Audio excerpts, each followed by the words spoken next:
permission to approach? Whenever you're ready to play, go right ahead. All right, I gotta remember I'm which. just letting you know it's on.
Hope everybody enjoyed their evening and ready to continue on here at this time. We are in the middle of the state's case.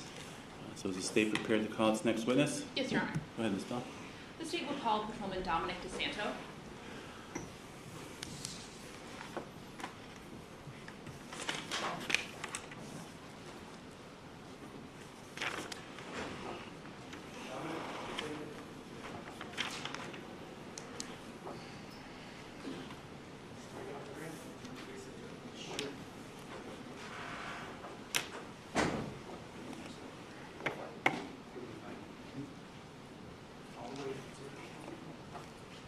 Morning, sir.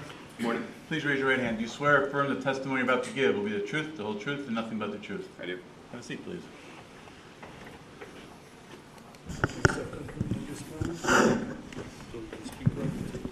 Gotcha. Spell whenever you are ready. Thank you. Can you please state your name and spell your last name for the record? Dominic DeSanto, D-I-S-A-N-T-O. Where are you currently employed? Willoughby Police Department. What's your position there? I'm a patrolman. Can you outline what your duties and responsibilities are as a patrolman? To enforce the city and state codes of Ohio, which includes traffic and criminal offenses. And how long have you been with the Willoughby Police Department? About 3.5 years. Have you worked in any other police department? No, what's somebody have them?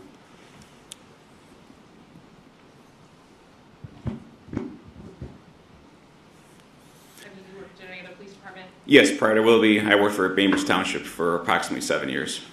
Was that also in the capacity as patrolman? Correct.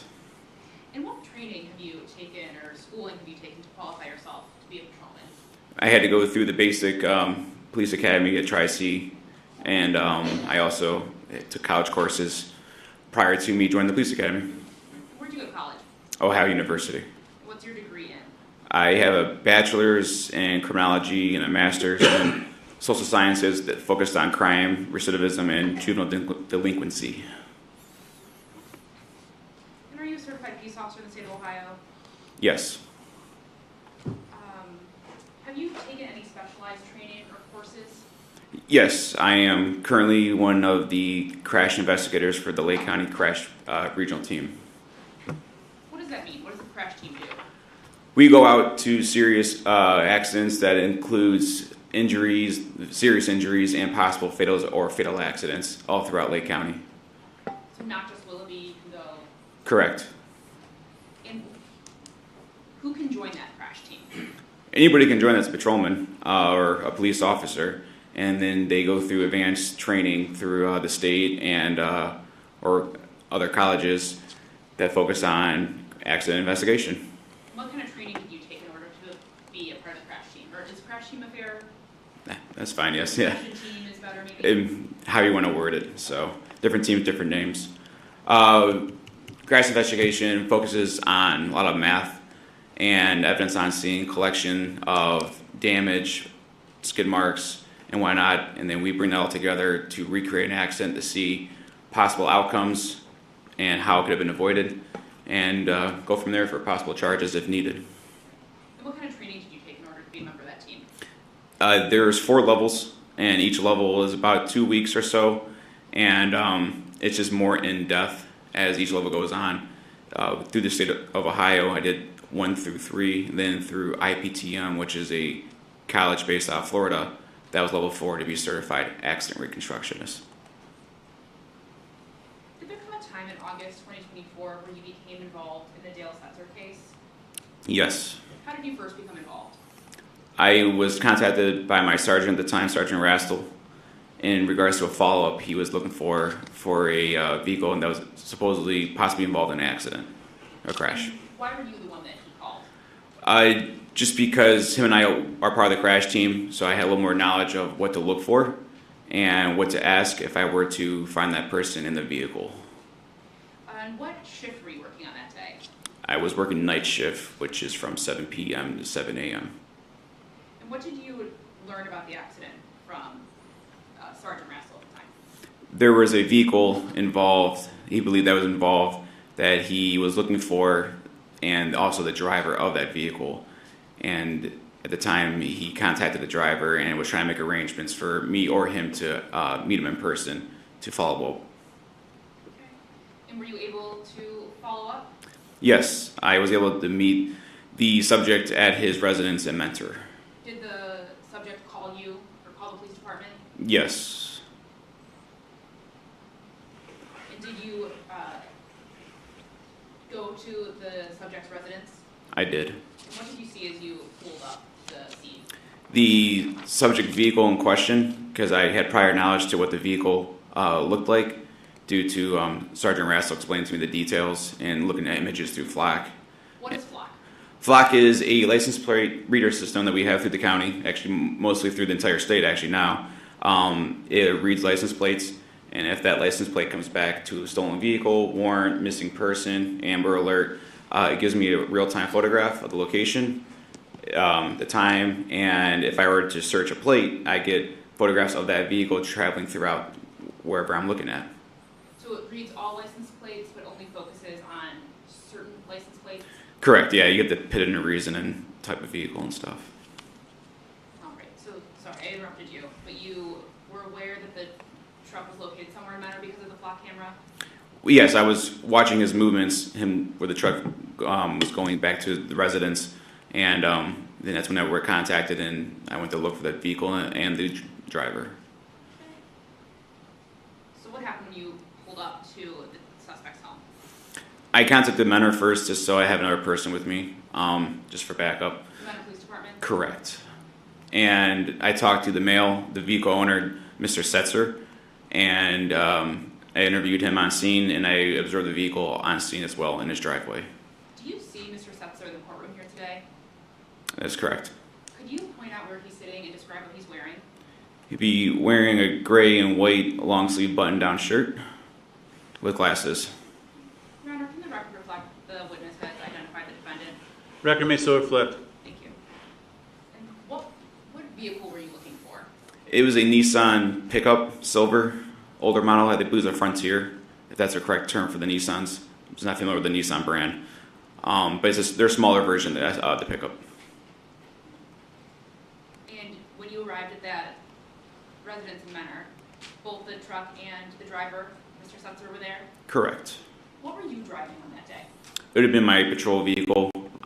Might have been the Tahoe at the time, or my Ford Explorer. That's a marked patrol vehicle. Correct.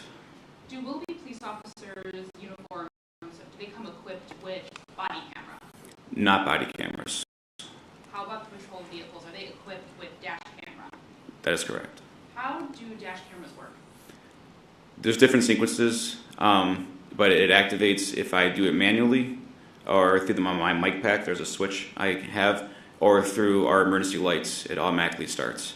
And what is the view that the dash camera captures? The front, like a fisheye, wide angle, and the back seat. And is any audio captured? Yes, on my mic pack, and then also in. So radio's coming in, that will get picked up on the recording. Correct. How is that evidence or that recording stored and saved? It's all automated, so I pull into the station and automatically downloads to our server and gets labeled. And on this day that you reported to Mr. Setzer's home, was your dash cam working properly? Yes. Would you recognize your dash cam video if you saw it here in court today? Yes. I'm going to show you what's been marked as State's Exhibit 10. And I want you to just look at the file name. This is cool.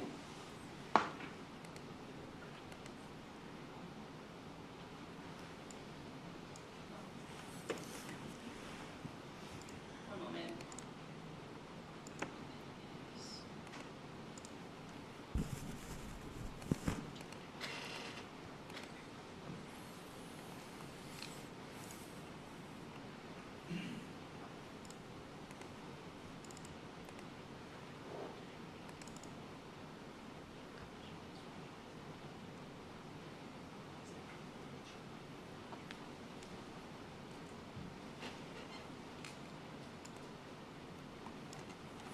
Do you see the initial screen capture of your dash camera on the screen? I do. And you recognize that? Yes. And you've previously reviewed this video? Yes. Does that fairly and accurately depict the scene at the defendant's home that day? This would be the initial, yes. This is me pulling up, I believe, to his residence. And it fairly and accurately depicts the encounter you have with the defendant? Yes. Your Honor, the state would move to admit and publish State's Exhibit 10. Any objection? No, Your Honor. 10 will be admitted.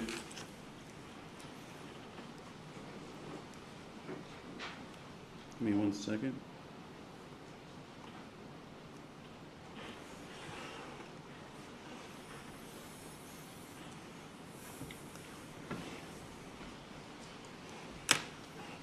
Hey, Stan. Back that window open. Now, we don't hear any sound. Why is that?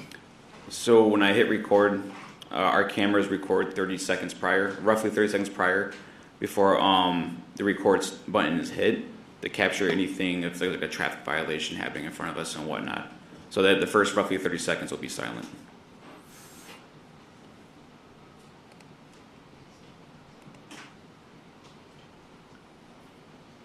One moment.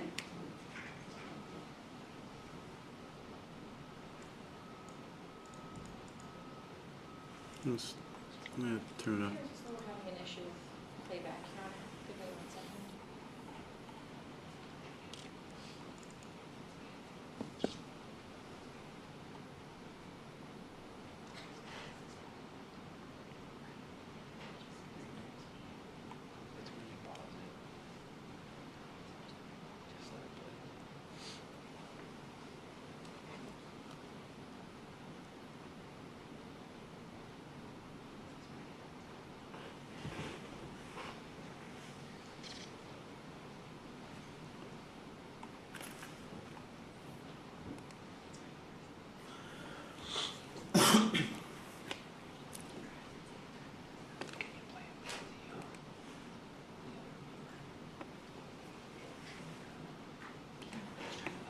We're going to open it with a different player in hopes that Okay. it's buggy.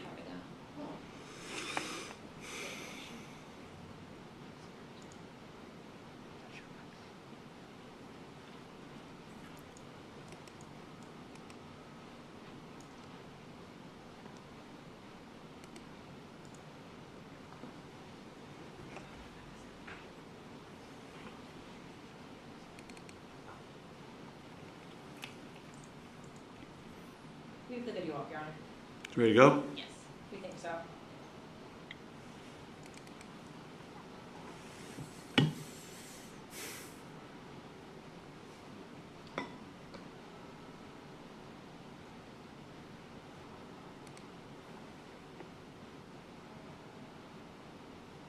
again, we just don't have the sound right now because of that 30-second look-back period or...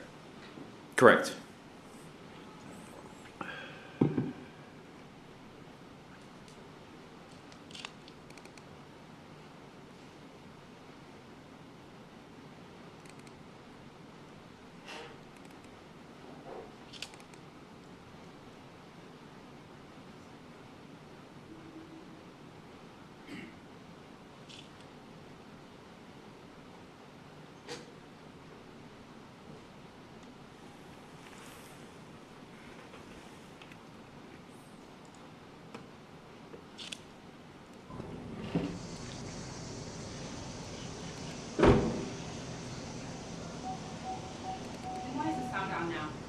because I activated my mic pack, which started the camera system.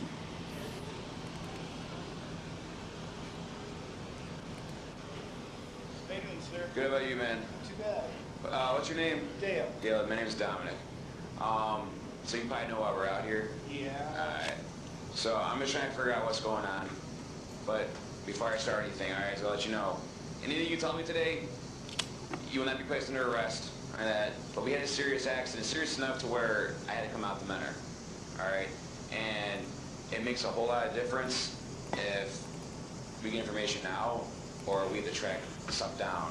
Oh, And- I have no problem Okay, talking to you. so there was an accident today on Route 2 in Really sorry. yeah, and from what I understand, there's more to this story than what some people know because not everybody was there the entire time. But from what I understand, you and a motorcyclist were having some kind of tiff on the roadway, some like a tiff as in road rage, No. for whatever reason. And I don't even care for the reason. He could have cut you off, vice versa.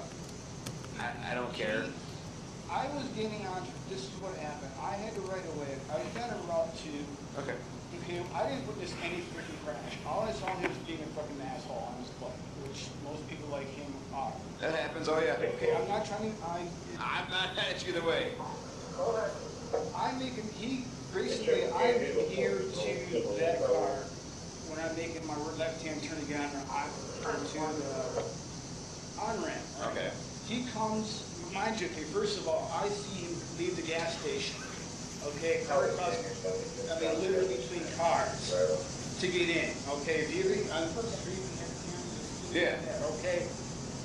I had to right away, there's only like 3 or 4 guys in front of me, maybe 5. I was making my my left-hand turn, he gets up, I'm not even the car link behind the other car. He comes up, I'm on his ass when he finally catches up, and he looks back at me like I'm doing something wrong. Okay. And he starts looking at me like antagonizing me, whatever. I'm like, dude, I don't care. I'm in the right. What you did was wrong. He sped up, trying to do some dumbass shit. The next thing you know, I watched him speed up and try to go around the other freaking car that was in front of him. And next thing you know, I don't know. He wipes out. I don't know. Okay. If it happened, it was after I passed everybody. Okay, so. Once he passed that car, I'm focusing the car in front of me. I Okay. mean, I'm trying to merge on cars. I mean, Okay, so the reason why I ask these questions is because a witness did claim, and as a witness I mean no one that's related to you or to the motorcyclist. Yeah. That said that supposedly you bumped him from the rear when you guys were road raging. And the reason why I bring that up, because if that's the case, and it's a minor bump and it causes a collision, that happens. But I'm here on the back end of it now as a crash investigation. One, finding out who the driver was. 2, to confirm if there was a collision or not. I'm not saying that you did do that, but I had to find out if that's true or not through evidence. okay. So the reason why these officers are here because they found out the truck was here. So I want to talk to you personally. 'Cause I know you talked to Sergeant Rassel, right? I know that if I make contact and I cause the accident because he's being a douchebag, I hit him. Yeah. Which And people being douchebags are beside the fact. I know now. I would have stopped. But sometimes in our job, some people don't. So that's why we're I here. get that. So. When I got home, there was no damage to my truck whatsoever. Okay, so, and that comes to the second point of my statement, is because of the witness statement and whatnot, There's no paint transfer. and a motorcyclist probably won't get paint transfer for the most part. Because of that, though, we do have a tow coming, all right, and we're in the process of your car, do measurements and whatnot, all right. But I'm letting you know because I don't want to drag it out of your driveway. So I was gonna see if I can get your key. And if I'll you give it to you guys if you want me to. because it's the chain of custody of evidence, I have to do steps that you might not appreciate, but it's just part of our process. I actually have to come here, watch it get towed, and follow it back to our station. Hey, do you mind So, if I grab some stuff? and then that's, I was gonna say, you can do that, I have no problems about that. And then Sergeant Rassel works tomorrow morning, he'll get in touch with you, okay? Because what happened is, I'm not sure if you're aware, a motorcyclist crashed, that's one part, but a lady that was trying to dodge the motorcyclist in the roadway rolled her car over, and a kid was inside, and he had to get transported to Rainbow's baby. That I So, have no idea about. and so you see why you have our attention. And again, I'm not saying that you're guilty on anything, No. but the witness said this. A couple witnesses called in and even came to the station. They were so shaken up. But one of them claimed that supposedly you might have touched the motorcyclist with your car and made him spin out, which then caused a chain reaction of accidents. If I did, it was his fault. Okay, well, and that's why, and that's why I'm asking these questions. I don't know, but I did not feel that damage hit. This was not here when I got home. Okay. That wasn't there when you got home? No. What does that mean? That means somewhere I went up to Penitentiary Glen in the past 2 hours that happened. And I will sit here and put my hand in the Bible. Okay, well, where in Penitentiary, where that, I mean, you would know if you hit something, right? Especially that kind of size done. I didn't do, someone must have hit me. You think someone hit you at Penitentiary Glen? Yeah, I wouldn't have hit anybody. Okay, I backed in. okay. Did you report to the police on Yeah, that? I figured once nobody was there, I came home and was going to call my insurance. Okay. Okay, How am I? where did, No offense. actually, you guys gotta go. A concert, they Okay, okay. I need to go. I'm no. No, there's, help me out. No, that's good. We don't have to worry about Okay. All right, so you're saying that this damage is fresh to you, unbeknownst to your knowledge, how? getting hit at Penitentiary Glen. Okay. But you never reported anything, and where in Penitentiary Glen did you park? As you go, turn in, you have that lot over here with a couple lots here, and then you go up, you have the little turnaround, you have the pavilion. I was like 3 or 4 lots in, Okay. facing that. And I backed in. just like everybody else on the crash scene, you have a right to make a voluntary statement, like a written statement, if you want to. Tell me what you just told, or I and I can give you that forward to you real quick while you wait for the tow to come. And if you want to get any personal property in the truck, I don't need anything inside the truck. So if you want to grab it, and the business card you have should be of my boss, or my boss, I should say, Rastel. Yeah. So he will contact you tomorrow and follow up with you. Okay. And what's going on? You have any questions about this? About what's going on? Okay. So you claim that I can tell you guys don't know. So it depends on when the officer comes in to do an actual vehicle inspection. So you claim that you had no collision. Not that I'm aware of, no, because I would have felt that. And then when did you go to Penitentiary Glen? Just an hour and a half after I got home. Okay. An hour. Okay. I come home, pet my dog for a good 20 minutes, say hi to my parents, let her out and go. So Usually I go to park. So that's why I'm married with the timeline. So you said about an hour ago you came back from Penitentiary Glen. About 5 minutes, Okay. 5 minutes after I called you. So after route 2, where did you go from there? Home. Okay, home, and you hung out for a minute, got your dog, and then went to Penitentiary Glen? Yeah. Okay. That one wasn't there. Like I said, I made any kind of hit, any kind of damage, I would have pulled over. I have nothing to hide. Okay. I have insurance. Only thing I wish I had was a dash cam. I support those. So That's only, and after this, the only thing about buying one. I have with my personal truck too, back and front. I swear to God, Okay. All right. One of the things, I swear to God, it's one of the ones where you wish to God you had a camera. Yeah. And, because otherwise, you're not. Well, we got some businesses and cameras in the area, but the problem is they have to call IT and stuff, so it takes a day for us to get Oh, stuff. no, But I get it. all right, let me get a statement form, and then want to grab some stuff out of your truck that you need, and then Okay. we'll be out here hopefully within 10 minutes. Just gotta wait for Tow to show up. So, and then we'll go from there. If you have any questions, I can try to hopefully answer what you got. Okay. All right. All righty.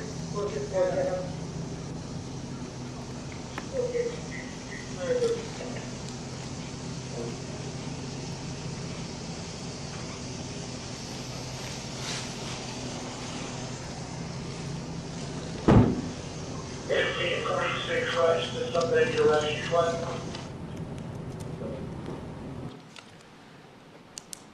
All right.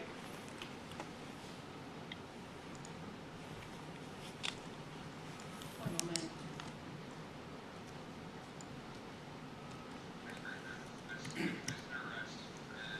Is it still playing? No, sorry. Can we just play it back on the screen for one moment? It's a that the video paused. So for the record, the video is paused at 1 minute and 37 seconds.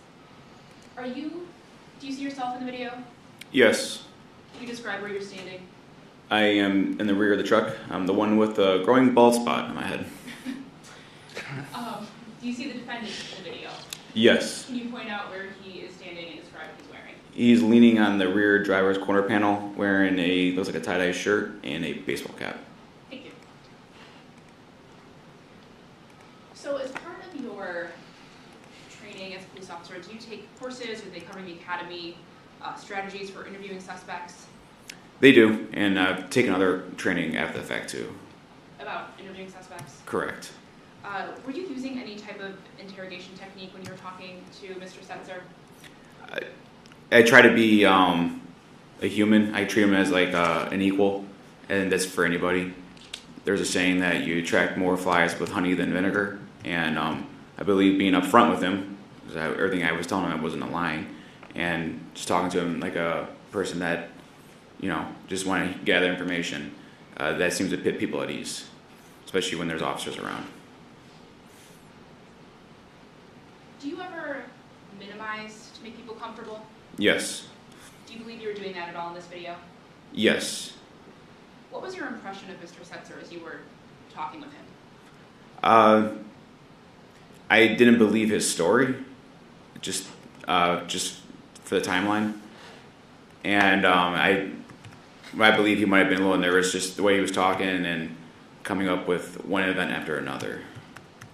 And you were able to look at the truck in that driveway, correct? Correct. Did you see damage? Yes. Where was the damage? It would be the front driver's quarter panel. How would you describe that damage?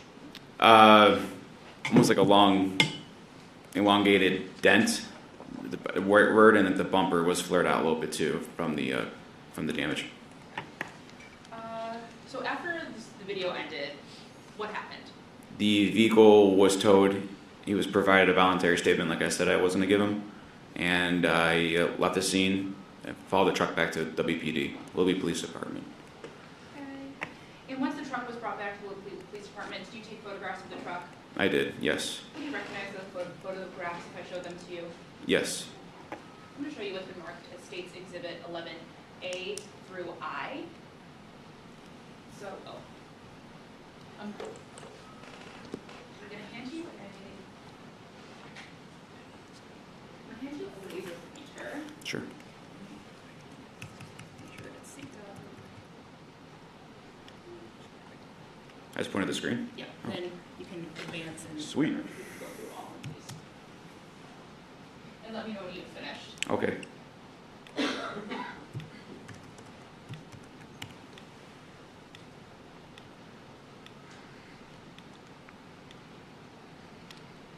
I believe I completed it. And are those the photos that you took of the Nissan back at the Willoughby Police Department? Yes. Do they thoroughly and accurately depict the truck on the day that it was towed? Yes. Your Honor, the state would ask for permission to admit and publish States Exhibits 11A through I. Any objection? No, Your Honor. 11A through I will be admitted. What are we looking at here in States Exhibit 11A? This will be the Nissan from earlier in the video. So this is still on the scene? No, this would be in the back lot of our police station. That's the tow driver you see in the background. And do we see the damage at all in this picture? Yes, if the thing. If you press and hold the top button, I think. Oh, I mean, my fault. Oh, here. Sorry. It's actually our fault. There you go, try it now. Okay, that's cool. So where the highlighted what I'm circling is the damage to the vehicle that I observed. And that was there before the truck got on the tow truck? Correct. Okay. It wasn't caused by the tow? No. Moving on to 11B.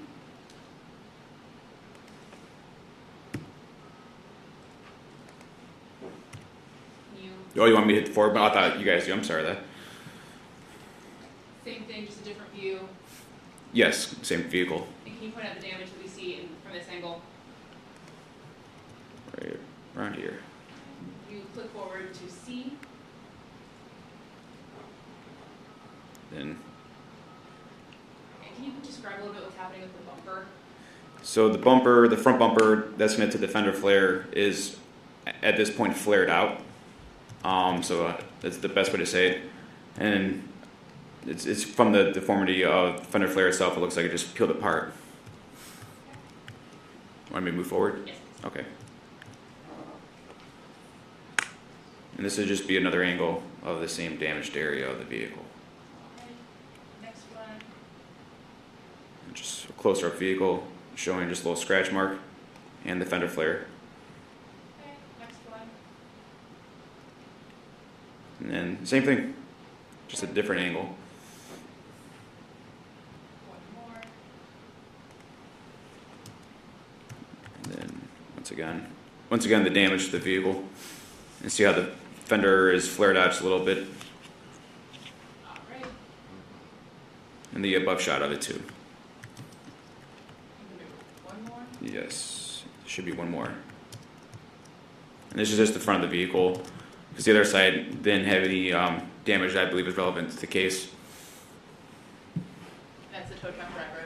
Correct. The tow truck or the bed of the truck in the video. Yeah, I'm standing on the tow truck itself, looking down. All right. So after you took these photographs, did you do any other follow-up investigation based on your interview with the defendant? Yes, the regional crash team then did vehicle inspections on both the Nissan, the motorcycle, and I believe the other vehicle that rolled over too. Okay. But before that even, did you make any phone calls to local agencies? Oh yes, when Mr. Setzer said that he had a collision at the Metro Parks, I asked our dispatch, because our dispatch dispatches for Kirtland Police, so I made sure that they had no accidents regarding Penitentiary Glen. Then I even called Lake Metro Parks, and with the sheriff's office who dispatches for Lake Metro Parks confirmed that they had no reported accidents either at Penitentiary Glen. And neither of those agencies had any reported accidents? No, neither one. All right. Then, sorry, I interrupted you, but you started talking about the crash team's response. Did you do other investigation for the Dale Setzer case? Yes, the crash team will do follow-up with the cars. We do vehicle inspections, measurements, and more photographs for the crash. Do you remember what vehicles you interacted with? I did the motorcycle, and I did some of the Nissan as well. What did you do with the motorcycle? We took measurements and 3D scans of the motorcycle. Went through the motorcycle to make sure there was nothing found in the motorcycle of evidentiary value and whatnot. One moment. Nothing further. Thank you. Mr. Martinez, cross-examination.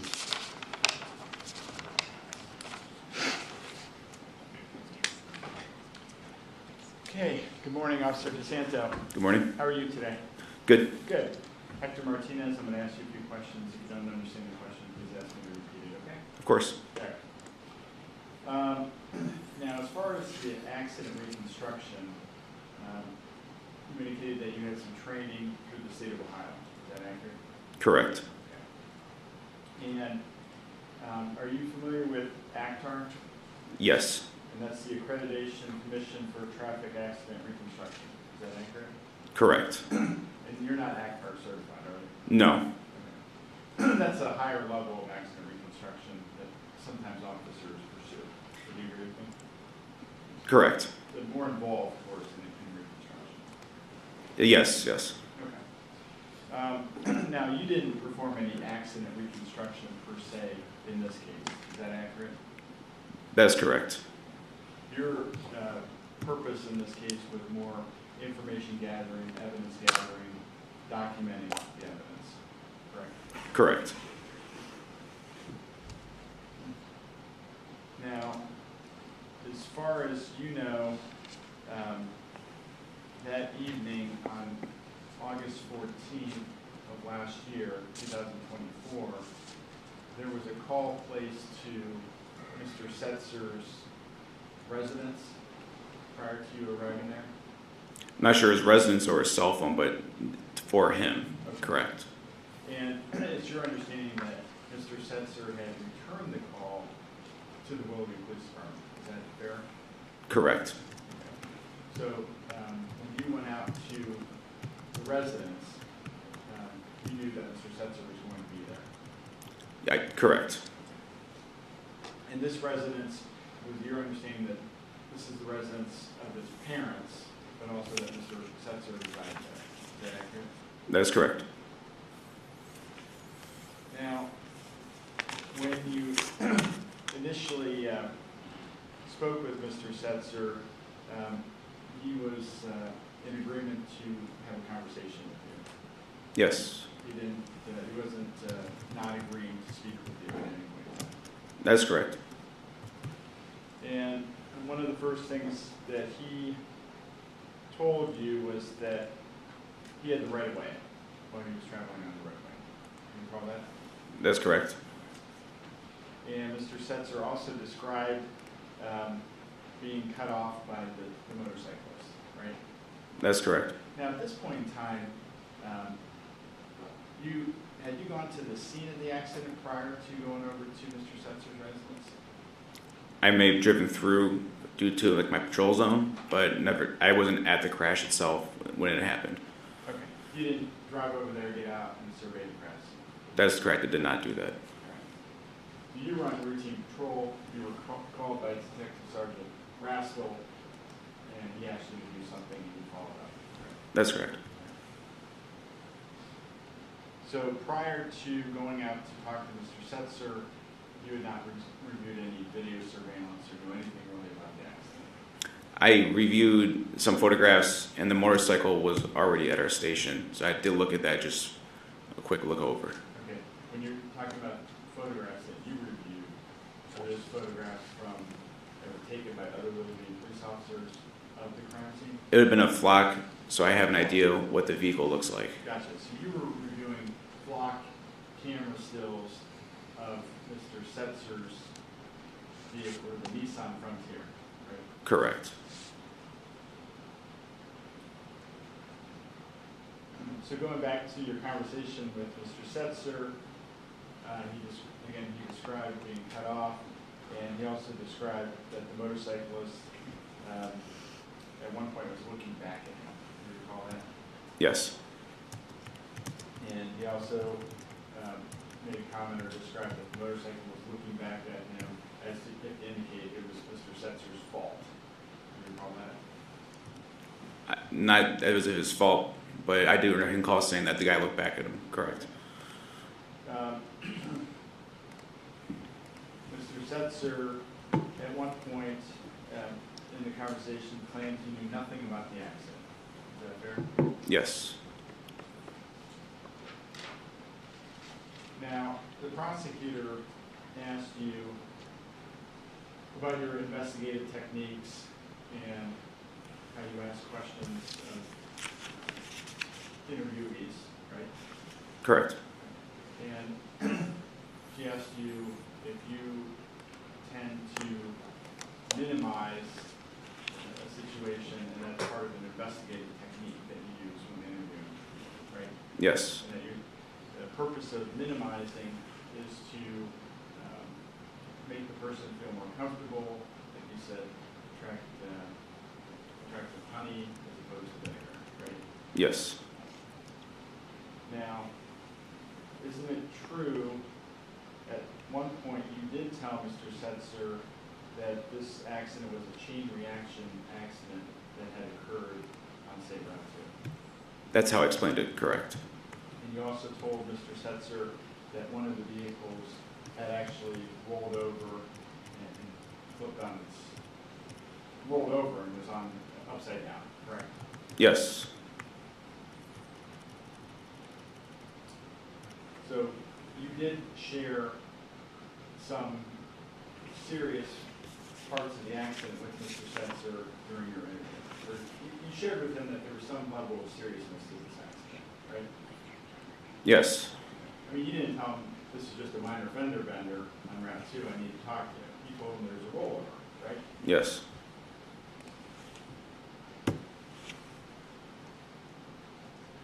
Now, Mr. Setzer went on to make a statement to you that he never felt the accident, right? Correct.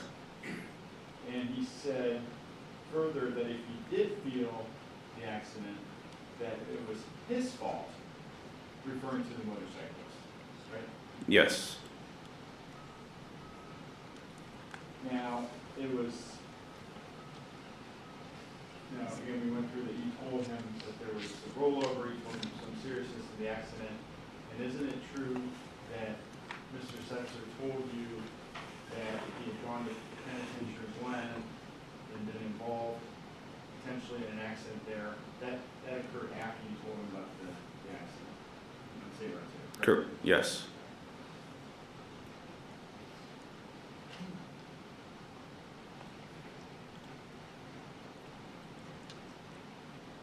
Now, Mr. Setzer went on to state to you that if he knew about the accident, he would have stopped. Yes.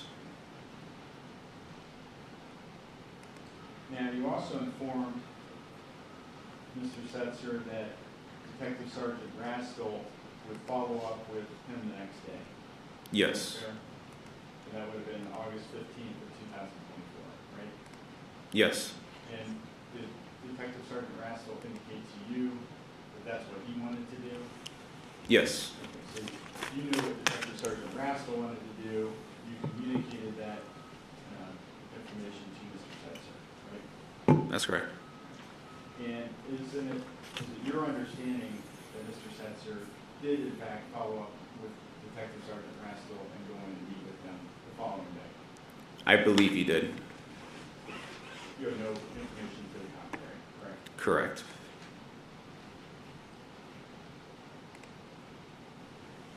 Now, you did not ask Mr. Setzer at any point in time, hey, we need you to come down to the station right now and meet with myself and your Detective Sergeant Rastel. No, I never did.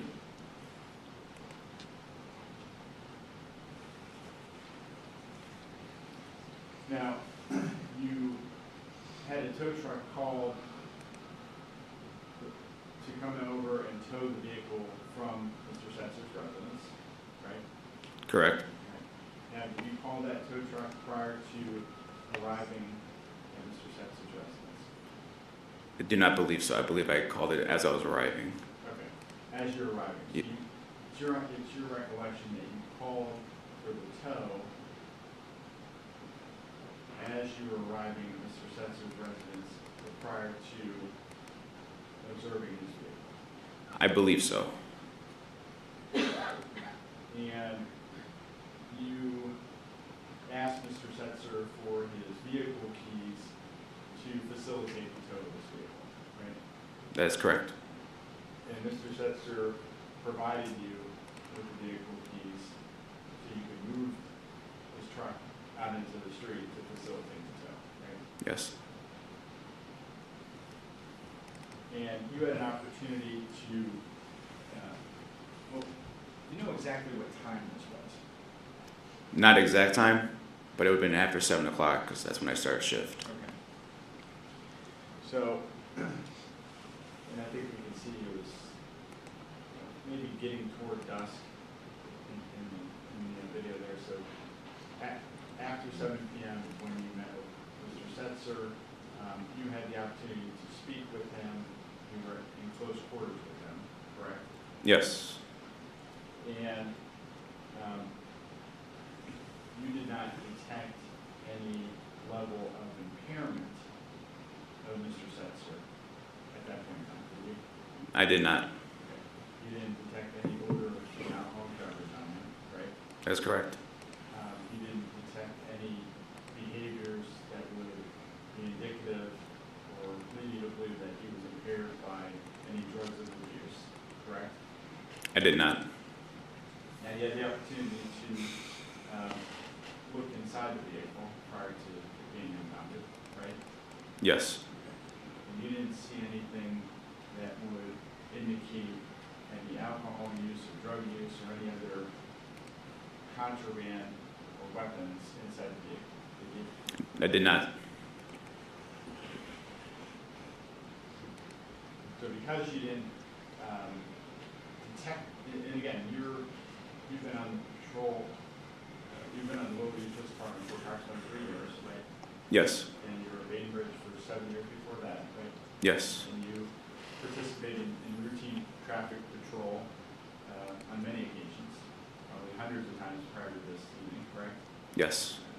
So you're well trained and well versed in OBI or DUI detection and impairment as it relates to motorists, correct?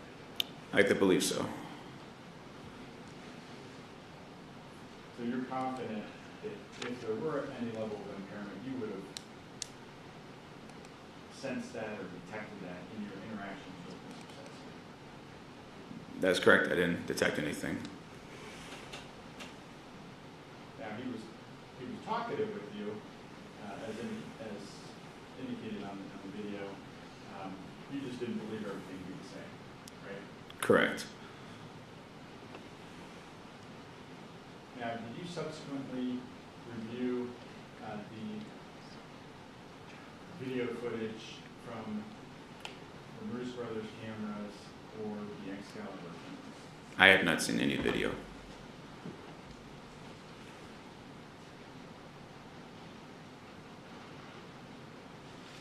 Now, you mentioned that you're part of the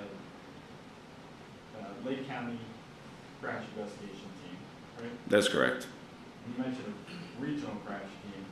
Does that differ from the Lake County crash team? No, it's the same. Same one, okay. When you say regional, you're still referring to the Lake County crash investigation team. That's correct. And you participated in some examination of the motorcycle and Mr. Setzer's vehicle as it pertains to your position on the Lake County crash team, right? Correct.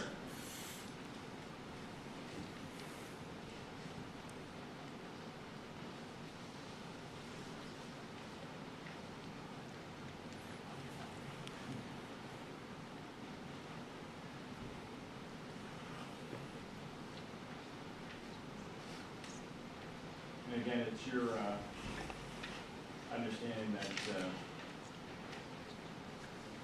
well, there were 2 men or police officers there when you arrived, correct? Yes. And do you know who those men or police officers were? Not the top of my head, no. Okay. And it's your understanding that those men or police officers were there just because he lived in Mentor? That is correct. And then that's just a normal courtesy that an officer from the home jurisdiction or the location of the person will just arrive there and accompany you to the scene, right? Yes. So there were 3 officers there in total when you were questioning Mr. Setzer, right? Yes. And he voluntarily spoke with you that evening, right? Yes. No further questions? Thank you. Redirect examination. Thank you, Your Honor. Based on what you've seen in your line of work, is it unusual for people to drive away from crashes that they've caused? It's been an uptick lately for some reason. And when you were talking with Mr. Setzer and you brought up the rollover crash, what was his reaction? He seemed surprised that there was injury. When I mentioned that, that's what seemed to take him back. So he didn't seem surprised about the rollover, just the injury? When I mentioned Rainbow Babies Hospital, I think any person knows that it's usually involving a child. Okay. So more so shocked about the child aspect than the rollover? Yes. Nothing further. Recross as the redirect. So, when you were questioning him and talking about you mentioned that there were injuries involved in this accident, correct? Yes. Okay. And it's your belief that Mr. Setzer seemed surprised and concerned when he heard about the injuries? Surprised about the Rainbow Babies part, yes. Okay. And Rainbow Babies is a children's hospital You know that, right? Yes. And so it was your perception that Mr. Setzer had some level of concern when he heard about a children's hospital, correct? Yes, he does. Surprise. Yes. All right, thank you. All right, officers, you may step down. Thank you. Thank you.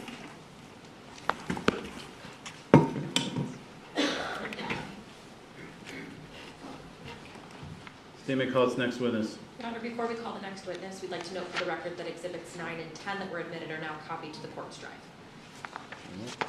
And the state would call Lieutenant Brad Lampola.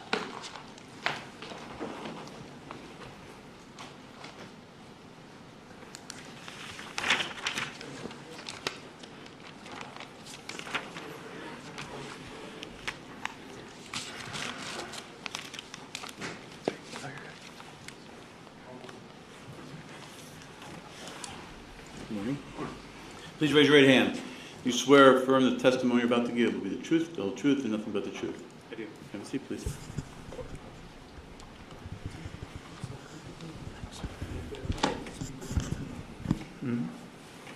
Spell? Thank you. Can you please state your name and spell your last name for the record? Bradley Lampola, Lampela. Where are you employed? The Willoughby Police Department. What's your position there? Lieutenant, What does it mean to be a lieutenant? supervisor. I have a sergeant under me and 6 patrolmen. And how long have you been with the Willoughby Police Department? Just over 13 years. And you started as a patrol officer. Yes. And tell me about the progression of how you've worked your way up to lieutenant. In the Willoughby Police Department? Yes. Yep. Patrol officer started in 2012. In 2022 was promoted to sergeant, and then just a couple weeks ago promoted to lieutenant. So back in August of 2024, you would have been a sergeant. Yes. And what are the duties of a sergeant? Supervised the 6 patrolmen under me under me at the time, and answer a lot of questions, check reports, crash reports, incident reports, make sure everything's done correctly. And have you worked at other police departments? Yes, Law enforcement agencies? Yes. Which ones? I started out at the Put-in-Bay Police Department in 2004, and then I went to the Ohio Department of Natural Resources in 2012, And you were a police officer for ODNR? a watercraft officer. And then what training did you take to qualify yourself to hold these police officer jobs? In 2003, completed a basic peace officer academy at Owens Community College near Toledo, and then multiple training classes and courses since then.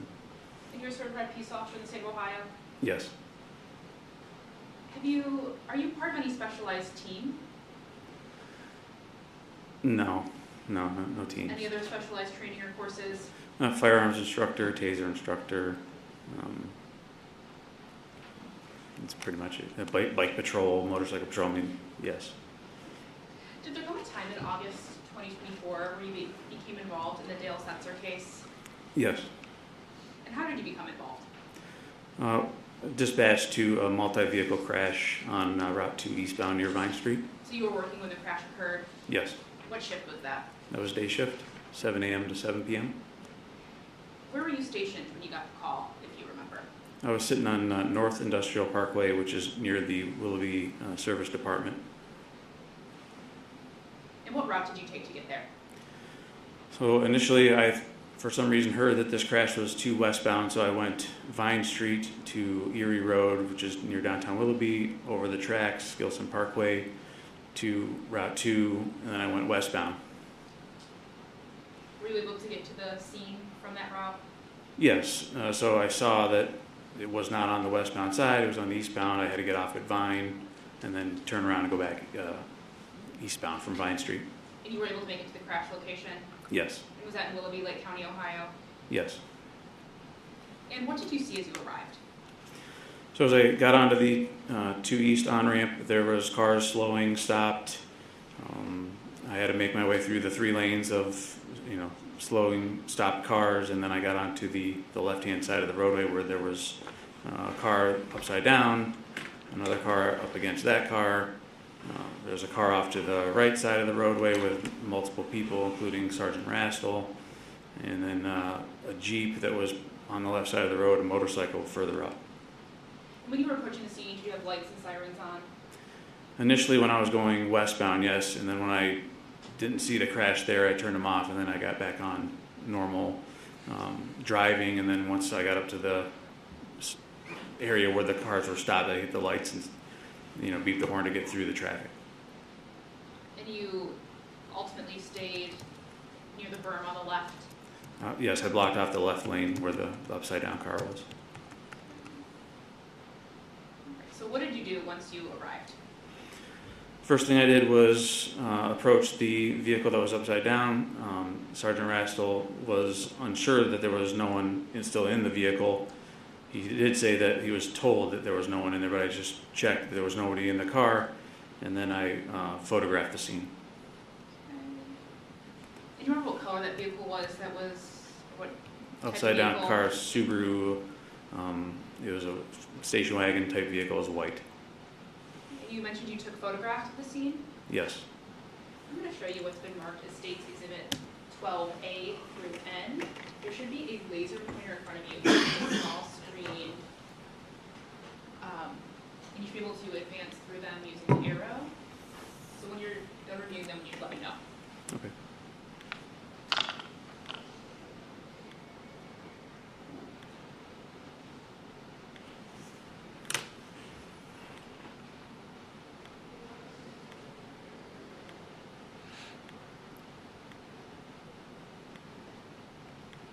Okay. Do you recognize those photographs? Yes. Are those the photographs that you took? Yes. Do they fairly and accurately depict the crash scene from that day? Yes. Your Honor, the state would move to admit and publish State's Exhibit 12A through N. Any objection? No, Your Honor. Thank you. 12A through N will be admitted. Great. Starting with 12A, what are we looking at here? The white police car 807 is the vehicle that I was driving. I think the vehicle on the left there was Lieutenant Crowley's vehicle. Skid marks on the roadway is about where the skid marks started, and in front of that, which you can't really see there, is the upside down car. Why are the skid marks important if they are? It shows about where this crash may have started. And do you use any certain methodology when you're taking these photographs? Reference to what? The spacing between photographs, anything like that? The photographs that I took the pictures about every 20 feet is how I did it, just so that I would have overlap of the pictures, so you see the skid marks and stuff as I approached the marks and the vehicles. And how are you able to estimate what 20 feet is? I just used a process that I started using when I was a dock master at Put-in-Bay. Every other step is about 5 feet as I'm walking, so up to 20 feet, I stop, take another photo, walk another 20 feet, take a photo. So, not an exact science, but just a rough calculation of how many photos you're taking, how long, how Correct.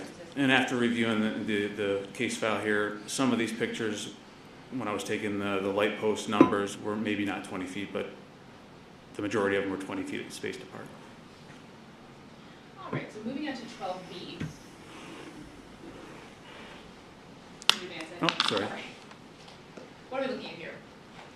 Again, what you see there on the roadway is paint transfer, skid marks, maybe some scrapes, and then further down on the left there is the vehicle that's upside down.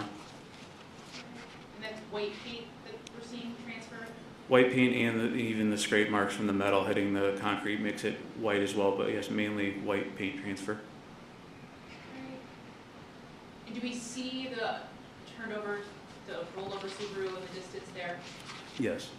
All right, moving on to 12C. What are we looking at here? Same thing, getting closer. There was other pictures I think I probably took as I was walking, but this, we don't have as many as I took. But now you're starting to see there's glass on the roadway. There's some clothing items, a couple chairs there up against the cement barrier. The bumper is on the left-hand side there as well from the Subaru. 12D. What's this? Is a picture picture of? This is looking back from one of from I think this is where I took the picture of the light post. You can see the shadow there.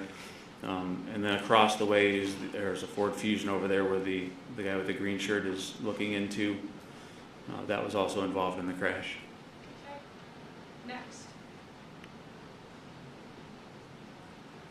What's this? The white vehicle is the Subaru, and a Mazda, which wasn't involved in the initial crash. It actually, we believe, rolled forward as the person that was driving it exited to assist. You see some stuff under the car, children's shoes, there's a water bottle, a pair of sunglasses, maybe some clothing. That mint green or turquoise color that you see through the windows, what is that? Those are the airbags, the side curtain airbags. Okay, next one. What's this a view of? This is the back seat. You got the airbag, there's a child safety seat there hanging upside down. And your camera's not upside down, this is just the view of the car, correct? Correct. Next. What's this a view of? This looks like the steering wheel and the airbags again. Next. This is where like the sunroof would be in the front seat. You have a children's shoe, the cup holder for the child seat, some glasses. Next. What's this a picture of? This is looking back from the overturned car back towards where my cruiser is parked.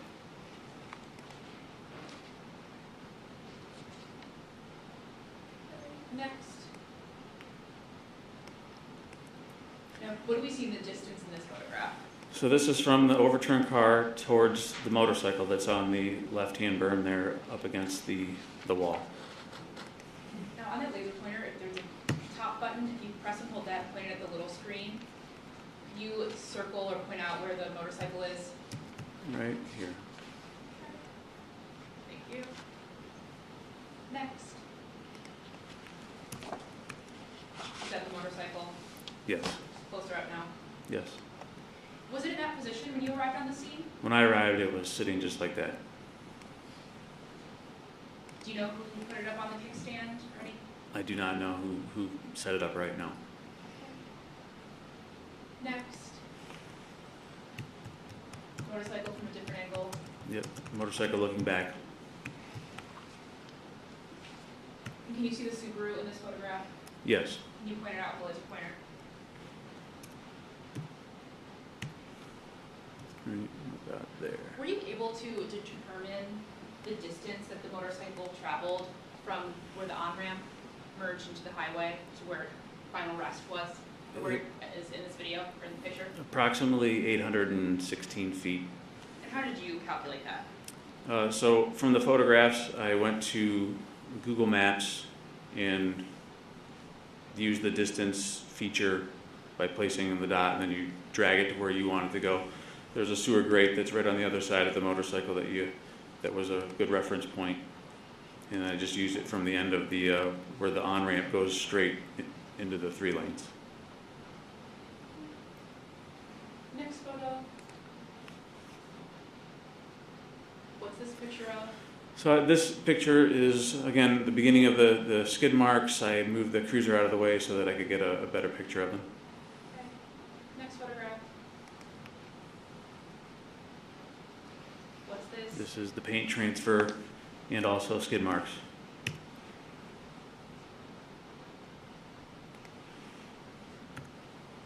Were you able to tell, based on your investigation of the scene, if any of those skid marks were caused by either the Nissan or the motorcycle? The Subaru? Nissan? The Nissan or the motorcycle? Oh, the Nissan, the truck. No, I was not able to determine that. Did anyone measure the skid marks on the road? I did not measure the skid marks. Why not? Basically, I was just taking pictures of the entire scene as a whole. What did you do when you were done taking the photographs? After I was done photographing the scene, we were told that something may have been thrown from the... Approach for a second.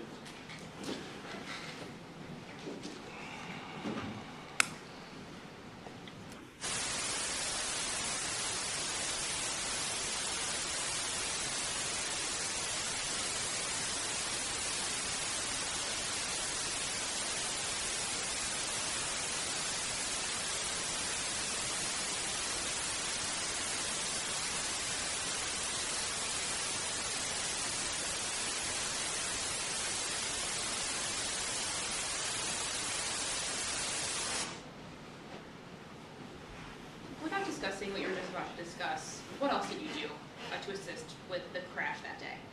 After I cleared the scene of the freeway, once the road was opened back up, I went up to University Hospital's Lake West Medical Center to try to get a statement from the motorcycle driver and also determine the extent of the injuries. And is that also in Willoughby? Yes. About how long after you left the crime scene did it take you to arrive to Lake West? It took me about 13 minutes. And were you able to interview him that day? No, I was not able to. I mean, he seemed to be highly medicated. He thought he got hit by a vehicle. He was more concerned about his motorcycle, and he wasn't really talking much. But it seemed like he was medicated? Yes. Did you take photographs of him that day? I did. I'm going to show you what's marked as States Exhibit 13A through C. George, give her that screen. And using the clicker, will you click through them? What numbers are we talking about? Okay. There. 13A through C. Do you recognize those photographs? Yes. How do you recognize them? That's John, and it's in the hospital, and I took the pictures. Do they fairly and accurately depict what he looked like on that day? Yes. Your Honor, the state would move to admit and publish States Exhibit 13A through C. Any objection? No, Your Honor. 13A, B, and C will be admitted. What are we looking at here? That's John's left leg. Looks like he has some road rash on his calf area there, and then his foot/ankle. It looks a little deformed, some swelling, redness. Okay, next. What are we looking at here? Again, it's John laying in the bed, more of a full body shot. And 13C. And that's John's left arm showing some road rash. One moment, please. Nothing further. Mr. Martinez, cross-examination.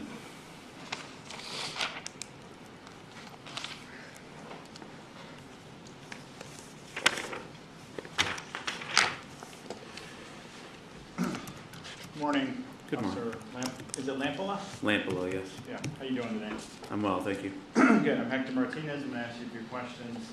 If you don't understand a question, I'll repeat it, or we'll have the court reporter read it back. Fair? Yes. All right. As far as your training and experience, lieutenant, at the time you were sergeant with Willoughby Police Department, correct? Yes. And you do not have any formal training in accident reconstruction. Is that accurate? Not reconstruction, just basic traffic crash investigation. Okay. So you have just the basic traffic crash investigation training, and did some of that occur at Police Academy back in 2003? Yes. Have you had any refresher training since then? Yes. Okay. And that refresher training, is that typically done at the Willoughby Police Department, or have you gone somewhere else for the? No, that was Ohio State Highway Patrol Academy in Columbus. Okay. And when did you go to the Ohio State Highway Patrol Academy? 2020, March. And what was that course that you took there? The basic traffic crash investigation. Okay. So in the basic traffic crash investigation course, did you learn different techniques as to how to preserve and document an accident scene? Yes. And some of those techniques would be one of the techniques would be to photograph the scene, right? Correct. And you did that here. Yes. We've seen the pictures, right? Yes. And one of the techniques might be to take measurements of the scene. Is that accurate? Yes. And when you take measurements of the scene, you can use different tools to take measurements. Is that accurate? Yes. And I guess one of those tools would be a measuring device or a roller device that you can actually measure and document in your report, right? Yes. Okay. So I think the prosecutor had asked you this question. You did not use any device on scene to measure the distance from where the crash occurred to the final resting point of the motorcycle, right? Correct.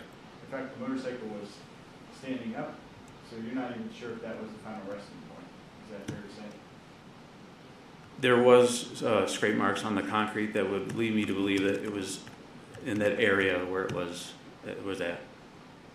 All right, so in any event, but you didn't use any measuring device on scene. You subsequently measured the approximate distance using the Google Maps, right? Yes. And similarly, with regard to the skid marks or yaw marks, you know what a yaw mark is? The term, but I'm not a reconstructionist, so yes, I've heard it before. So the skid marks, we'll refer to them as skid marks, you did not use any tools or measuring devices on scene to measure the actual skid marks there, did you? No, I did not. Correct. You're correct. And nowhere in your report did you document any length of skid marks and try to apportion them to certain vehicles, did you? I did not do the crash report. And no one asked you to take any measurements, right? Correct.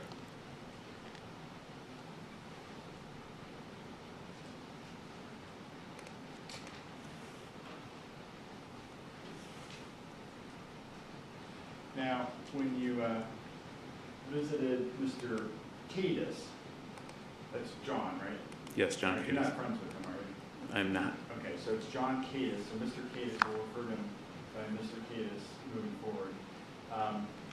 You were able to go to Lake West Hospital and meet with him in the emergency room. Correct. Were there any other police officers with you, or law enforcement officers with you, when you were talking with Mr. Cadis? No. And you did not, it was your belief that Mr. Cadis was possibly under the influence of medication at that point in time, correct? I believe pain medication, yes. So, based upon the fact that you believe he was under the influence of pain medication, you did not ask him any questions, or you asked him some questions, correct? I did try to determine, what happened, but he just was unable to give me any type of detail on what happened. He was, like I said, he was more concerned with his motorcycle than anything else. All right. And again, you don't have any body camera. The Willoughby PD does not have body cameras, so we have no memorialization of your encounter with Mr. Cadis, correct? Correct. And with regard to Mr. Cadis, in your conversation with him, what led you to believe that he was under the influence of medication? Again, with the injuries that he had, the road rash, the ankle injury, foot injury, he seemed like he was sleepy. He just wasn't able to answer questions. He wasn't talking much. I just assumed that he was medicated to the point where he wasn't feeling any pain. And you did not ask Mr. Cadis any questions about what he had been doing prior to this accident, did you? No, I don't believe so. You did not ask Mr. Cadis any questions as it relates to any voluntary ingestion of drugs or alcohol prior to this accident, did you? No, I did not. And in your training as a police officer, you would have investigated suspected impaired motorists over your career, correct? Yes. So you're familiar with different techniques as to how to investigate an impaired motorist, right? Yes. And those techniques include asking questions of a suspected impaired motorist as to alcohol or drug consumption. That's one of those rules, right? Correct, yes.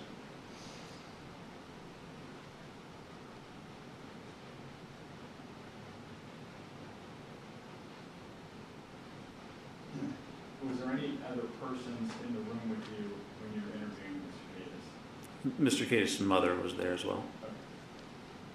Did you ask her any questions?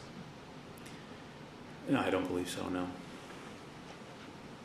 Do you know what time you arrived at Lake West Hospital? I arrived there at 5:38 p.m. And you know what time the accident occurred? 4:33 p.m. So you arrived there approximately 1 hour after the accident. Yes. Let me ask you this. When you arrived at the accident scene, where was Mr. Cadis, if you know? He was off to the left-hand side, speaking with either Sergeant Rastel or there was an off-duty nurse or something like that that may have even witnessed the crash was stopped. Okay, so he was sitting down off the berm on the south side of eastbound State Route 2, correct? Correct. And there were other officers and other people conversing with Mr. Cadis, right? Sergeant Rastel, and then there were some other either witnesses or just good Samaritans. Now, it's your understanding that subsequent to that, Mr. Cadis was placed into a emergency medical personnel vehicle. Is that fair? Yes. And did you go and talk to him at any point when he was in the emergency medical vehicle? No. So your duties that day, or your assignment that day, was to take photographs of the scene, right? Correct. And check and see if anyone was in the overturned vehicle, right? Yes. Were you directing traffic at all? No. No. Okay. So the freeway was closed for a period of time. Is that fair? Yes. Okay. So you didn't have to worry about any vehicles traveling through the accident scene at that point in time, right? Yes, correct. Were there other patrol officers to the west diverting the traffic off of the Vine Street accident? I know we had East Lake closing down the Route 91 bridge to get on eastbound. I don't know who was outside of the freeway. I don't know who was blocking off the roads. So it was your understanding, well, the freeway was closed, but you were not participating in the closure of the freeway at that point. Correct. I just had the left lane blocked with my cruiser.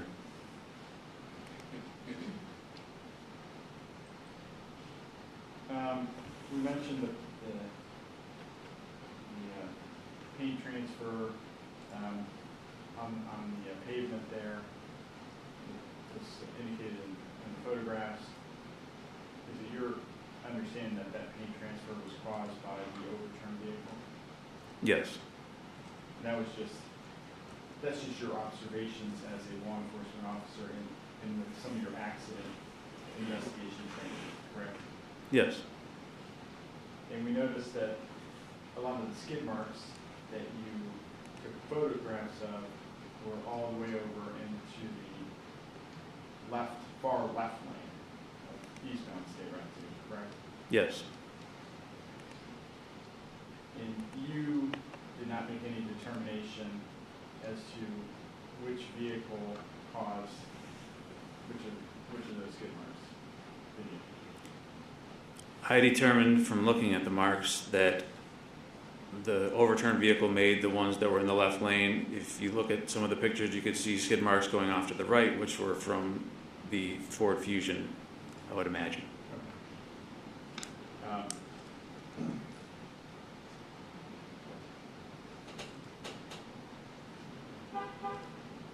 But you did not take any measurements or do any calculations or math on these skid marks yourself? No. You're not trained to do that, correct? Correct. But you're trained to gather evidence, take measurements, but you didn't take any physical measurements at the scene, right? Correct.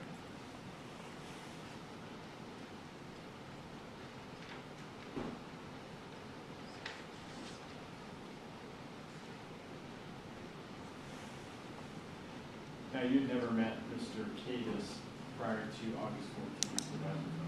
Is that accurate? Yes. So you don't know what his normal mannerisms are just on a normal day versus the mannerisms that you observed at Lake Weston.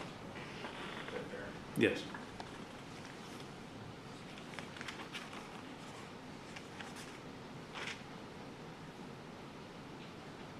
So you did not have any information as to this accident that you derived from Mr. Davis. Is that fair? The only thing that he said is that he thought he got hit by someone. He didn't give a description of the vehicle or anything like that. He just said he thought he was hit. Okay. So this is something, so your recollection of your conversation with Mr. Davis was that he thought he was hit by someone. Yes.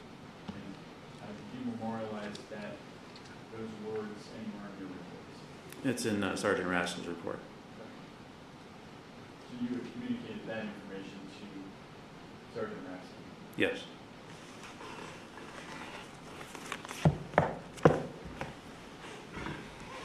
Just 1 second. Ron, can you approach? Sure.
Say that again, please. We were buzzing. I'm sorry, I have no further questions. Thank you. Thank you.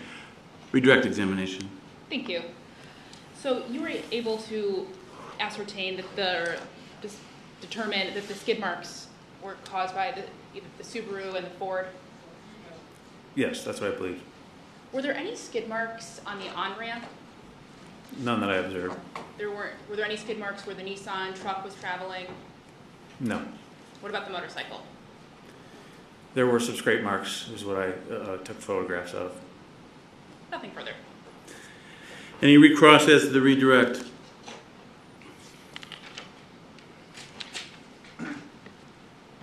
As far as the scrape marks as it relates to the motorcycle, your testimony is that you did observe some scrape marks on the pavement. Yes, there were scrape marks. I'm not sure if they were in these pictures, but the photographs that I took, there were scrape marks along that left-hand berm leading up to where the motorcycle was. Okay. And you didn't take any measurements of these scrape marks yourself? I did not take any measurements. No further questions. All right, ladies and gentlemen, we'll take our mid-morning break. Please remember the admonitions I gave you. Do not discuss the case amongst yourselves or with anyone else. Please don't let anyone talk about it with you or in your presence. And no investigating, researching, doing anything to learn anything more about this case. Take a 10-minute break, and then we'll resume. All rise.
All right, statement call its next witness. Your Honor, for the purpose of the record, we have also copied States Exhibit 12 and 13 to the court's drive. Well, The state would call Patrolman Stacy Shenby.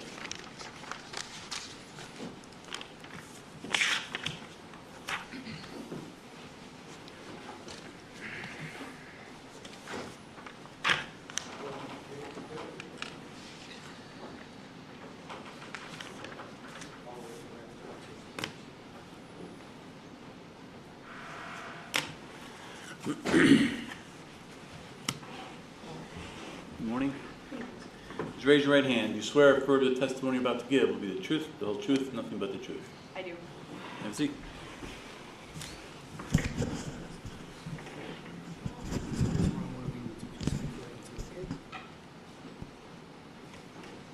Can we approach?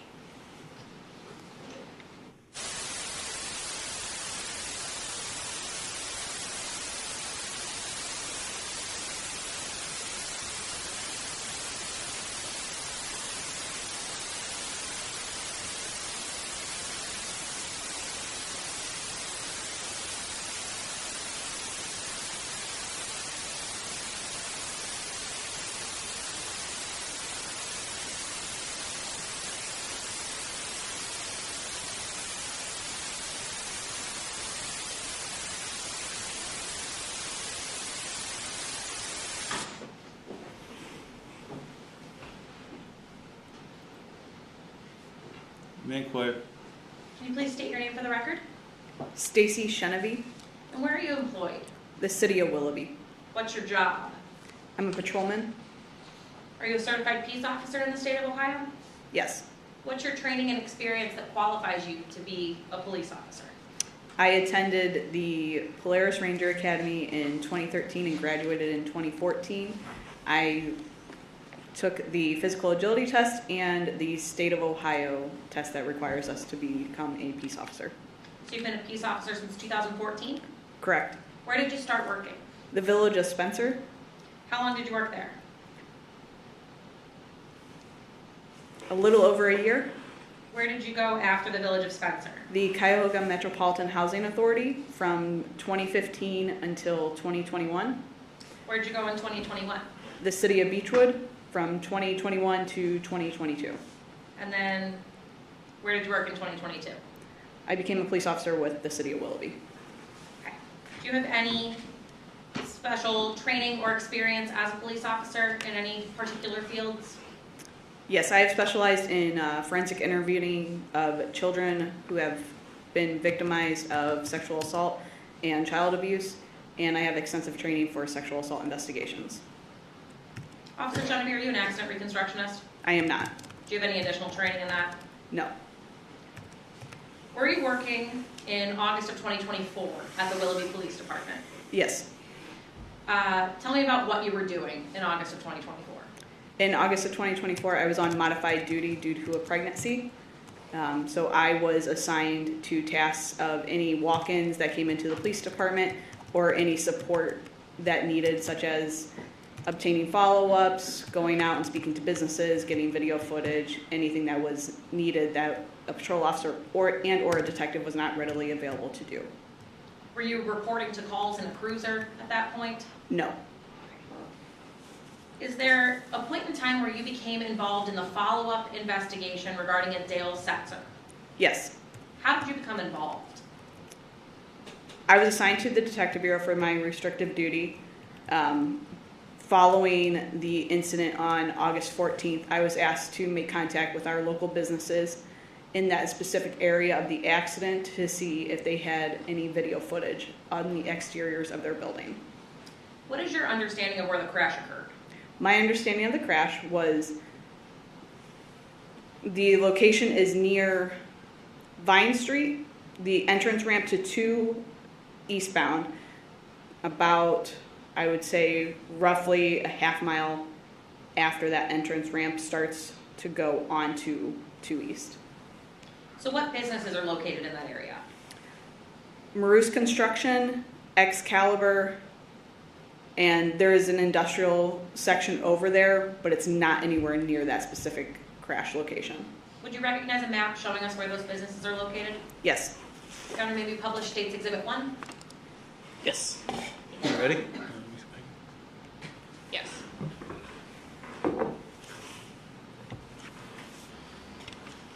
All right, officer, you have that map in front of you. What is this? This is a map of the city of Willoughby and Vine Street, Lakeland Road, and Interstate 2. Okay, so which companies on this map did you contact? Maroos Brothers and Excalibur. Did you contact Sunoco? No. Why didn't you contact Sunoco to see if they had any footage? It was my understanding that someone had already contacted them. Does Sunoco typically have video cameras that they'll give to the police? No, they hardly ever have video cameras, and if they do, they're not always working. Okay. So where is Maroos Brothers located on this map? Can you show us with the laser pointer using the top button? Oh.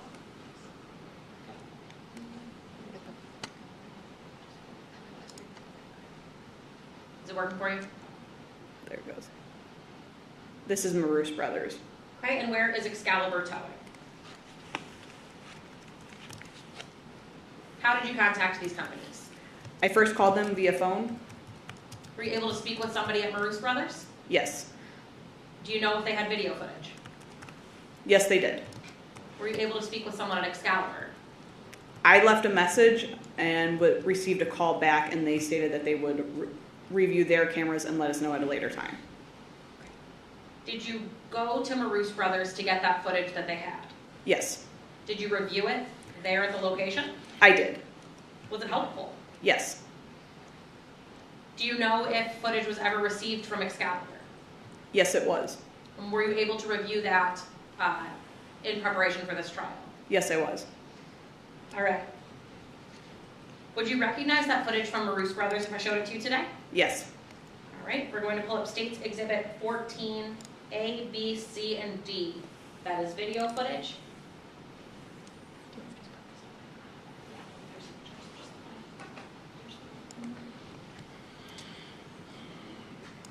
All right. Officer Chenevieve, do you see your screen right now? State's Exhibit A through D. Yes. Have you reviewed this file before? Yes. How do you know that? My initials are tagged onto the file. Okay, and your initials are SLC? Yes. Okay. Now I have permission to admit and publish State's Exhibit A, 14A through D. This is stipulated. So, all right, that will be admitted. We may publish that. You all set? One moment. All right, so Officer Chenevieve, you see 4 files up there, A, B, C, and D. Yes. Are these 4 different camera views? Yes. What do they show us?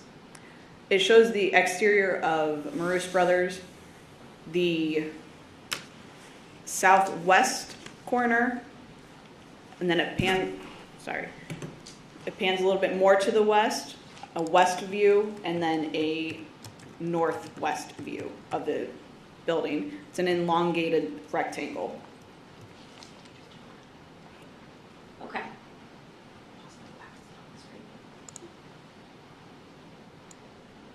We'd like to publish Exhibit 14A, Your Honor. All set? Yes. All right, so officer, what do we see from this view? This is the southwest view of the exterior of Maroos Brothers. Okay, so at the top left corner of that screen, is that the Sunoco parking lot? It is. Okay. This is the highway ramp that we're seeing here? Yes. And then the cars that are sitting waiting, is that Vine Street? That is. Is that the motorcycle we're looking for? It is not. Okay. Do you see the motorcycle we're looking for? Yes, it has just entered the screen on Sunoco, Okay. and it is crossing the lanes of travel for Vine Street. Okay. What did we just see? It is entering the on-ramp for 2 East, And what is it in front of? a silver Nissan Frontier. Okay. Let's move on to State's Exhibit 14B.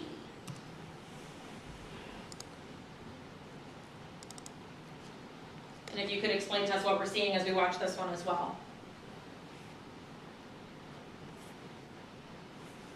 Is this just a worse view of what we just saw? Yes, it's a lower angle, and in my opinion, it's farther back from the intersection view. It's what? Farther back. Oh, for the, okay. Are we able to see the Sunoco parking lot maybe a little bit better from this one? Yes, and you can see where the motorcyclist is in that Why parking don't you lot at show this us- time. Leave the pointer. In the upper left corner? Do we see the motorcycle? Okay. We have it paused at 28 seconds. Is that the motorcycle? Yes. Okay. We're gonna play the video again.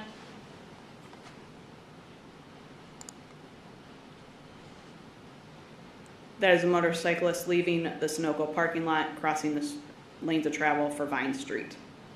Okay. He's going around the white SUV and entering to eastbound on-ramp And do we see, in front of the silver Nissan. okay. Let's look at 14C.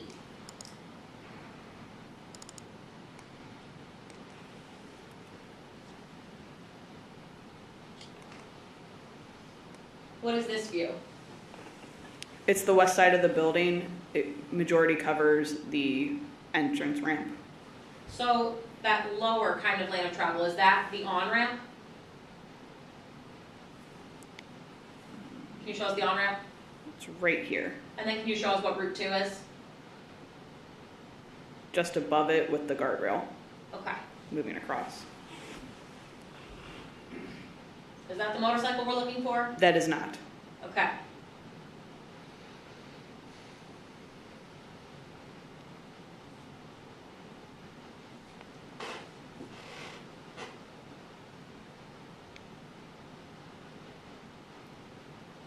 That is the motorcycle that we are looking for.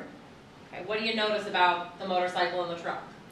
The truck is gaining on the motorcycle. What did we see just at the very end there of that video?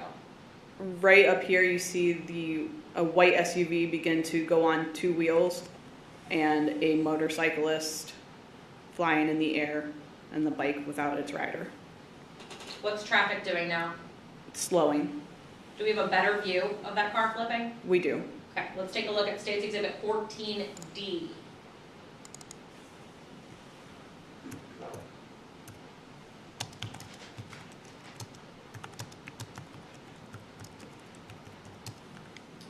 Where's this camera from? This is on the north end of the building. It overlooks their service yard. Okay. And does this give us a better view? Yes.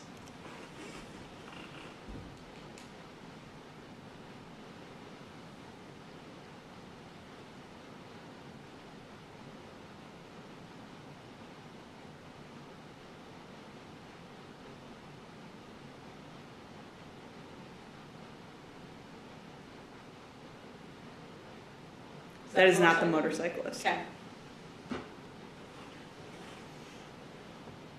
Your Honor, can we remove the pointer?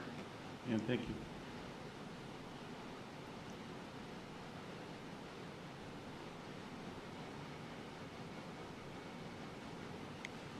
What did we just see? In the area between the telephone pole and the, it's not working.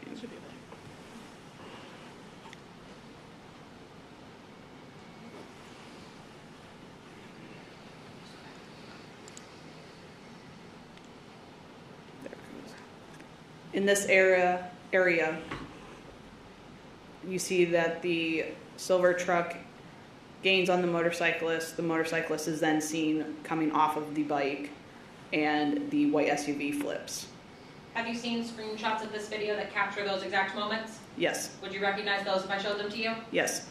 Your Honor, permission to, or we're gonna pull up State's Exhibit 14E and F, we'd ask the screen to Oops, take I down. did. You're pulling up what? Exhibits 14E and F. They're screenshots of I the don't video. have those on my list. Oh, that's at the end. Got it. Thank you. Officer Shenevy, can you click through these two images?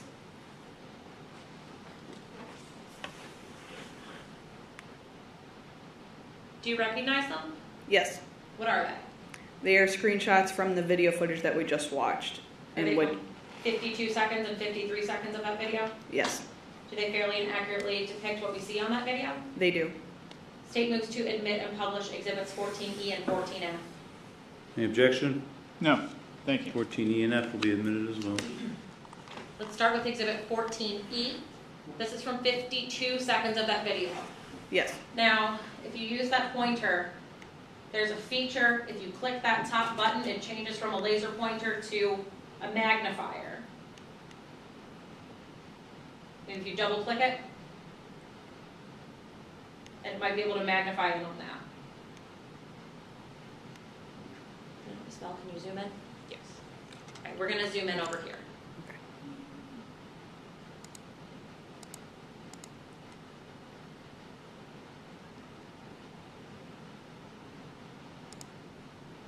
Take a look at that top, or that middle left.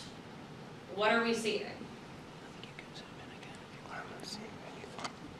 This is the silver truck. This is the motorcyclist.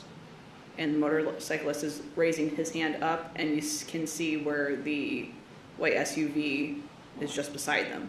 Okay, so is the motorcyclist kind of tilted right arm in the air? Yes. Does it look like he's falling off the bike? Yes. Can we tell if the Subaru is tilting at that point or no? From this specific angle of the still, it's hard to tell, but you can tell that it's next to it. Okay, where's the truck located in reference to both the motorcycle and the Subaru at this point? Right up on the motorcyclist. Okay. Is he in a position where the motorcycle is either slightly in front or right next to him? Yes. Okay. Is the Subaru slightly in front of or right next to that truck? Right next to them. All right, let's go to the next exhibit down. Your Honor, may we approach? Sure.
I'm going to put it back up then.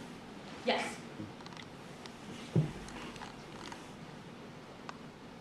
Okay, so Officer Genevieve, here, can you just recap what we saw? Right here, we see the silver truck, the motorcyclist, that, per the video, this is the still of him falling off of the bike, and next to them is the white SUV. Okay, let's look at Exhibit F. We're just gonna scroll down, still zoomed in at 200%. What do we see here? The motorcycle does not have its rider. This is the silver truck, and this is the white SUV that begins to flip. Where is the motorcycle located relative to that truck? Directly in front, Where is the Subaru located relative to that truck? directly next to it. If someone's sitting in the driver's seat of that truck, would they have been able to see these two vehicles? Objection. Absolutely. Sustained. Is that Subaru flipping on this screen? It is.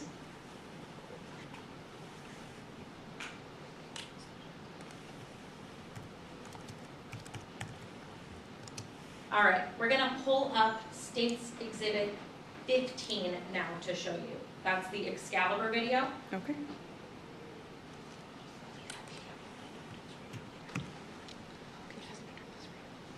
Judge, can you turn off the screen for us? Does the Excalibur video give us anything of evidentiary value?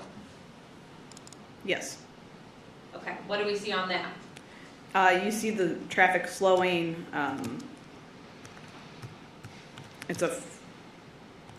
Their viewpoint is farther away from the on-ramp, so you don't see everything, but you can see the traffic slowing and coming to a complete stop.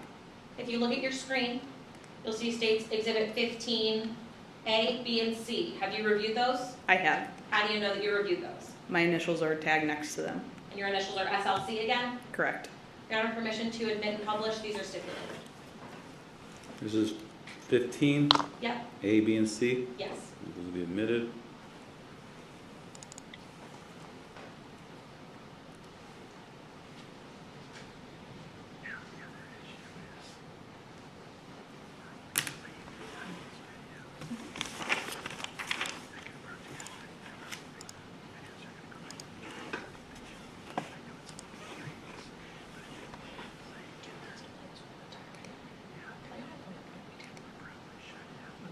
May we approach, Your Honor?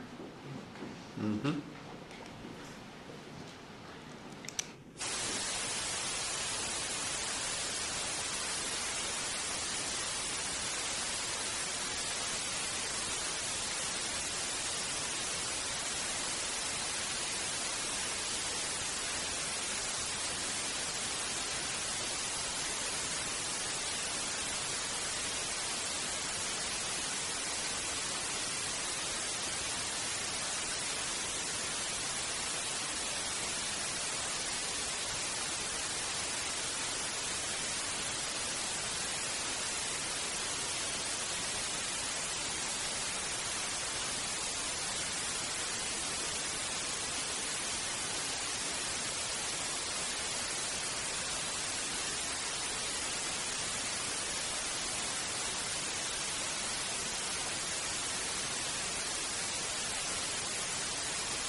You may continue. All right, Officer Genevieve, we're gonna show you State's Exhibit 15A. What is this? This is the exterior from Excalibur. And right there is Marush Brothers. Okay, where is the Route 2 on-ramp? Route 2 on-ramp is right there, and Route 2 is right there. And that's going eastbound? Yes, Willoughby, Lake County, Ohio? yes. Okay. Let us know when something's coming up related to this crash.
motorcycle we're looking for? It is not. Okay, that's the guy that was before him? Correct.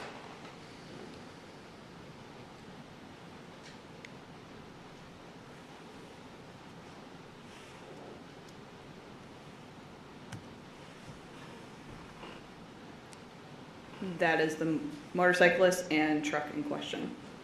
Okay, so we see the motorcycle and the truck come to the end. Yes. Were you able to see the Subaru flip in this video? No. What are we seeing now? Traffic is beginning to slow.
What are we seeing?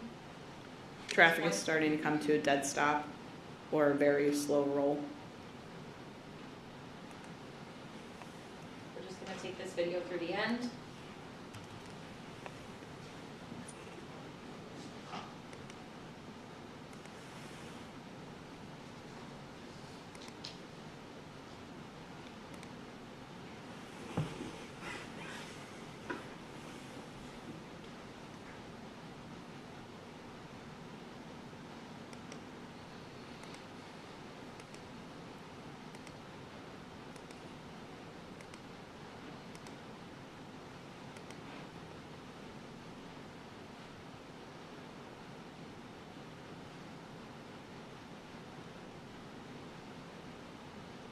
What's happening on the ramp now? Traffic is beginning to back up. Officer Genevieve, does this video continue onto 2 other clips? It does. Okay. We'll watch the continuation of that in just a moment when this concludes. Right? We're going to show State's Exhibit 15B.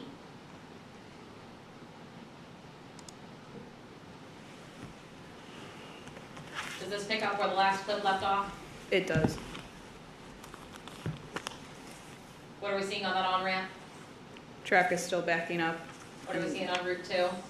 Traffic is either coming to a stop or slow rolling.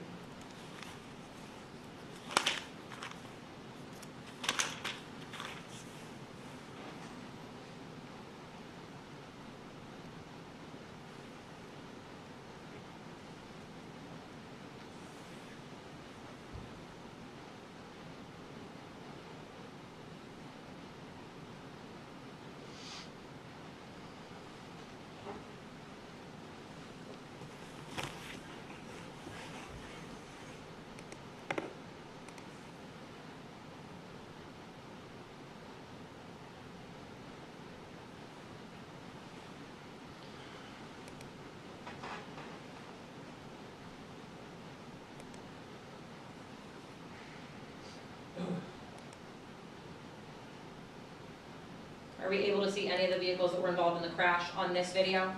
No.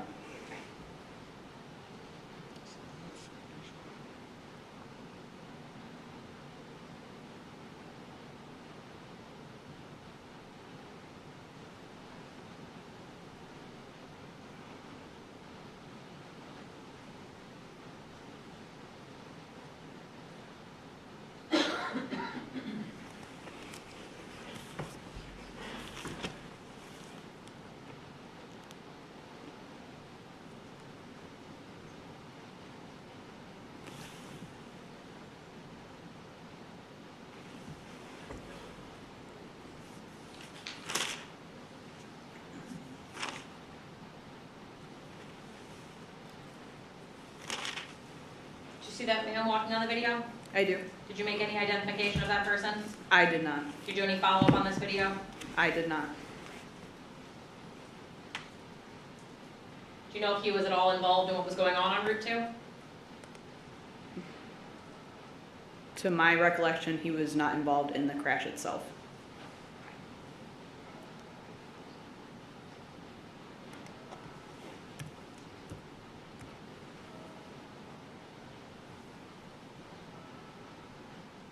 All right, we're going to show you State's Exhibit 15C.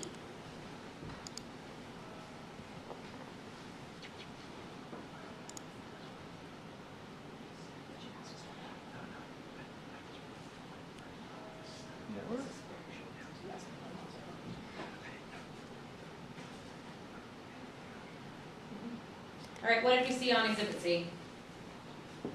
Traffic is at a standstill. Okay. Thank you. I have no further questions.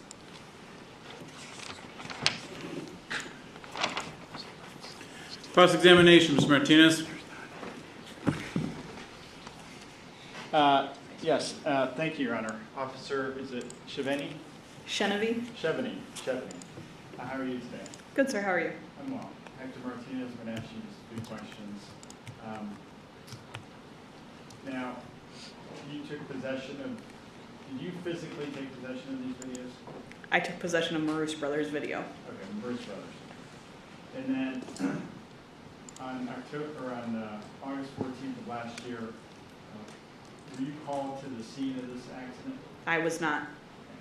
So you didn't visit the accident scene at all? No, sir. You didn't take any measurements or do any investigation as it relates to the accident scene, correct? No, sir. And you don't have any training in accident reconstruction, do you? No, sir. I have no further questions. Redirect examination as to the cross. No, Your Honor. Thank you. All right, you may step down. Thank you. Thank you, sir.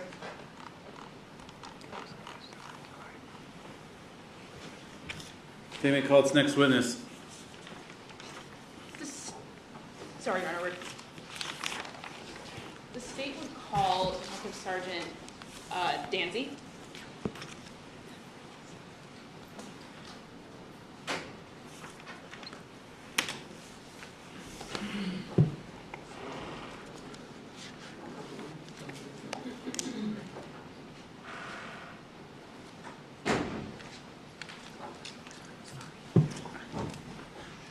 Stop you and have you raise your right hand, please. Do you swear or affirm the testimony you're about to give will be the truth, the whole truth, and nothing but the truth? Yes, I do. Proceed. Thank you. Thank you. Great. May I inquire? Thank you. Can you state your name and spell your last name for the record? Of course. Michael Danzy, D-A-N-Z-E-Y. Where are you employed? City of Mentor Police Department. What's your position there? I'm currently the detective sergeant. What does that mean? I'm responsible for overseeing Detective Bureau operations, supervising narcotics, juvenile, general duty detectives, and our high school SRO.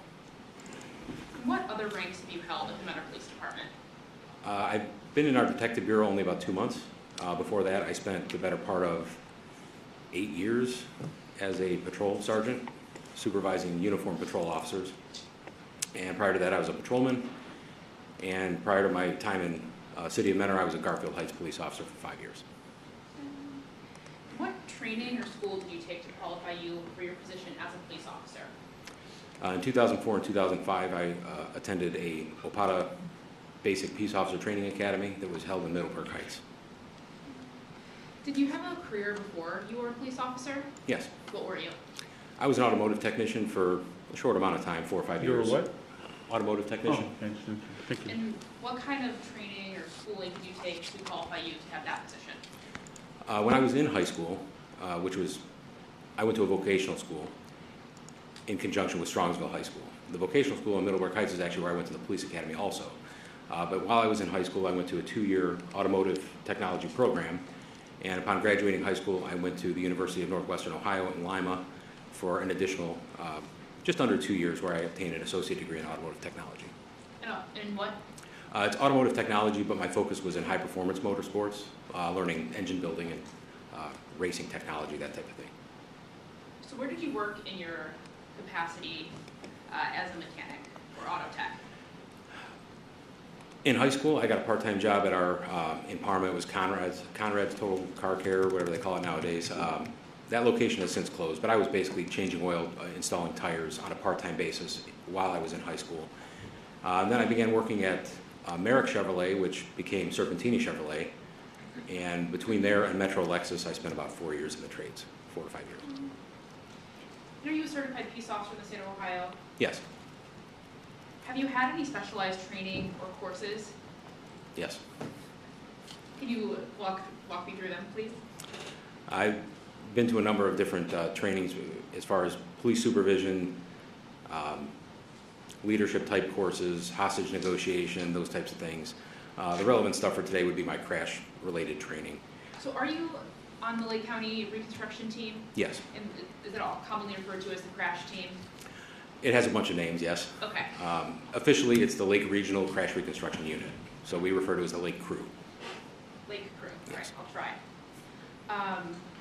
So what kind of training or courses have you taken as it relates to the Lake Crew?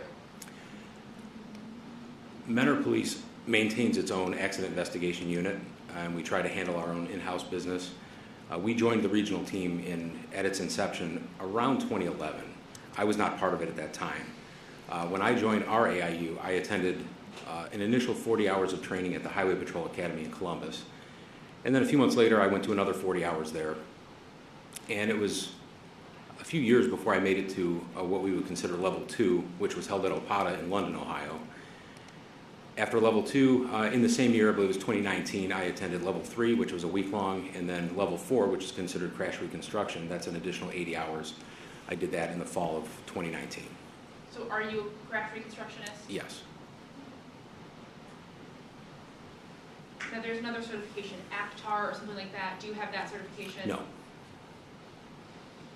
Do you belong to any professional organizations? I am a member of NAPERS, which is the national, it's basically a professional reconstruction association. It's National Association of Professional Accident Reconstruction Specialists, I believe. They send out specialists. They send out newsletters, they host trainings, webinars, that type of thing. It's for a few bucks a year, it's worth being a part of.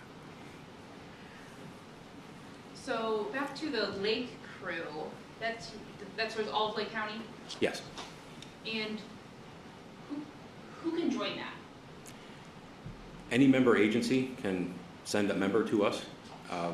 The rule is you have to have level 2, which would be advanced crash investigation through OPATA. In practice, though, if someone wants to be on the team and they've gone to any crash investigation school, we will bring them on, start having them come to call-outs, and they can participate in the training with us.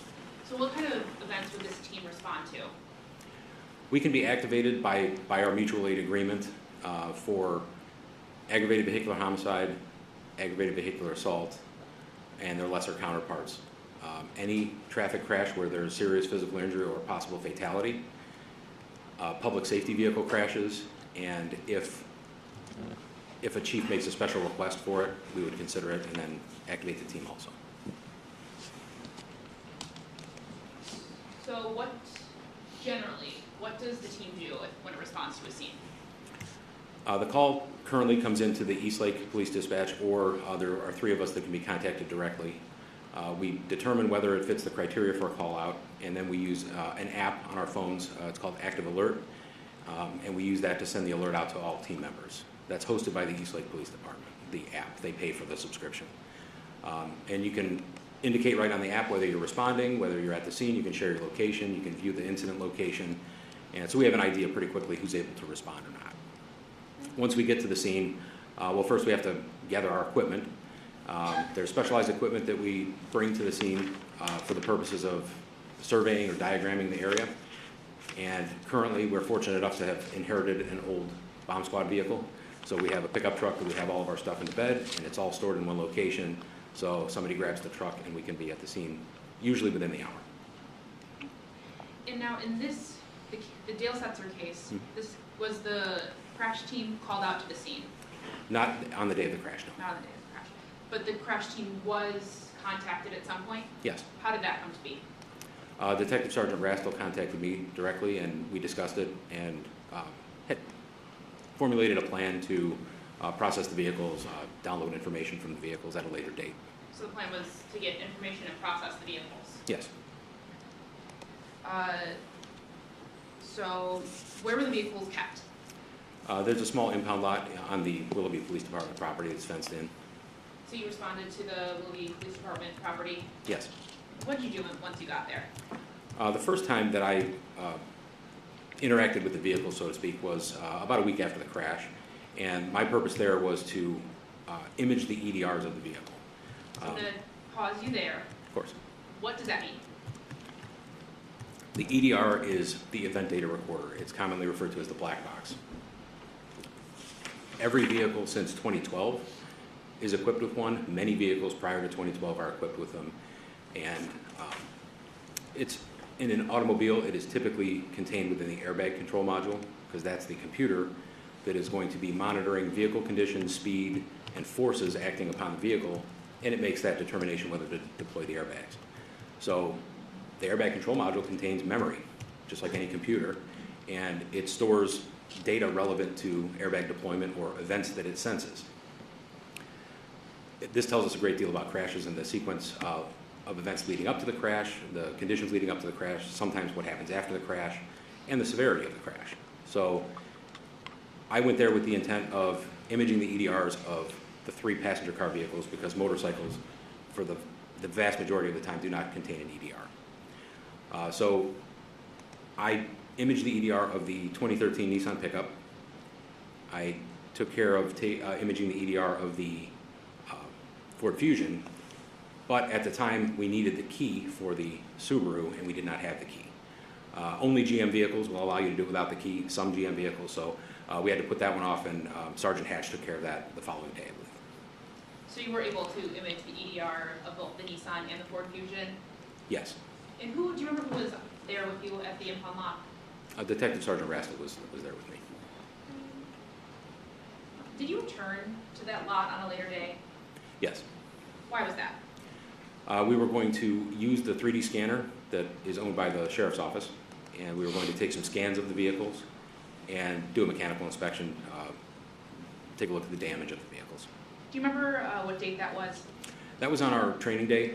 We typically get a training day for the crash team every month, and most of our training days wind up being work days where we have cases that we want to do work on. So it was kind of pre-scheduled, and it was the September 27th, I think it was a Friday. We went back to the impound lot. At that point, I think Patrolman DeSanto was there, Sergeant Hatch was there, he was a patrolman at the time, has since been promoted, and Patrolman Ben Hildebrecht, who's the newest member of our team. And was Detective Sergeant Rastel there at the time too? Yes. So tell me more about that scanner that you mentioned. Several years ago, I proposed to our administration in Mentor, we had an aging total station that was at the end of its useful life, it was about 10 years old. And so I proposed getting some new stuff, and we did. Thankfully, the city took care of us. We got a GNSS unit, a robotic total station. We got some very fancy gear. I really wanted the scanner. The scanner doubled the price of the entire package. So we had to hold off on that. And Lake County stepped up the following year and said they had money in their budget to replace this aging scanner that they had. And they wound up buying the Trimble scanner that interfaces with our gear. So now we have a complete suite of survey instruments that all work together. And it's been we're very fortunate to have that. So that Trimble scanner is what you're using on that September 27th date? Yes, it's a Trimble X7 is the model name. And then what kind of data does it record? If you picture a police LiDAR speed gun, it uses infrared light, and it shoots pulses of light, and it measures how long it takes that light to reflect off of the target and come back. And it calculates speed based on the difference of the time of flight. A total station, which is a survey instrument, uses the same technology, but it's combined with angle encoders and some other items that you're doing the same thing. You're firing infrared light out and you're measuring to a specific point. A laser scanner does that millions of times per second. So it essentially takes millions of measurements in a scan that lasts about 2 to 4 minutes. And in the end, what you have is a list of points, millions of points, with X, Y, and Z measurements. so along 3 planes. They're plotting points in 3 dimensions. We refer to it as a point cloud. It's a file that contains these millions of measurements, and if you visualize it with a computer program, it's a 3D model of whatever you've scanned.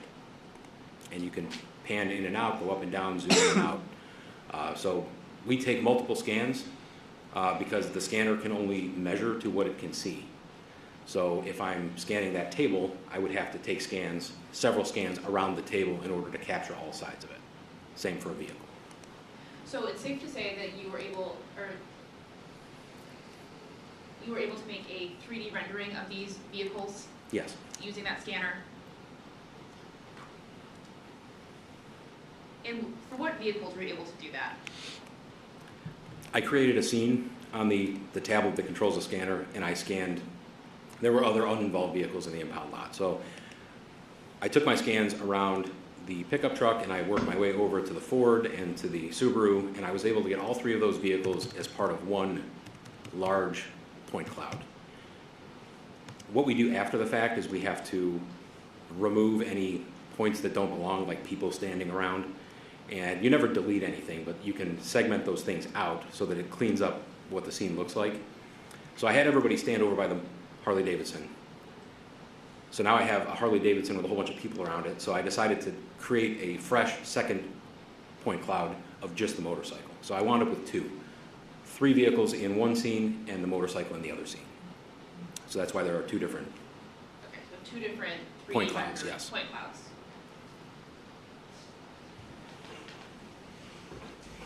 Is there a way that you're able to check that the data that was received is somehow accurate and jives itself? The way the software imports the different scans that we take. If I take 8 scans of a vehicle, 1 on each side of the vehicle and 1 at each corner of the vehicle, I typically start in one spot and work my way around the vehicle. What the software does is it looks for common objects. It likes flat surfaces, so it's looking around for buildings that are in the area. It's got about a 260-foot range, so if it sees any of those common objects, it takes the second scan and it registers it to the first scan. And it tells you whether it was successful or not. It will say, registration successful, and it'll give you an error rate. If it's less than 1 millimeter, it's green, and we move on to the next one. Once you've registered all your scans together, when you export the large point cloud, they call it refining the registration. It's been referred to as like shaking a cereal box, where it causes all the pieces of cereal to settle. It meshes the points as good as it possibly can, and it prints out a refinement report that shows how those scans refer to each other. And if it's all less than 1 millimeter, all the scans are green, and we move on. And in this case, everything registered properly. And are these types of scans generally reliable? They are survey grade. These same instruments are used in the construction of skyscrapers, so they're used by professional land surveyors. So yes, they're very accurate. And were you somehow able to get these point clouds to Detective Sergeant Rastel? I did some post-processing before I did that. He did get all of the original files, but one of the things I can do with one of our programs is take out just the vehicle. So it's referred to as classification. The software looks at the point cloud and it sees the ground, it sees the vehicles, it sees the people standing around, it sees the buildings, the vegetation. It's capturing measurements to everything. And the software will categorize it into high vegetation, power lines, ground, buildings, whatever you ask it to. So my method is that I ask it to classify the ground and everything else. And then I simply turn off the visibility of the ground, and I'm left with just the vehicles floating in space. And I can then just grab that vehicle and save it as a separate file. So in the end, I'm left with 4 individual point clouds of just the individual vehicles. And those are what I typically put on a USB drive, and I give it back to the originating agency. All right. So what did you know about the crash as you were taking these scans and assisting with this investigation? I was briefed on the sequence of events that was reported. Pickup truck struck motorcycle, motorcycle struck Subaru, Subaru then struck Ford and rolled over. And is it important to know generally what happened before you start taking these scans? It helps to give you some direction as to what you're looking for, what types of evidence you're looking for. But at this point, we were scanning to preserve the condition of the vehicles and the damage on the vehicles for later analysis or for use, putting it into a three-dimensional scene, or it can be used for all sorts of things. At that point, when we conducted our inspections, we were also looking at damage. Did you see any damage on these vehicles? Yes. What kind of damage did you see on the Nissan truck? The Nissan truck had some damage on the left front, and I believe Sergeant Hatch conducted the inspection on that, so I didn't look very closely at it, but there was some damage to the left front fender area. Did you inspect any vehicles? Myself and Patrolman Hildebrecht, we focused on the Harley-Davidson. Did you notice anything about the Harley-Davidson during that inspection? It had damage on both sides. There was a considerable amount. Is that unusual to see when a motorcycle is involved in an accident? Depending upon the accident, no, not at all. Especially on a highway, because motorcycles are light and they only have two wheels, so they tend to tumble. So once the rider is thrown from the motorcycle is free to do whatever physics tells it to do, and it tumbles down the road, it's going to have damage on both sides, and that's what we've found here. Do you know what the approximate weight of that Harley-Davidson was? The Pan America Special has a listed weight, a wet weight, which means full tank of gas and all running fluids, of about 560 pounds. And what about the Nissan truck? The Nissan is over 4,000, around 4,300, I believe. And did you also analyze that EDR data that we talked about previously as part of this investigation? I did. Did you do that on, what vehicles did you do that on? All three of the vehicles that had EDRs, which were the three passenger vehicles. So, as we discussed, motorcycle doesn't have an EDR. Honda does make a Gold Wing that has an airbag, so I would imagine it has an EDR, but to my knowledge, I've never seen EDR data from a motorcycle. It's rare. Were you able to analyze the data of the EDR from the Nissan truck? Yes. What did that reveal? The Nissan did not have any events stored in its EDR. Does that surprise you based on what you know about this crash? No. Why is that? There has to be a threshold for an airbag control module to register an event or to store an event. Events are typically fall under two categories. One would be a non-deployment event, where the vehicle experienced a change in velocity sufficient enough to wake up the system, but not sufficient enough to deploy a device like an airbag or a seatbelt pretensioner. The threshold was set out in federal law in 2012, 2013. Prior to that, we would get all sorts of data from older GM, Ford, Chrysler vehicles, even in the late 90s. These EDRs were recording everything because the primary purpose of an EDR was for engineering. It wasn't for crash investigation. So in 2012 or 2013, when they standardized the data, the feds said, we want you to capture at a minimum these data elements. And we wound up losing some of the things that we used to get because they set the minimum a little bit higher than what these manufacturers were capturing. So now we only get events if the velocity changes a certain amount, and it's typically around 5 miles per hour over 150 milliseconds. In my experience, pedestrian strikes, bicyclist strikes, and certain types of motorcycle strikes are not sufficient enough. It doesn't change the velocity of the passenger vehicle enough to create an event. In this case, did the Nissan's airbags go off? They did not.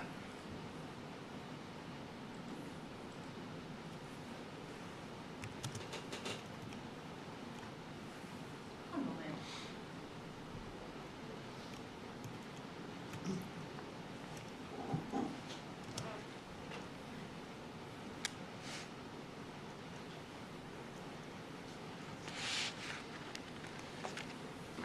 As part of this investigation, did the crash team review or receive any measurements of skid marks in this case?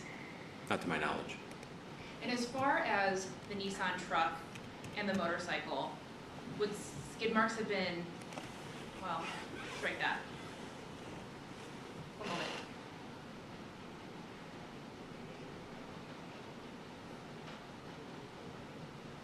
So you didn't get any information about skid marks as No. far as the Nissan truck and the motorcycle, or the other passenger vehicles, for that matter? No.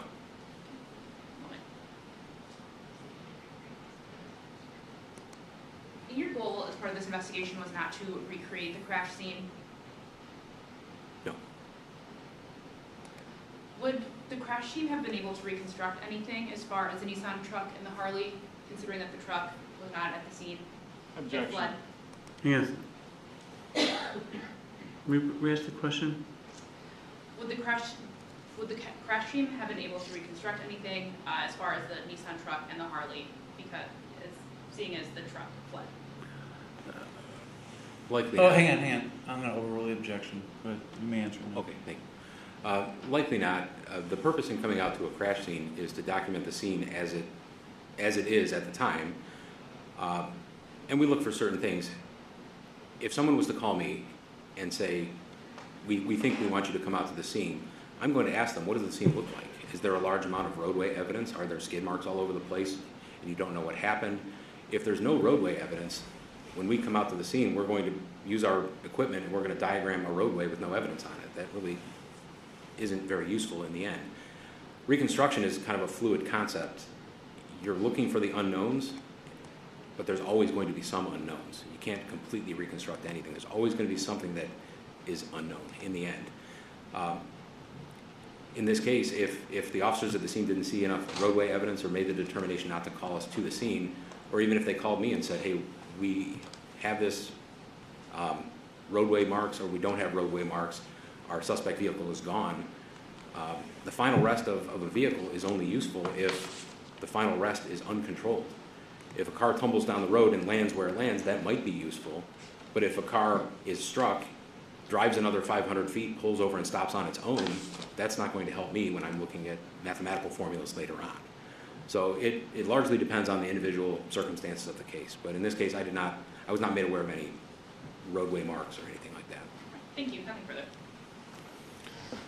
Cross-examination, Mr. Martinez. Thank you, Your Honor. All right. Good morning, Detective Sergeant Dancy. Good morning. Dr. Martinez.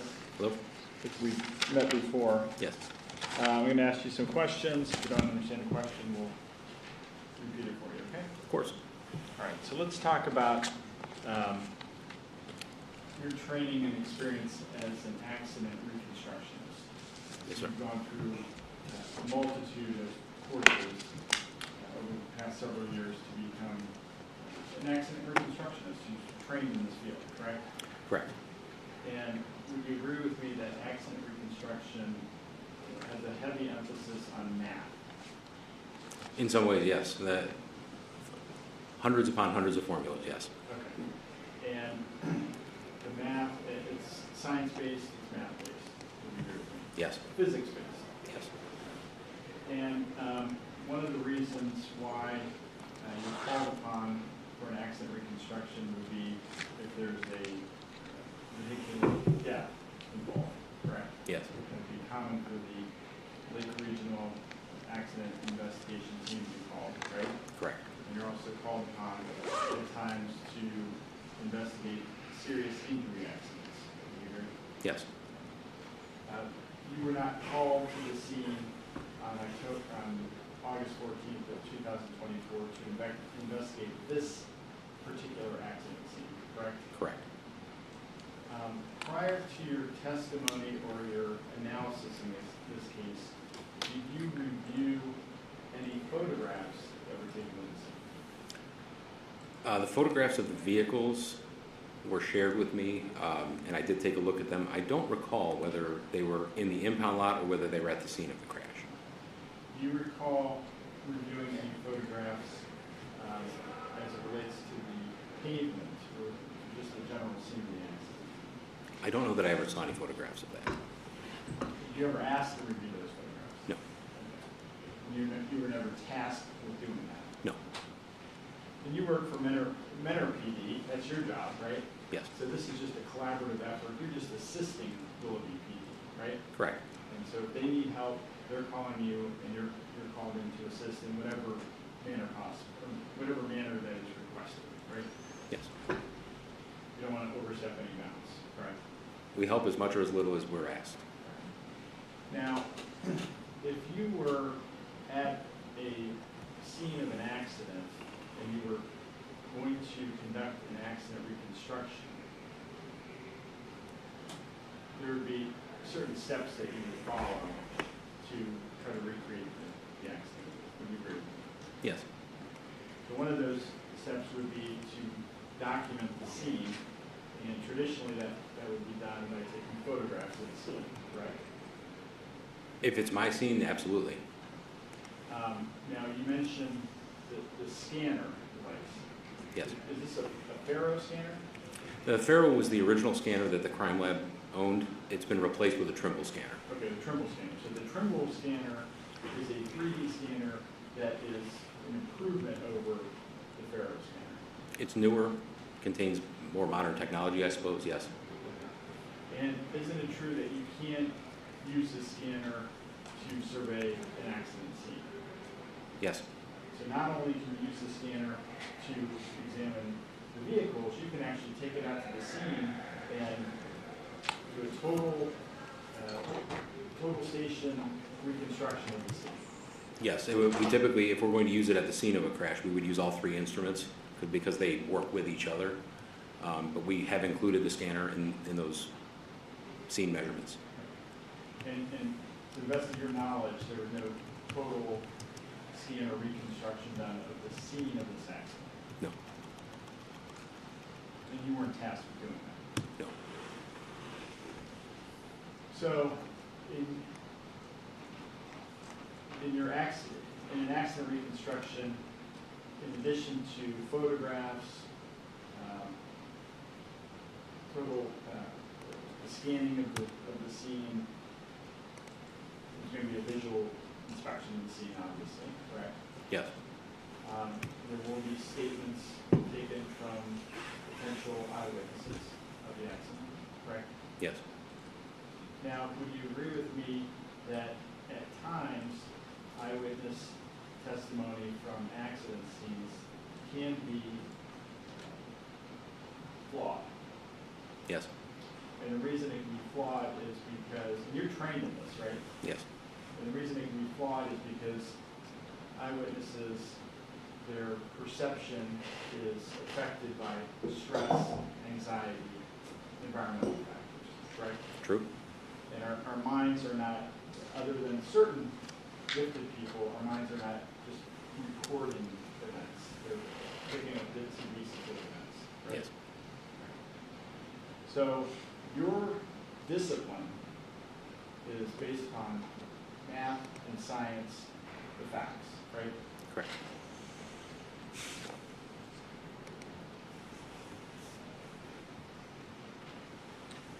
Now, the prosecutor mentioned ACTAR, and you're familiar with ACTAR. I am. That's a national accreditation for accident reconstructions, correct? Correct. And so that would require additional training above and beyond your training, correct?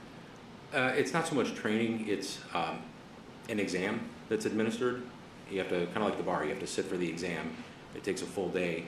But with ACTAR accreditation, it requires ongoing training, and many career police officers cannot rely on their agencies to send them to the required training to maintain such an accreditation. It's very common in the private industry.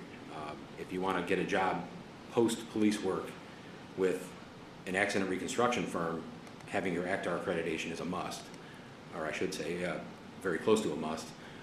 From what I understand, the exam is quite difficult. I know people who have sat for it and been successful and not been successful. So It's a great time commitment as well. it is, yes. Now,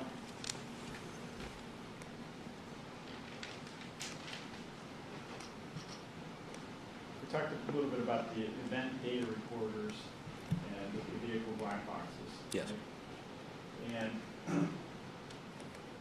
you mentioned that the government has standardized which events can be captured on event data recorders. They've standardized which events must be captured. Must be captured. Some manufacturers give you more. It just depends. Just depends. And the event data recorder, there are different companies who manufacture those data recorders, correct? The modules themselves are made by Bosch? Bosch makes the interface. What the government said was that you have to make the data available to a third party, and for a long time Bosch had a monopoly on that. The modules themselves are made by Continental and a couple of other manufacturers that make computer modules for the big auto manufacturers. It's not made by Subaru, it's made by someone for Subaru kind of thing. So when you're going out to extract data from the event data recorders, you have specialized devices Yes. that are compatible with different event data recorders, is that fair? Correct. You have to make sure that you're not trying to extract data from an event data recorder improperly. Yes. And that could be a big problem, right? I would imagine, yes. Yeah. So in this case, you're confident that you utilize the correct machinery or equipment to extract the data from the event data recorder of the Nissan Frontier, right? Yes. So the extraction of the data, the fact that you could not extract data was no fault of the equipment that you used to extract the data, right? It did extract data, but the data showed that no events had been captured. Well, let's talk about the data that was extracted. What type of data was extracted? The raw file that comes out of an EDR the format is called hexadecimal. It's just a way that a computer talks to other computers, I suppose. The hexadecimal data is how it's stored. The Bosch software that we use interprets that hexadecimal data and basically formulates a report that can be just read in plain English. So when it brings that hexadecimal data out at the end of the CDR report, the data is there for you to see, and it's just a bunch of hexadecimal characters. It doesn't mean anything to me, I'm not an engineer. But if you see a bunch of zeros or no data at all, then the software interprets that as being no event stored. Okay. So you're not able to determine from your extraction on the Nissan, you're not able to determine speed prior to impact? Correct. You're not able to determine any braking that was done, correct? Correct. Acceleration of the vehicle, X, Y axis, you weren't able to extract any of that? Those things are only recorded if an event is triggered. And what? If an event is triggered, Same thing with the collision time, you were not able to extract any data as it relates to the time of the collision. correct. Because there was no collision noted or able to, there was no event that was detected. Correct. And you're familiar with the term delta V? Yes. What is delta? Can you explain for us what delta V means?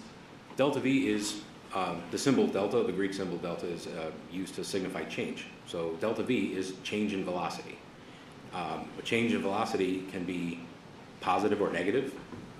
That's the way we refer to it in reconstruction. You wouldn't say someone is braking. It's actually an acceleration. It's an acceleration in a negative direction. So it gets kind of confusing, but that's how we refer to things. Delta V is a very good indicator of the severity of a crash because it happens over such a short period of time. The delta V that we pull out of EDRs at the time of impact will tell us, for example, a vehicle decelerated or experienced a negative acceleration of 15 miles per hour. It doesn't sound like a lot, but if it's 15 miles per hour over 150 milliseconds, that's a severe crash. So that's what we refer to with delta V, as a change in velocity, whether it be forward, backward, side to side, up or down. And according to industry standards now, in order for most of these event data recorders manufactured after a certain year, they will only capture the data or store the data, or an event will be triggered if the delta V is greater than 5 miles an hour. Is that accurate? Typically around 5 miles per hour within 150 milliseconds. And so any incidents with the severity or delta V change is less than typically 5 miles an hour, just won't be recorded or captured. It may not wake up the system. It may record a non-deployment event, but in this case, on a 2013 vehicle, it doesn't surprise me at all that it did not record And anything. you indicated that this is more commonly seen in your training experience. One event might be pedestrian vehicle versus pedestrian collisions, correct? Correct. A lot of times when a vehicle comes in contact with a pedestrian is much smaller, and pedestrian is tossed or thrown in the air. Correct. But there's no impact on the vehicle, right? Well, the impact doesn't change the velocity of the vehicle. Right, doesn't slow the vehicle down. Right. Same thing with bicycles. Correct. Another, the vehicle velocity doesn't change it enough, and you've also seen it with motorcycles. I've seen it with motorcycles, yes. And it's your understanding, based upon the information that you were provided, that the collision in this case between the Nissan was with a motorcycle, correct? Correct. And the motorcycle that you were examining, the Harley, right? Correct.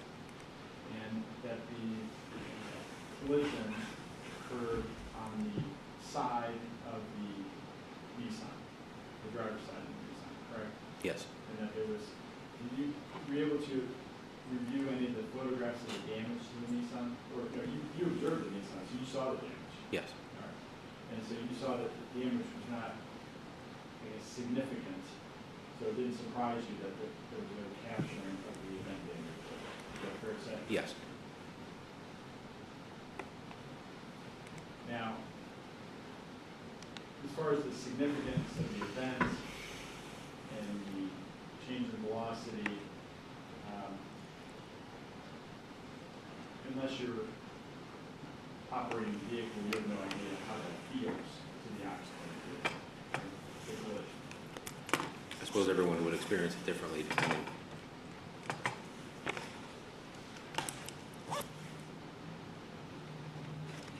Is it your belief that the event data recorder in the Nissan Frontier was otherwise operational and functioning properly?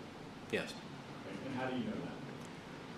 When I begin to image the EDR, there's a series of startup screens where you enter the VIN number, my name, the report number, and you go through the few initial screens, and then when you actually click the button to image the EDR, it runs, you can see it running through its prompts, establishing communication, and then once it is communicating with that module, it makes 3 passes of the data. It reads the memory 3 separate times to make sure that they all jive with each other, and then it saves the data. All right. So again, going back to your examination of the Nissan, you did your visual examination, you used equipment that was appropriate for extraction of the data, and based upon your attempted extraction, you felt that the event data recorder was functioning properly. Yes. So your conclusion is there was not a sufficient delta V change that triggered an event to capture this data? Yes.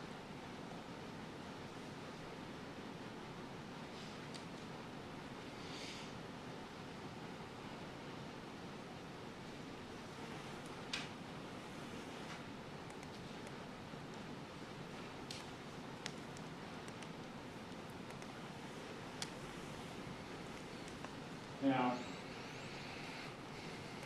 you mentioned, as far as your accident reconstruction training, that you would want to take photographs of the scene, you would want to potentially scan the scene with a 3D scanner. Also, you would visually observe skid marks or yaw marks on the pavement. Is that fair? If we find them, we would also take measurements of them. Okay. Where do you, what? We would take measurements of them Yes. along with the measurements of the roadway. Can you tell us how you would take those measurements typically of the skid marks? What would you do in your training experience? The gear takes a little bit of time to set up, so as we're getting things set up, there's typically 1 or more team members that will take a look at that roadway evidence and mark it with chalk. That way it's easier to find because many times we're fighting daylight or we're working at night. So the instruments that we use are a GNSS receiver. It's like basically a very precise GPS on a stick, and we put the point of it on the beginning of the skid mark and we take a measurement. And then we move down the skid mark and take other measurements. Same with the total station. And then all these measurements are captured in this portable GPS device. Yes, it's captured in software that's shared between all three instruments in 3 separate controllers, like 3 separate little computers. And in the end, when they all get exported, they all mesh together in the drawing software that we have. And then from those measurements, you can actually create drawings of the scene that plot where the skid marks are on the scene. Yes.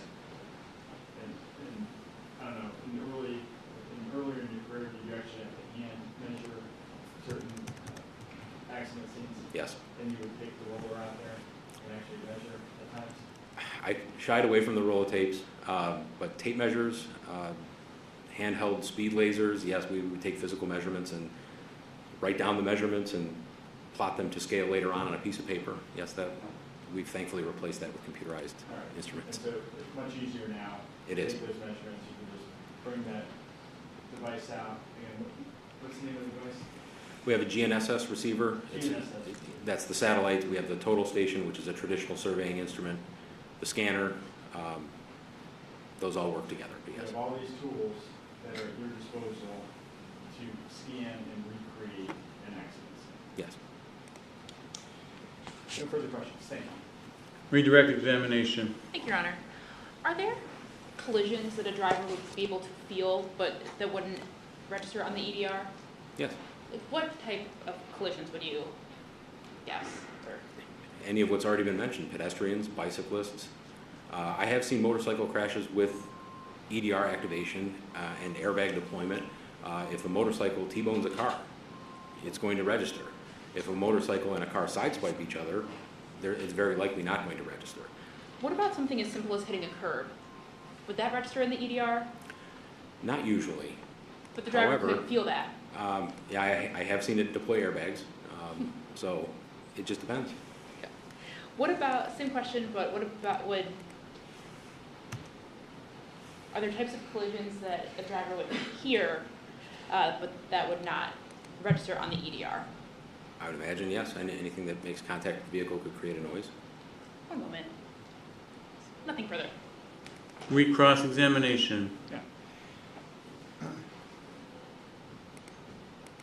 Detective Sergeant, would you agree with me that every accident or crash is different? Agreed. Everyone perceives or may feel or experience a crash. Every person may feel it differently. Yes. No further questions. All right, sir, you may step down. Thank you. Thank you.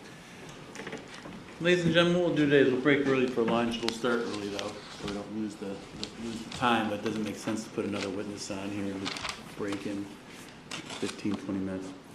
So we're going to recess at this time. Please remember the admonitions I gave you. Don't talk about the case with anyone. Don't let anyone talk about it with you or in your presence.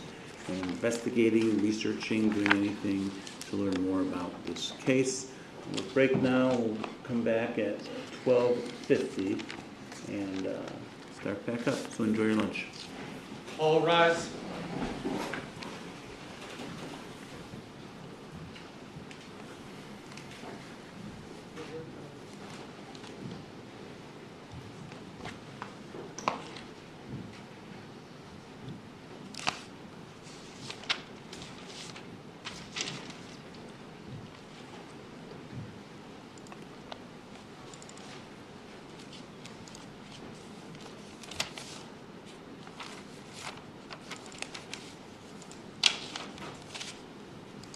Tuttle, you wanted to say something? Yes, Your Honor.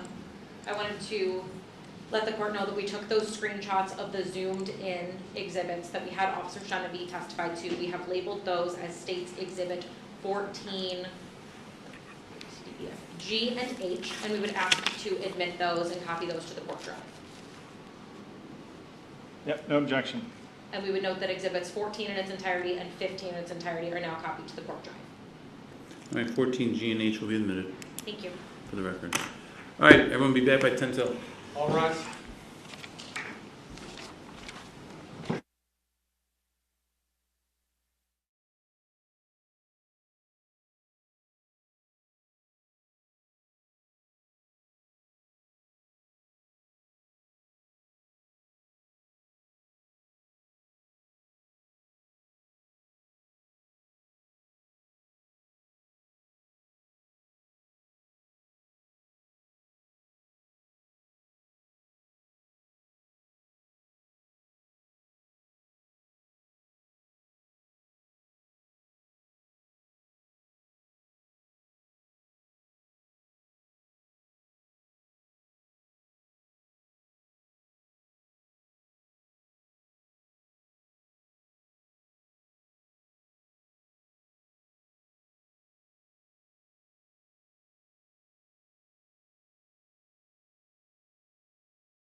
All right, continue on here. We're in the state's case in chief, so the state may call its next witness. Thank you, Your Honor. The state calls Patrolman Kevin Hatch.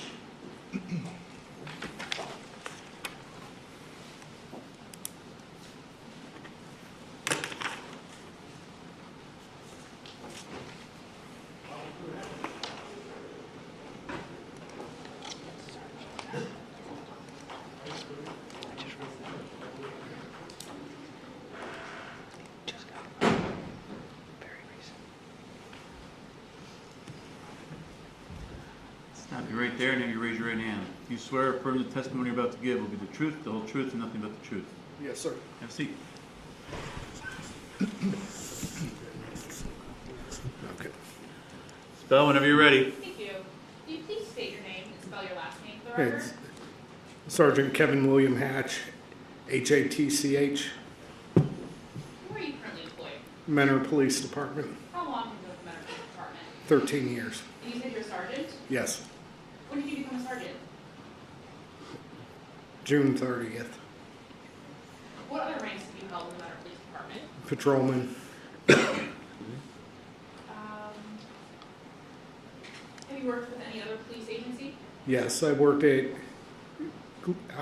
Cleveland RTA for a year and a half. And what training or schooling did you take to qualify you for your position as a police officer? I went to OPATA and was certified June of 2012. And what is OPATA? Why don't you explain that? Just what it stands Ohio for. Police Officer Training Academy. Thank you. You're a certified peace officer in the state of Ohio. Yes, Did you have a career before attending the academy? yes. What did you do? I was an ASE certified mechanic for Metro Toyota for 9 years. And then I worked on the city buses for GCRTA for 6 years. What does it mean to be ASC certified? You're certified by taking automotive tests when you work on vehicles. So you go take a test and they say you're either knowledgeable or you're not. And you were knowledgeable? Yes. Did you take any other training in order to become a mechanic? I went to Cuyahoga Valley Career Center for 2 years in high school. Do you belong to any special teams? Yes. What team is that? I'm on Lake County Crash Reconstruction Unit And how long have you been on that team? since 2015. And have you had any specialized training or courses that allows you to join that team? Yes, I've been through 4 accident classes, and the top accident class you can go to is accident reconstruction. And even though you work for the Menor Police Department, you could respond to scenes all over Lake County? Yes, Did there come a time you were called out by the Louisville Police Department to assist them with an accident of a Dale sensor? yes. And how did you get notified of that? I got a call from Kevin Rastel And what did Kevin Rastel need your help with? downloading the EDR on a Subaru. What is an EDR, just briefly? It's the airbag control module. It takes all the information from the vehicle and stores it to let the computers know that if we need to fire the airbags, which airbags need to go off. So it keeps speed, braking, steering angles, a whole lot of information. And do you have to be near the vehicle in order to do that? Yes. Where is the vehicle stored? And will be police department's backlot impound. So you downloaded that information? Yes. Did you do anything else with it? Put it on our server so Sergeant Danzy could review it. Did you do anything else to assist in the Dale sensor investigation? I helped with the inspection on the Nissan Frontier. And is that the pickup truck? Yes. What do you mean by inspection? Vehicle inspection. Check the vehicle over, check for damage, make sure lights, brakes, transmission, everything's functioning properly. What did you notice during that inspection? The truck was in overall really good shape for its age. It was a 2013 two-wheel drive Nissan Frontier. It had a dent in the left front fender and the bumper was pulled down.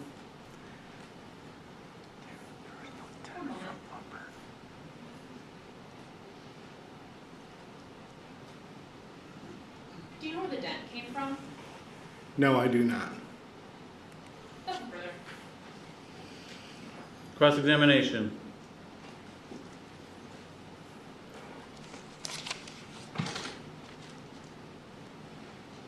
Good afternoon, Sergeant Hatch. Good afternoon, sir. Hector Martinez, I'm going to ask you a few questions. Yes. Don't understand a question, please ask me to repeat, okay? Okay. All right, so you've gone through training as a patrol officer at the Ohio Peace Officers Training Academy, correct? Yes, sir. And then you also did your is it ASC certified?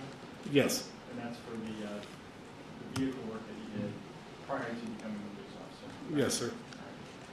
And then you've gone through training in accident reconstruction, is that accurate? Yes, sir. And so that training has been local training through different levels of accident reconstruction, is that accurate? Yes. How many levels are there? There's 4. Okay. So you completed all 4 levels of accident reconstruction training locally, correct? Yes, sir. Right. And so you're trained to go to accident scenes, memorialize or gather all the evidence, examine the scene, and then you actually write reconstruction reports? Yes. So you're trained to use all the equipment that might be utilized at an accident reconstruction scene, is that accurate? Yes, sir. That equipment would include different types of 3D scanners, right? Yes. Different equipment to utilize GPS equipment, utilize to measure or take measurements on the scene. Yes, sir. Obviously, cameras, right? Pictures. Yes. So in this case, you were tasked with just extracting data from one vehicle, correct? Yes, sir. And that was the Subaru vehicle that was involved in this accident, correct? Yes. And you also did a visual observation of the visually observed the motorcycle that was involved? It was in the same area. Okay. I didn't do that inspection, though. All right. So you inspected the Nissan Frontier? Yes. And you were not tasked, in this case, with doing any investigation as it relates to the accident scene or any calculations as it relates to accident reconstruction, correct? Correct, sir. Are you trained to do the math, to do the formulas, to use the formulas in accident reconstruction? Yes. And that's a science-based discipline, do you agree with me? Yes. And in your training and experience, you were trained that, you're trained to observe, examine different parts of the accident investigation, and one portion might be eyewitness identification. Is that accurate? Could you repeat that, sir? So when you're doing an accident investigation, you conduct these, correct? Yes, sir. And you conduct them for serious injury cases, right? Yes. And also for, unfortunately, fatalities, correct? Yes, sir. All right, so you've been on the scene doing the work here. Part of the gathering process or information gathering process or evidence gathering is eyewitness interviews, right? Yes, sir. Eyewitness accounts of what happened, right? Yes. So you're trained in some of the flaws of eyewitness testimony in these cases, correct? Yes. And would you agree with me that one of the flaws for eyewitness testimony would be that oftentimes in these types of cases, eyewitnesses can be impacted, their accounts can be impacted by what they Objection? saw. Approach.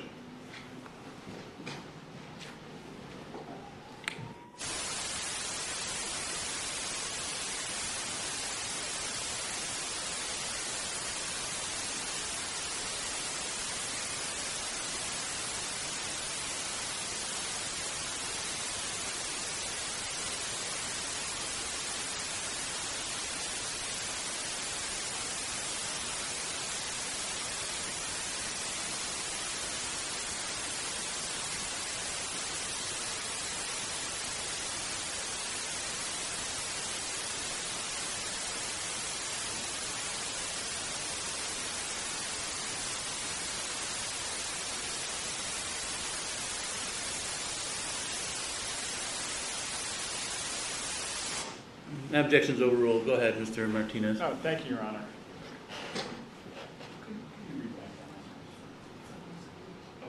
That's fine. I'll recount it. All right, so let's talk about your training and experience as an accident reconstructionist. Again, going back, you're trained in some of the flaws or limitations of eyewitness testimony. Is that fair? Yes, sir. And would you agree with me that one of the flaws or limitations of eyewitness testimony is that the witnesses to serious crashes can also often be affected by stress or anxiety? Yes. And that stress or anxiety can impact their specific recall of the events they observed. Is that accurate? Yes. And that's part of your training, right? Yes.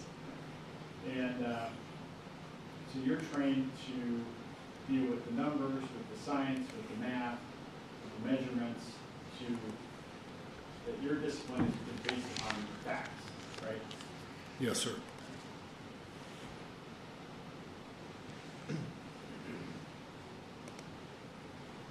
Now, when the prosecutor, I think she asked you about the EDR. What is an EDR? It's a event data recorder. Its basic terms is it's an airbag module. Okay. So when she asked you about EDR, I think you answered that it was airbag control module, but really EDR is an acronym for event data recorder. Is that accurate? Yes, sir. So you were tasked with gathering or extracting information from the Subaru on the Subaru's event data recorder, correct? We image it. You image it, right? Yes, sir. So in order to do that, you have a specific piece of equipment that you use that is compatible with that event data recorder. Is that accurate?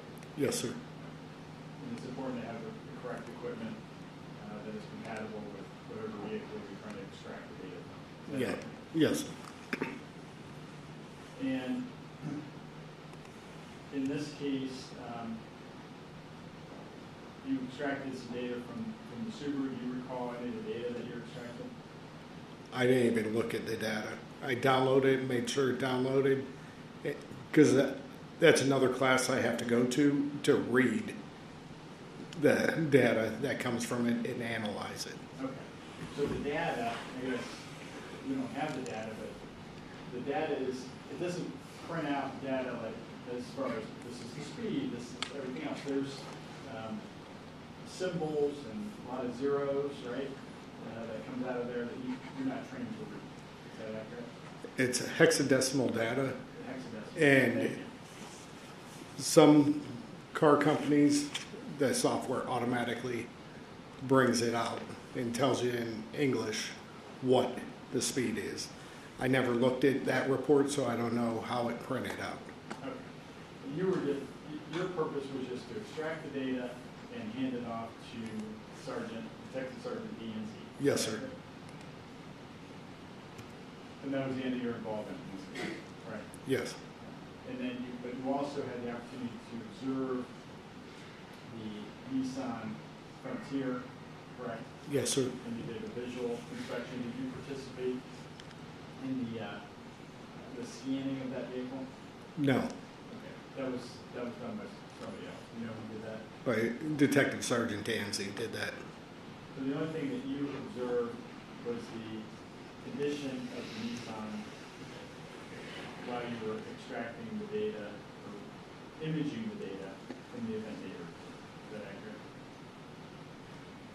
I imaged the Subaru and then I did an inspection Yeah. on a different day on the Nissan. Okay, so you came back a different day to do the inspection on the Nissan. Yes, sir. Okay. And so one of the conclusions that he drew from the inspection was that the Nissan was apparently in good working order.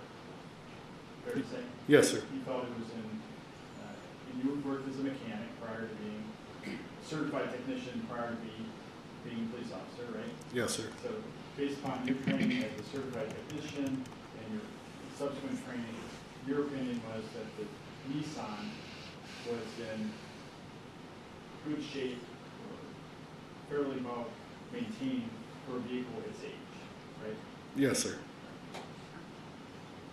And you did notice that there was some damage to the passenger front of the Nissan, correct? It was a left front. Driver's front. Driver's front, yes. And you didn't do any other further inspection other than just noting the damages, correct? Correct, sir.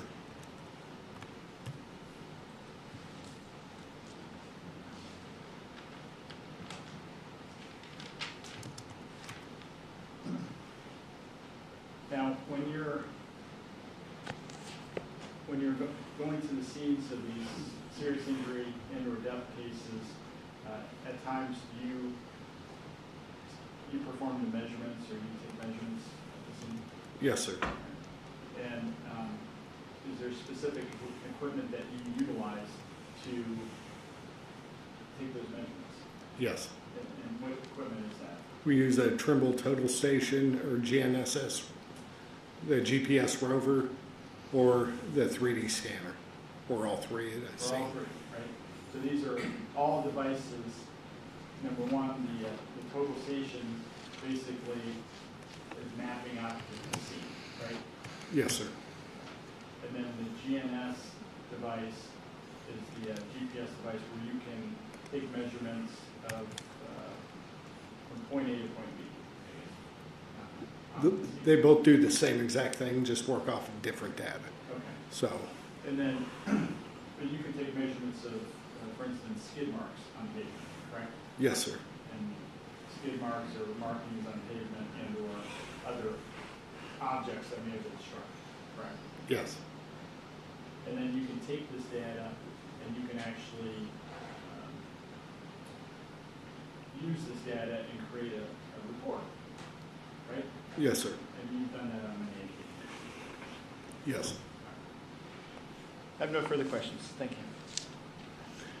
Redirect examination. No, Your Honor, thank you. All right, so you may step down. Thank you. Thank you.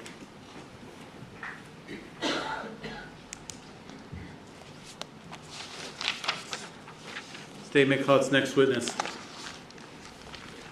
The state calls Matthew Healy.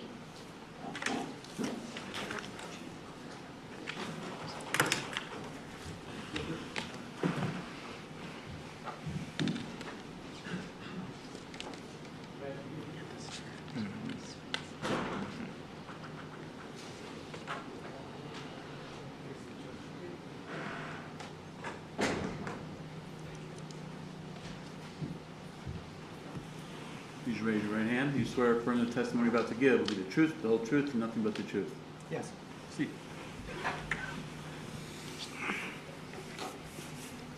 Settle, and you're ready. Thank you. Can you please state your name for the record and spell your last? Matt Healy, Whoa, all right, yeah. sorry, You're good. Healy. Okay. And is your first name Matthew? Yeah. Where do you work, Matt? Intro Tech Crash Reconstruction and Forensics Group. What is your job at Intro Tech Crash Reconstructions and Forensics Group? Forensic Video Analyst.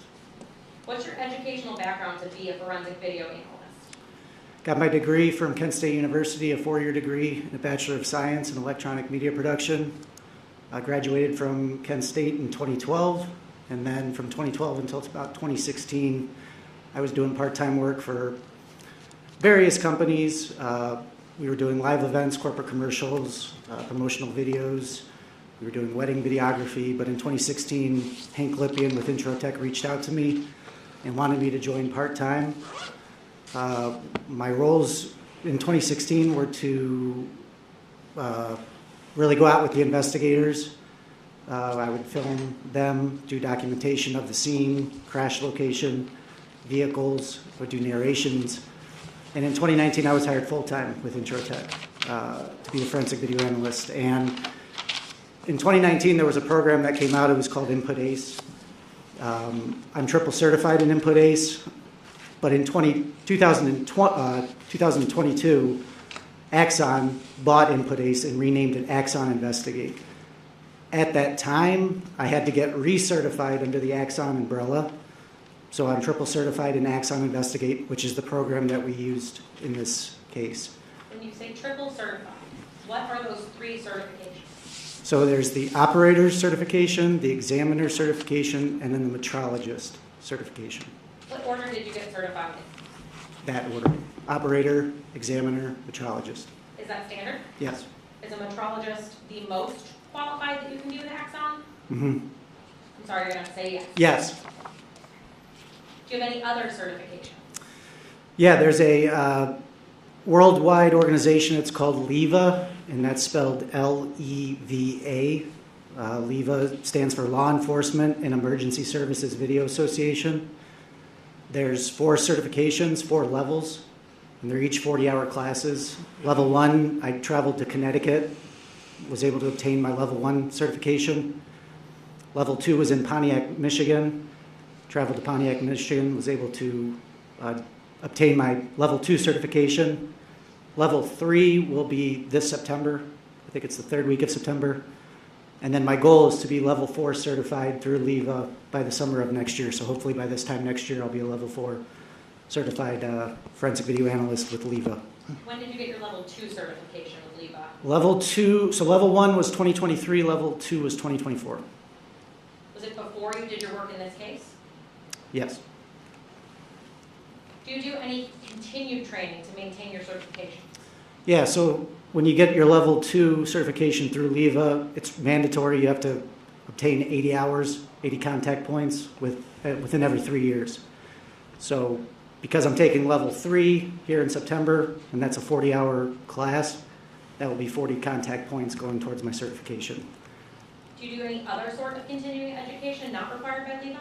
Yes, Axon puts on webinars, they put on seminars that LEVA allows to go towards the certification. Are you a member of any professional organizations? LEVA. Do you teach on the topic of digital media? I do. So I started teaching in 2020. It's my first class. We teach law enforcement agencies. I'll be teaching at the OIO conference in Columbus next week. I believe the conference is Wednesday through Friday.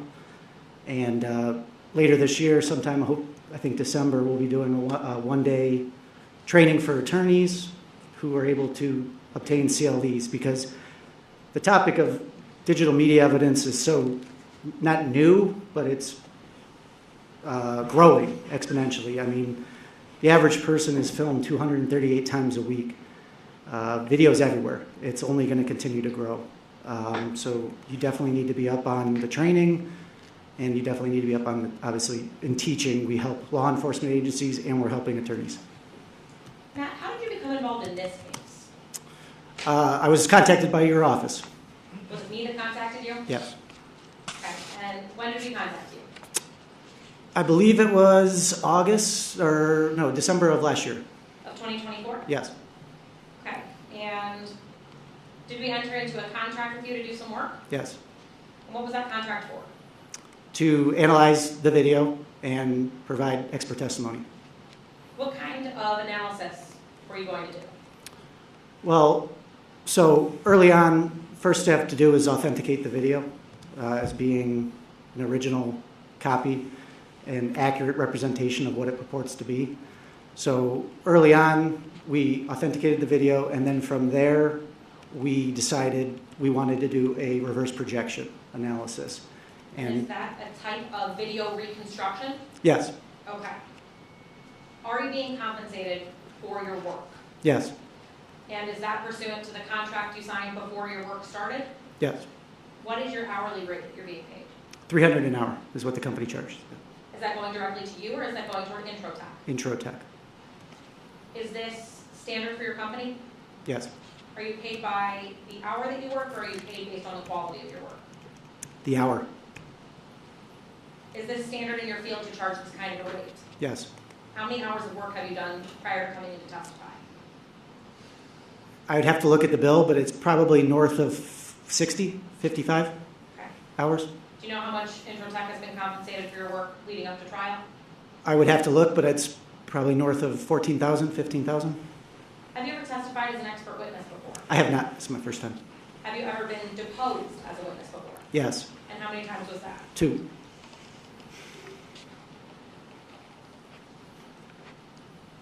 I'd like to talk to you a little bit about your specific investigation in this case. So what evidence did you review? So we reviewed the police report, supplemental reports, and then we reviewed the camera streams. I believe there was 4 from Arus Brothers, and then Channel 6 from Excalibur, which is the towing. Arus Brothers is the construction complex. Traveled to the scene and was able to assist Sergeant Rastel and the Mentor Crash team in obtaining digital images of the scene. And then from there, just the analysis portion, using Axon Investigate and Ferrozone 3D. So when you say that you traveled to the scene and were able to assist in getting images, was that drone footage? Yes. Okay, tell me what that was. Yeah, so I'll get to it a little bit later on with the analysis portion, but early on it was prevalent. We needed to get to the scene, put the drone in the air, and get as many images of the scene as possible. So my role in that was driving to the scene and assisting the Mentor Crash team in what we needed to obtain. Did you also receive 3D scans of the vehicles from the Mentor Crash team? We did, And did you use those to come to your conclusion? yes. Is the work that you did in this case based on reliable scientific, technical, or specialized information? Yes, Did you reliably apply the scientific and technical principles and methods to your work in this case? yes, Is 3D point cloud reconstruction objectively verifiable? yes, Is it widely accepted in your field to use this type of technology? yes, Was the recreation conducted in a way that yielded an accurate result for you? yes. How did you guarantee that? Use it, so the software Axon Investigate, I'll get a little bit more into it with the PowerPoint, but it's a 7-step process. One of the steps of the 7 steps is to calculate a margin of error. And in calibrating the images, bringing everything together within the 3D and the video, you're able to calculate a margin of error. So yes, we had a margin of error in this case. So And it's the margin of error was appropriate in this case? Yes, Reliable? yes, Now, you said PowerPoint. Did you create a PowerPoint to aid in your testimony today? I did. Your Honor, may we publish State's Exhibit 22 to use as a demonstrative to aid in this witness's testimony? It has been previously provided to defense counsel. Yes.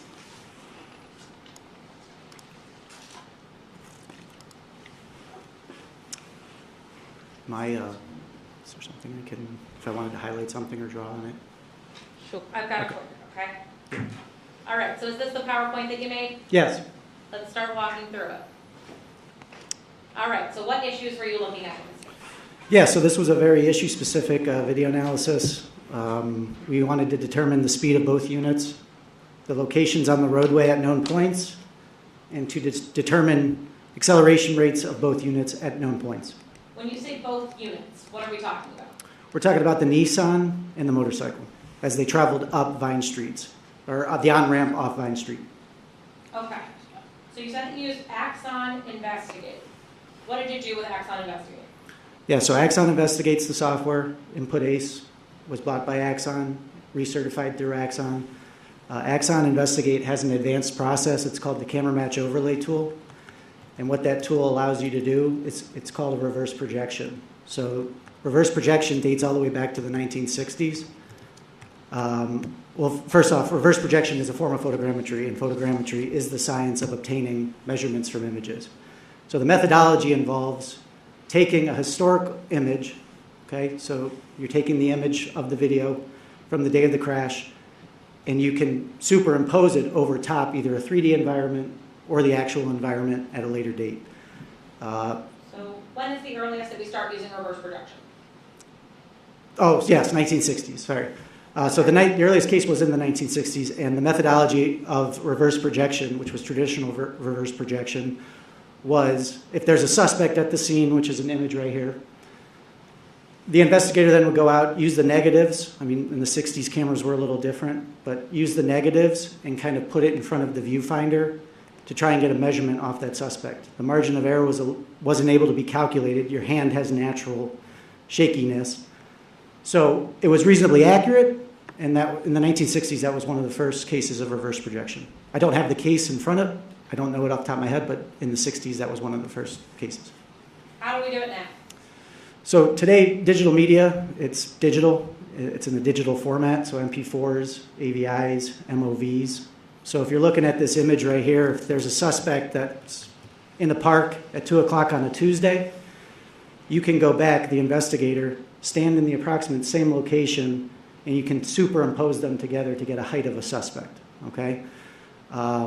So you're using a historical image, you're using video captured of someone on a certain day, and as long as the environment is unchanged, and as long as the camera is unchanged, camera hasn't moved and the environment is unchanged, you can superimpose them together and get a suspect's height. Okay. Can you tell us a little bit more about modern day 3D reverse projection? Yeah, so same concept. In traveling to the scene, we kind of alluded to it earlier. Why it was so important to put the drone in the air is a drone can go up, a drone can take a 4K image. And if you think about it from just a photo's perspective, you got height and width. It's called resolution. So if you have 4,000 pixels wide and 2,000 pixels high, you're getting a lot of information, measurable points within that image. So crash team went out, they were able to get 700, I believe, in 19 images of the scene. When we get those images, we bring them into a program called Farazone 3D, and we can render out a 3D model of the scene. It's to scale, and it's captured by the drone. Is the image that we're seeing on the screen right now a 3D model of the scene involved in this crash? Correct. Okay. Is that what you created using the information provided from those drone pictures? Yes. How do we get these types of images? Yeah, so we were not the ones in-house to put the drone in the air. Obviously, when a crash team put their drone in the air, but these are the two scanners we have in-house. One is a tripod-mounted scanner, and it's similar to how they were able to obtain the scans of the vehicles, okay? So how this scanner works is it's a laser, and there's a mirror inside of it that just goes rapid fire, rapid fire, rapid fire. And the laser hits the mirror, bounces off, and when it hits objects, it collects all of the points needed to render out a 3D model. So when they were getting their vehicles, they used tripod-mounted scanners to do that. Obviously, the drone is a little different. You put the drone in the air, you gather images, and then based on those images and the overlap of reference points and objects, you mesh them together and you can produce a 3D point cloud. Any point cloud can have easily 500,000 points, if not a million points. So what is a point cloud? Yeah, so this is an example. This is just a screen grab from my computer, and this is the model itself. With your clicker and your mouse, you can go anywhere in this model. You can give any vantage point. You can measure it. It's similar as if we showed up there with a measuring ruler. We put it out there, we can measure. So this is a 3D point cloud. If you, yep. So in the 3D point cloud, is this like you could stand anywhere in the image and look around like it's in real life? Yes. So you could, say, put a figure in the middle and see straight up from it? Correct. You could see left, you could see right? Correct. Okay. And is this made from those images from the drone? Yes. Why is there snow? Well, that was, we were out there January 2nd, I believe, and there was snow on the road. So again, it depends on what day you go out, but as long as the environment's unchanged, and by environment, I mean fixed objects, fixed reference points, poles, trees, fire hydrants, lane lines, you can do a reverse projection. But because there's snow on the road, it's because that's the day we went out. So we went out January 2nd, we captured these images. So none of the fixed points had changed No. when you took these images? No. It was just winter instead of August? Yes. Okay. Let's talk a little bit about reverse projection. So, sorry, this is going to animate for us. yep, so this is again me taking the mouse and bringing it to, you can go anywhere within the 3D image. And everything again is measurable.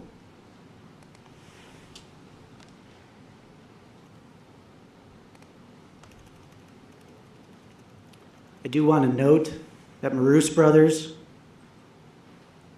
so this is the on-ramp from Vine Street, and that's Maroos Brothers. Those two green lines are the camera's perspectives within the 3D.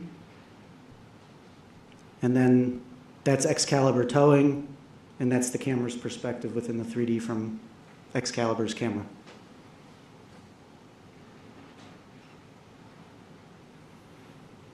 Okay, so we can get as close as we want or as far away as we want? Yes. All right. Now let's talk about your workflow with reverse projection. How does that work? Yeah, so Axon has a 7-step process. The first step is to replicate the camera perspective in a 3D program. So within the 3D, first thing you do is you locate the camera. Where is the camera within the 3D? Once you find the camera, I don't know if anyone here is familiar with Adobe Photoshop, but you make a layer and you bring the camera within the 3D, place it at that location, lock it, save it, don't touch that camera. That camera's not moving. So once you find the camera perspective, then you replicate it. Bring out the aperture, you bring the different settings with the camera, you try and match it as best as you can. Once you replicate it within 3D, you then take a screenshot. So in using these two as an example, this is a separate case we worked a while back, but once you get that vantage point within the 3D, match it to the video, you take a screenshot. Once you take a screenshot of the 3D program, you then add it, that and the screenshot in the original video to Axon. You correct the lens distortion, and what lens distortion is, most body-worn cameras that you'll see, or most Ring doorbell cameras, or any cameras mostly that people have, it looks like a fisheye lens. Okay, so it makes it look like you're going over a curve to go down a curve, when in actuality the road's straight. So fourth step is to correct that distortion. Okay, make it straight. Objects that appear curved, make them straight.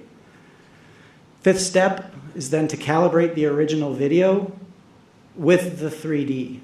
And by calibrating it, you find those common points, those fixed objects that we mentioned. So poles, trees, fire hydrant, lane lines.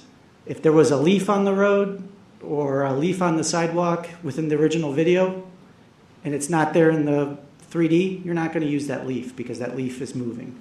You're using objects that are fixed.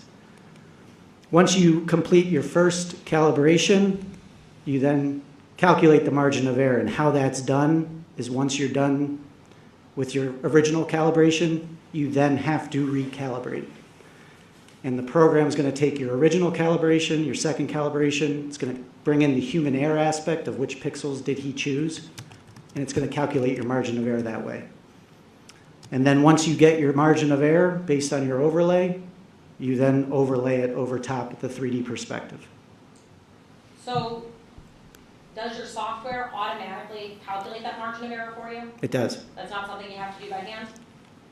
You calibrate it yourself by finding fixed points, but the program then gives you your margin of error. And what should the standard margin of error be in order to have an accurate 3D point cloud? There really is no standard in what we do. It's really up to the analyst. What's your standard? In this case, my margin of error was 1 to 1.5, and that was acceptable for me, 1 to 1.5 feet. Was there ever a location where it was a little bit above that? Yes, the 2 camera streams that we used from Marus Brothers, we had a margin of error between 1 and 1.5 feet. The Excalibur camera, we had a margin of error of 1.9 to 2 feet. And are those acceptable in your field? Yes. All right. You want to walk us through some images and tell us which part of the process this is illustrating? Sure. So what do we have here? So the first step, once you replicate the camera perspective, once you take that screenshot, you bring it into Axon Investigate, and this is a screen grab from my computer. So over on the left, you're seeing the 3D perspective of the camera, and on the right, you're seeing that original video in its distorted state. You're seeing the curvature of the road, the sidewalk that appears like it's going around a left bearing curve. That's its original state, distorted. So the first step, add the data, we did that. What's the next step? Correct the distortion. So you're seeing a couple red dots, a couple green dots, a couple yellow dots. The red dots here? Yep, there's 4 of them. Green dots here? Green dots there, yep. And then the yellow, dots here? yep. And then there's a blue one down bottom of the sidewalk. There's a couple dots on the sidewalk down in the bottom. Over here. Yep.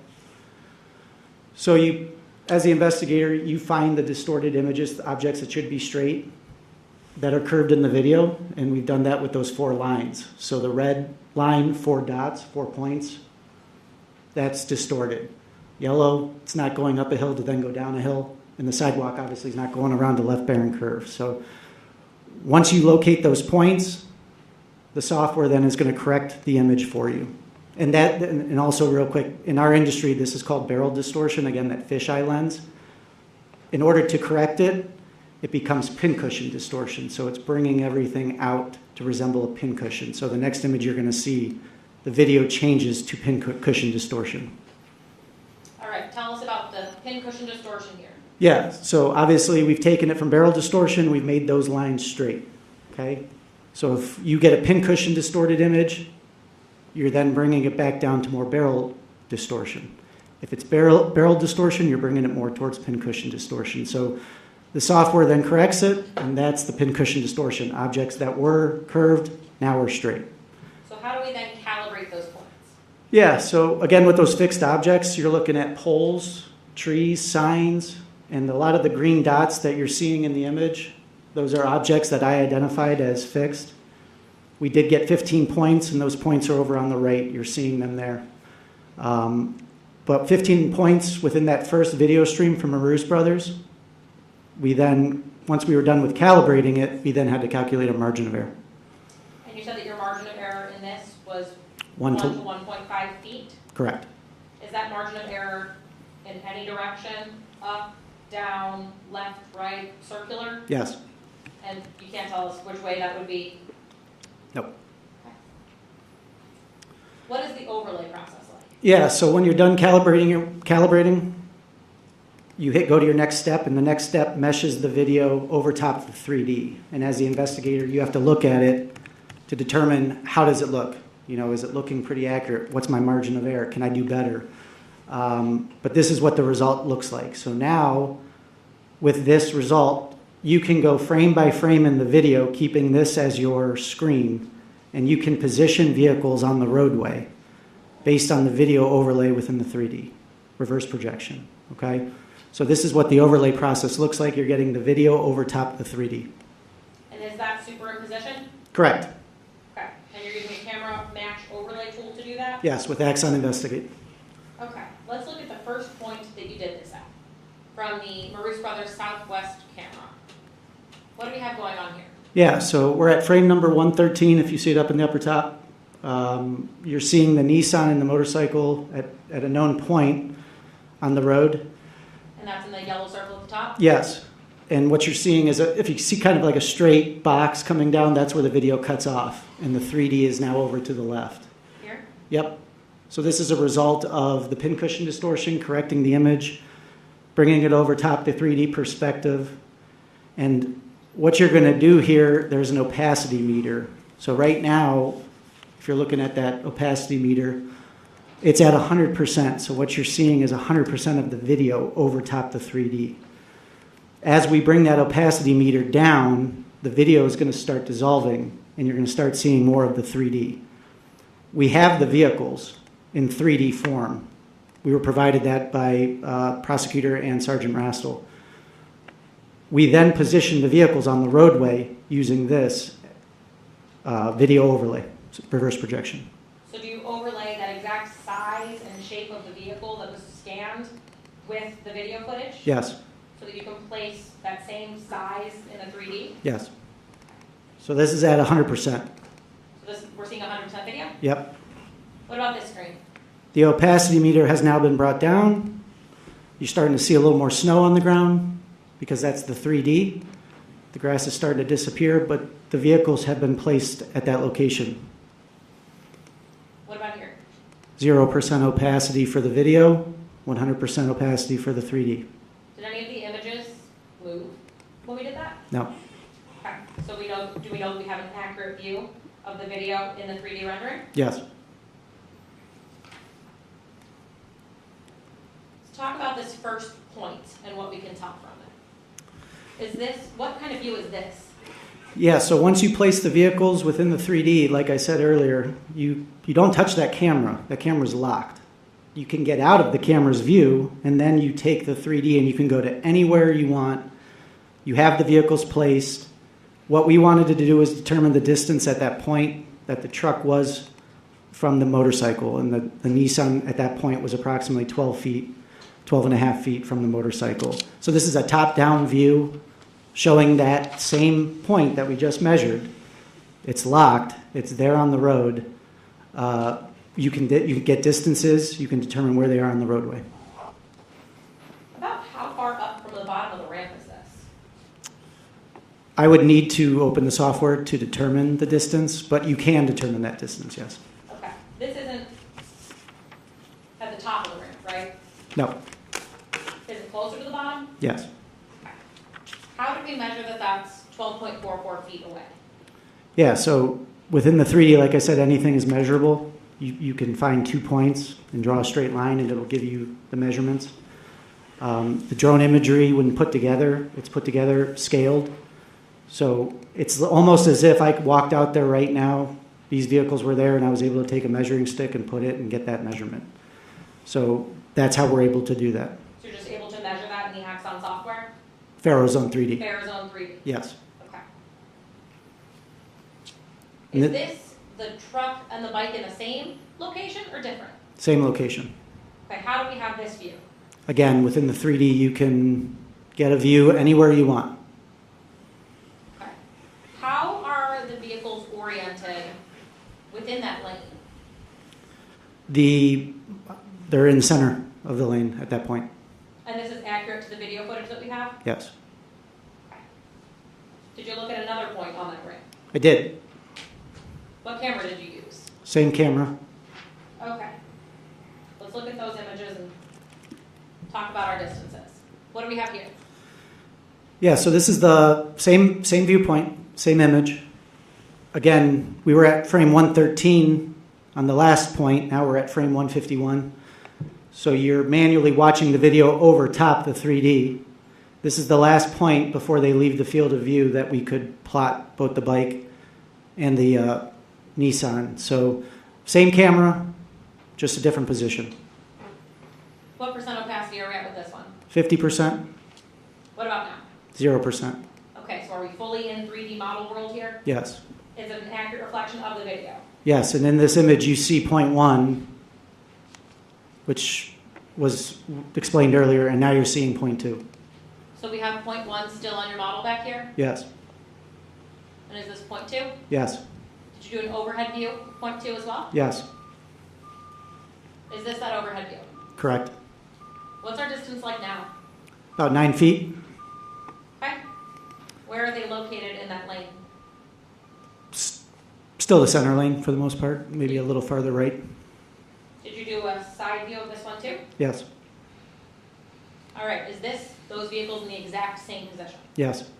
What's our distance? 9 feet. All right.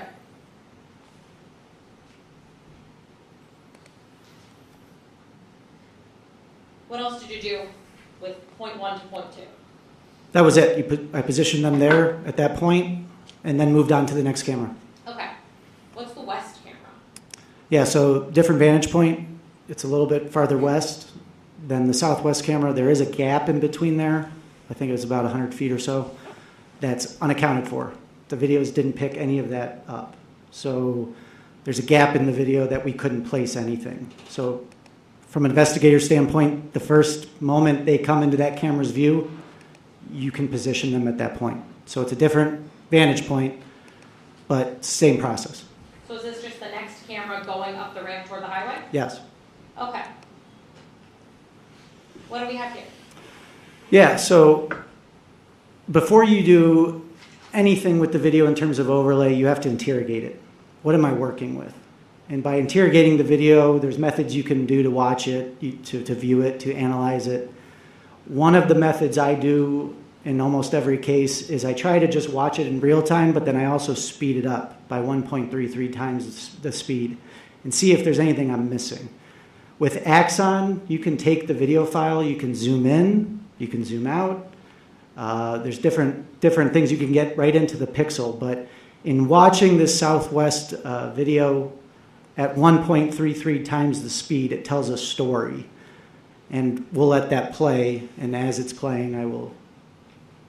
All right, tell us what's going on. Yeah, so I'm zooming in, zooming out. I'm kind of showing you that we can play this video. So you can go frame by frame. You can get them coming in. So what I want to do is I want to play this at 1.33 times the speed.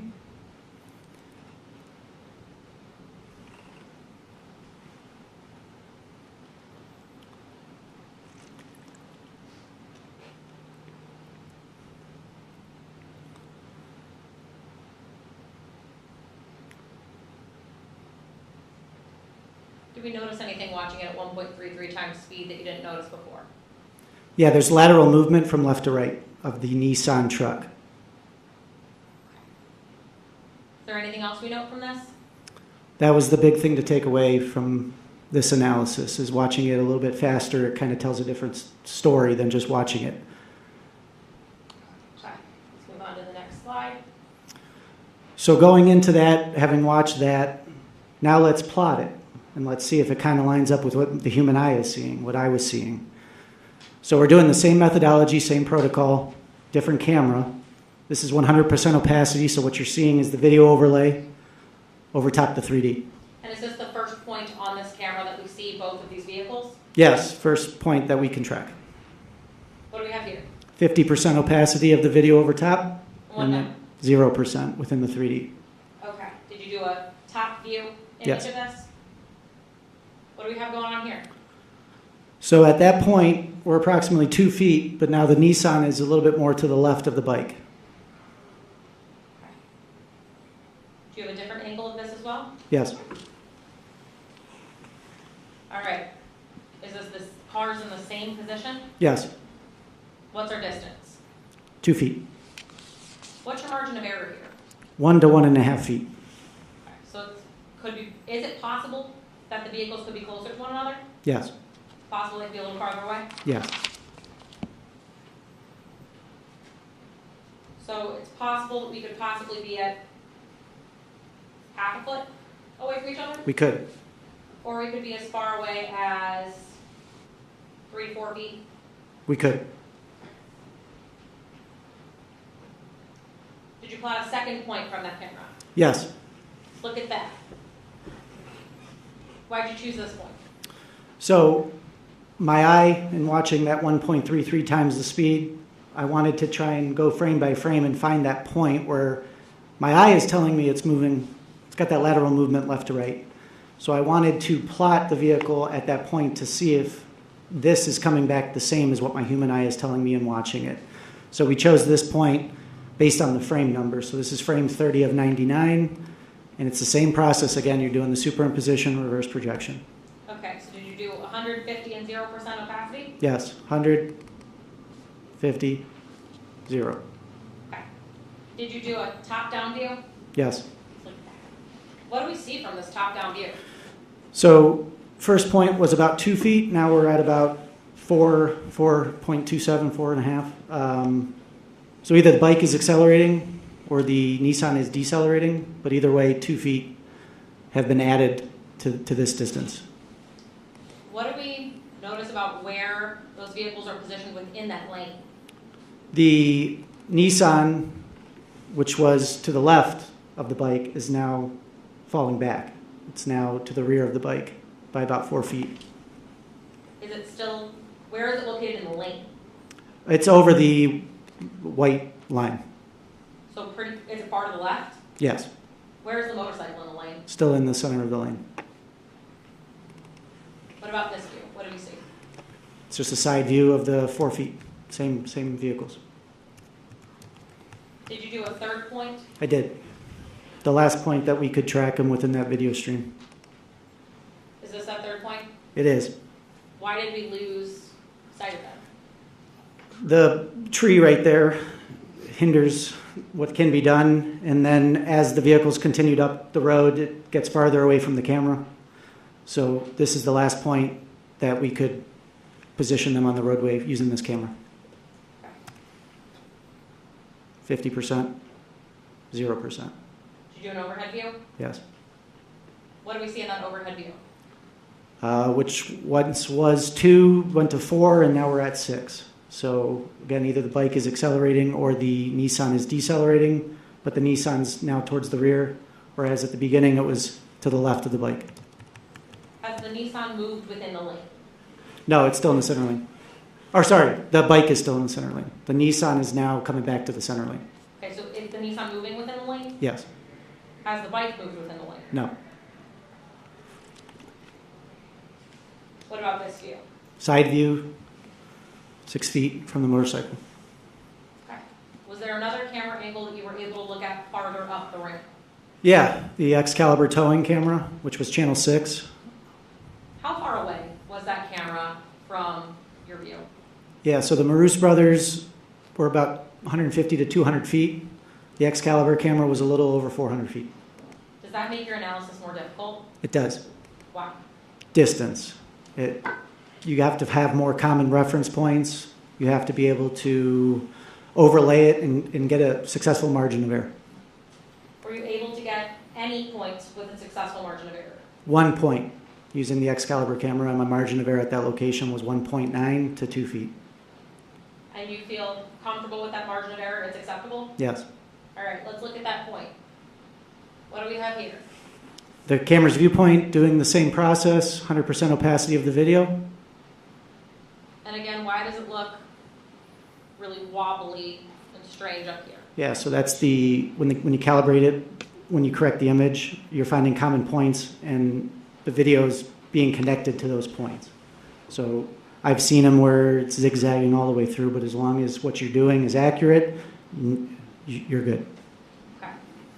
What do we have here? 50%? What about here? 0%. Okay. What is in front of our view of the truck and the motorcycle there? That's a pole? Is your 3D model impacted by that pole? No. Wow. The pole was used as a reference point. Are we able to go behind that pole to see what the truck and the motorcycle would look like? Yeah, again, you can do anything with the 3D. Did you do an overhead view of these? Mm-hmm. What are we seeing? So that's the point that was measured using that calibration. Okay. Where is the truck located on the roadway? Yes, now the truck's on the right side of the bike, and it's a little over the white line. Where's the motorcycle? Still in the center portion of the traveled lane. Did you do a side view of this? I did. Is this just a... Yeah, just a close-up. Yeah, close-up. Is this that version? Yeah. Inside? Yep. What is that showing us? So again, what you can do in the 3D is you can measure. So that white line that you're seeing, that's the measurement at that location, and it's about 1.8 feet to the right of the rear of the bike. So is that showing that the truck and the motorcycle are side by side here? Yep. And how much distance is between them side by side? 1.8. And a possible margin of error of up to 2 feet there? Yep. So these vehicles could be touching? They could. theoretically? They could. And they could be about 2 feet away, or 4 feet away? 4 feet away, or 2 feet to the rear, or 2 feet to the front. Is this just a different view? Yeah, so you're seeing that pole, and then you're seeing that green line. That's the camera from the Excalibur camera. But a different view, yes. All right, so what were we able to figure out about the path of the truck and the motorcycle from your calculations? Yeah, so these are the 3 points that we were able to calculate using all 3 of the video streams. So one was the southwest camera, which was the first analysis that you saw, which went from 12 feet to 9 feet. You kind of have that gap there that's unaccounted for. No video was picking that up. You pick it back up at the Maroos Brothers West camera, and that's where the vehicle was at 2 feet, to then 4 feet, to then 6 feet, coming back to the right. And then the last point is the Excalibur camera, which was the only measurable point that we were able to do in that video stream. Were you able to look at how these vehicles were accelerating between the Maroos cameras and the Excalibur cameras? Yeah, so the last known point within the Maroos Brothers video stream to the Excalibur camera, we were able to calculate acceleration rates of both vehicles. How did you do that? So with the acceleration rate, you need initial velocity, you need your distance, you need time, and then at the end of it, you're going to get your ending velocity. So first thing you needed to figure out was the distance, and again, within the 3D, you can measure. So front of the motorcycle at the last point within the Maroos Brothers stream to the front of the motorcycle at that one point within Excalibur, the bike traveled about 144 feet. What about the truck? The truck traveled about 152 feet, which is the, yep, Is that illustrated here? yes. Okay. So then how do we calculate that acceleration? Yeah, so you need initial velocity of both vehicles. You need time, you need distance, and you can get that acceleration rate. And then using that acceleration rate, you can get an ending velocity or an ending speed. So what this is showing is that the motorcycle was accelerating at about 3.67 feet per second, and the Nissan was accelerating at 14.55 feet per second. So a rapid acceleration versus the bike, which was a lot slower of an acceleration. What are your ending velocities for those two?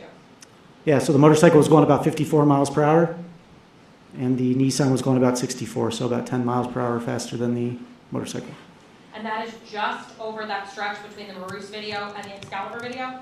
The last point from the Maroos Brothers video to the one point within the Excalibur, yes. Do you know how fast those vehicles were traveling beyond the Excalibur video? No. Did you do some animations for us? Yeah, so within the 3D, once you have your points plotted, so you got your point 1 and your point 2 for the first camera, then you got point 1, point 2, and point 3 for the second camera, and then you have your Excalibur 1 point. The software does analytical animations. These are not animations that are using Maya software or any of these top-of-the-line softwares. This is an analytical animation produced from Ferrozone 3D using the analysis that we were able to do with reverse projection. So what you're going to see is an animation from Ferrozone with the video from the day of the incident. And are these standardly used in your field? Yes. And this comes from the information that you were given and used to form that point cloud? Yeah. Okay. So what do we have here? So the top is the 3D starting from point 1, and it's going to end at point 2. And the bottom is the video and using the same points, point 1 to point 2. Okay. So do we functionally see the same thing on the video and the 3D? Yes. How are the speeds relative to one another? At this location, I don't have The the speeds of these videos. Is the animation moving at the same speed as Yeah. the real life video? Yes. Okay. Does anything look inaccurate or changed between those? No. Okay. What do we have here? Same videos. Now I'm just putting a marker over both the Nissan and the motorcycle.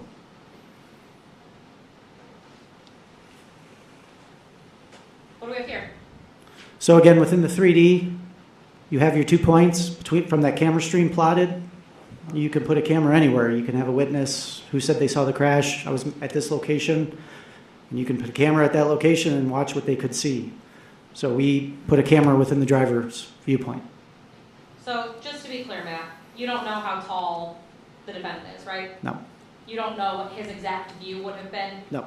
This is just a generic driver viewpoint? This was just put it at the headrest. You can't say specifically if Mr. Setzer's view would have been the same? I can't say that, no. Okay. What do we see here? It's the same animation you just watched twice, and it's the closing of 12 feet to 9 feet. What do we have here? Video is on the top from the Maroos Brothers West camera, and the animation that was rendered in Ferrozone 3D, the analytical animation, is on the bottom. Okay. Is this that video that we saw a swerve in? Yeah, the lateral movement left to right. Are you able to see that on the 3D recreation? It's not as sharp as in the video, but in order to plot the vehicle at every known point, you would literally have to go through each individual frame. So what I did was the 3 points I used, if you remember that second point, I just started from that frame where it started to do the lateral movement. So I didn't do every individual frame plotting. I just did those 3 points. Did you do a driver viewpoint? I did. What do we see here? So it's the same animation, but not. Disconnected somehow. So Rebecca. All right, what do you see here, Matt? It's the same exact animation from the camera's viewpoint within the 3D, but now you're seeing it from the headrest of the driver's viewpoint. Vehicle's on the left, cuts back to the right, and is now behind the bike, What is the bike doing? staying straight Okay, down the so road. again, this is just the viewpoint of the driver's headrest, Yes. and we don't know how tall Mr. Setzer is? No.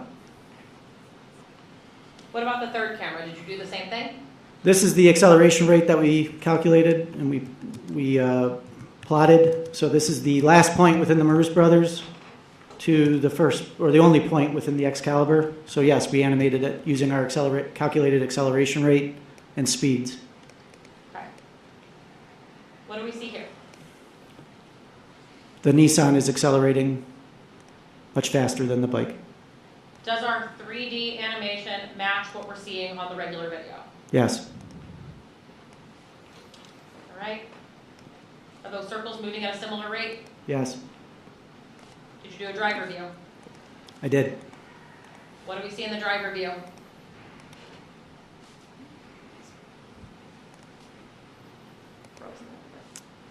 The Nissan is accelerating towards the right of the motorcycle Do those two vehicles overlap with one another?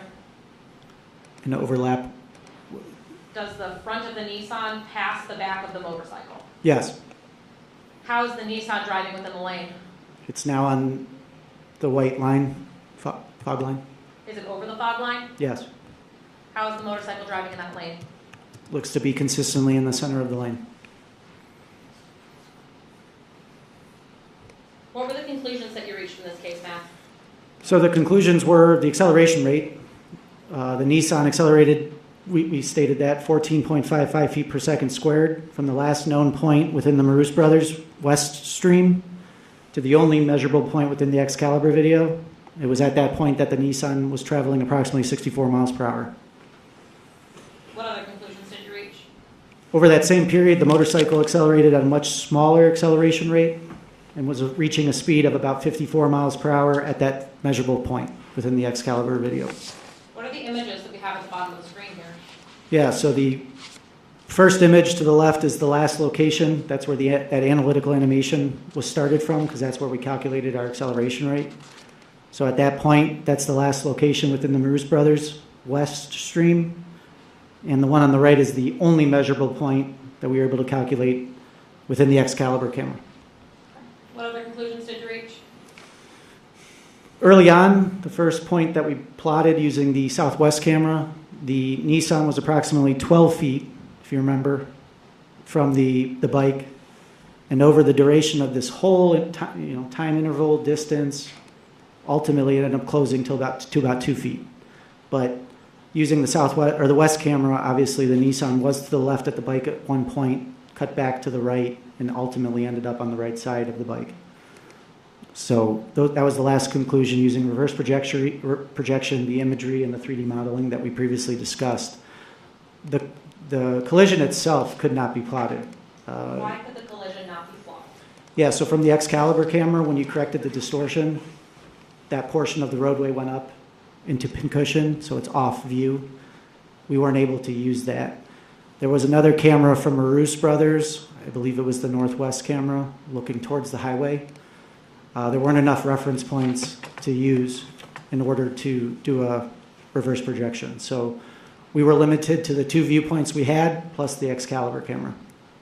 Is that because these cameras were too far away, or what was the reasoning you wouldn't be able to use them? Yeah, so the Northwest camera, approximately 600-700 feet away from the area of interest.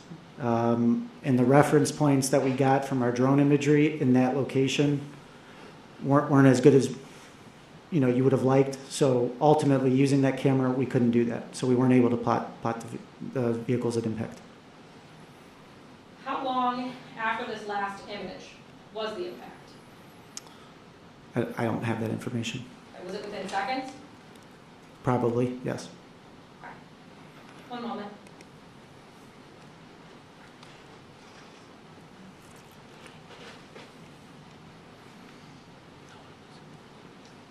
Thank you. I have no further questions.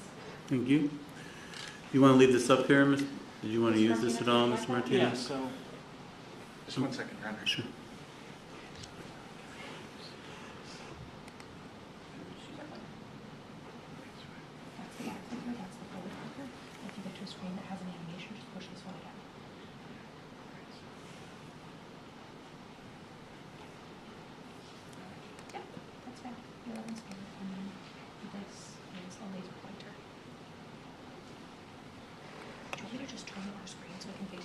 That'd be great. Yeah. Is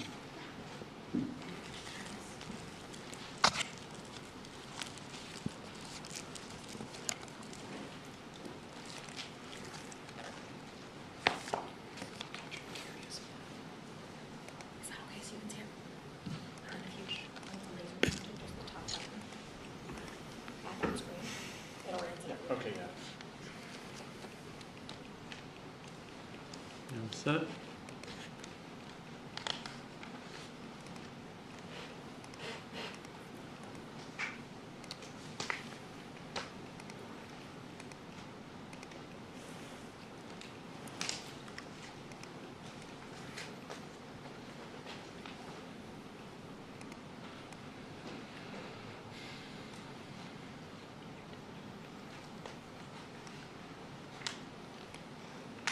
Do you just need to get back to the beginning, Hector? Or are you looking for a particular slide? Because we can help you get there. We have it on the computer too. Yeah, you can't, I have to remember. Yes. Okay. Unless you just want to give him the clicker and have to go to that. Can you play from up there? Yeah. Or we can? Okay, I'm good. All right. Good afternoon, Mr. Healy. How are you today? Good, how are you? Good. Hector Martinez, I'm going to ask you some questions. If you don't understand a question, please ask me to repeat it, and we'll read it back to you, okay? Okay. All right. So, you work for Mr. Lippian, correct? Yes. Hank Lippian? Yeah. And Mr. Lippian likes to say we call it like we see it, right? Yeah. So, in this case, you were contacted by Ms. Tuttle regarding doing this work for the Lake County Prosecutor's Office, correct? Correct. And you mentioned that you had put in approximately 60 hours of work prior to testifying here today, correct? Correct. And your hourly rate's approximately, or it is $300 an hour, correct? Correct. All right, so ballpark, we're looking at maybe approximately $18,000 of work that you've done so far, correct? Yeah, we also have assistant rates, other people on our staff. All right, so you have other people working on this case. Yes. So that number could go up, and obviously it's going to increase with your time here today, correct? Yeah. And this is your first time testifying as an expert witness in this court or any other court, correct? Correct. Right. This is pretty novel technology, as it were. It is. Now, with regard to just overall views, and I'm going to go through some of these views that we have here that you were able to create. Would you agree with me that the Nissan and the motorcycle, there was a brief period of time where the motorcycle was on the left side of the Nissan? That would have been toward the end of the Bruce. creation, Yeah. reconstruction, correct? And prior to that, there was a brief period of time where the motorcycle may have been on the right side of the Nissan, correct? Correct. But according to your work and your reconstruction, would you agree with me that at no time, or there wasn't a consistent traveling of the vehicle side by side up that ramp? When you say consistent, do you mean like over a long period of time? For a long period of time. I would agree with that, yes. Okay. So you're confident in your work and your conclusions that for a brief period of time the motorcycle was initially on the right-hand side, then ultimately it was on the left-hand side of the Nissan, correct? Correct. And your other conclusion here that the prosecutor mentioned was that the crash itself was unable to be plotted and tracked from either the Bruce Brothers camera viewpoints or the Excalibur towing video streams, correct? Correct. All right, so we've gone through all of this work, all of this work that you've done, all of your associates, and you can't tell these ladies and gentlemen exactly how this crash occurred. Is that accurate? In terms of where it happened, Yeah. yes. Right, The- you don't know where it happened on the roadway, correct? Correct. You don't know how long after you ceased plotting their positions on the roadway that the accident happened, correct? Correct. That Excalibur point was the last point. Now, in your conclusions, in addition,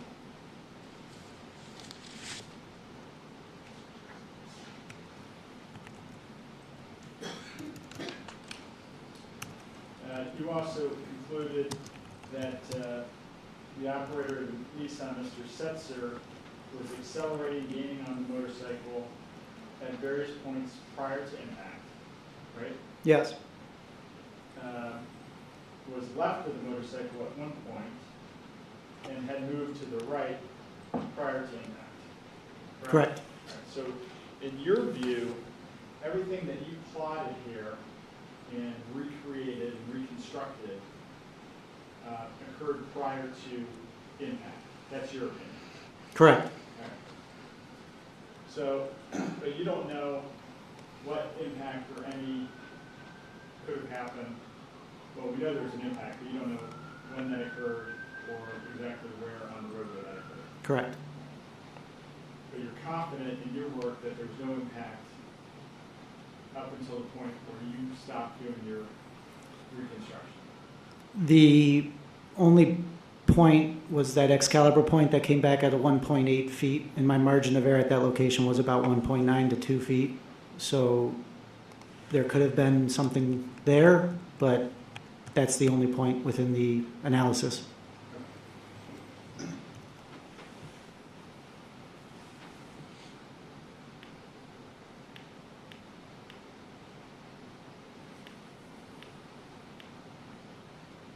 All right, here we're looking at point one. This is from the Bruce Brothers Southwest camera. Is that Yes. accurate? Yes. And this is what you had plotted the distances or recreated the distances between the vehicles. And we have, at this point in time, the Nissan approximately 12.5 feet from the motorcycle. Correct? Correct. All right. And that margin of error there is 1 feet to 1.5 feet. Correct. Is that a standard industry margin of error? I would say Introtech, Hank, they like the 1 to 1.5. Video's a little different. If I can get it better, I will. But one to 1.5 for this case, I thought that was acceptable. Okay.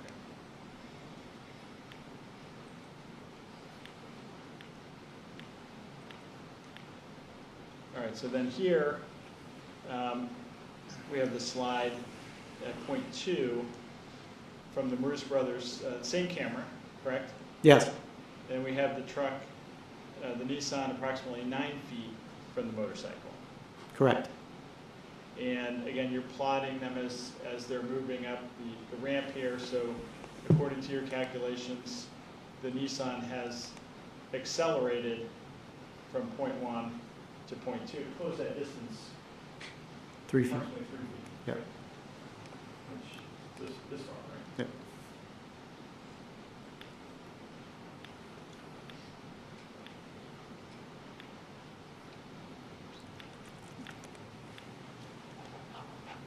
Okay, now we have, this is the second camera, or the first point 1 from the second Bruce Brothers camera, right? Yes.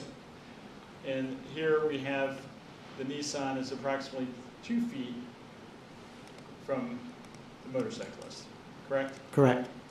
And when we're saying approximately 2 feet, there's still a margin of error on this video of 1 and 1.5 feet. So that one and a half feet is circular, correct?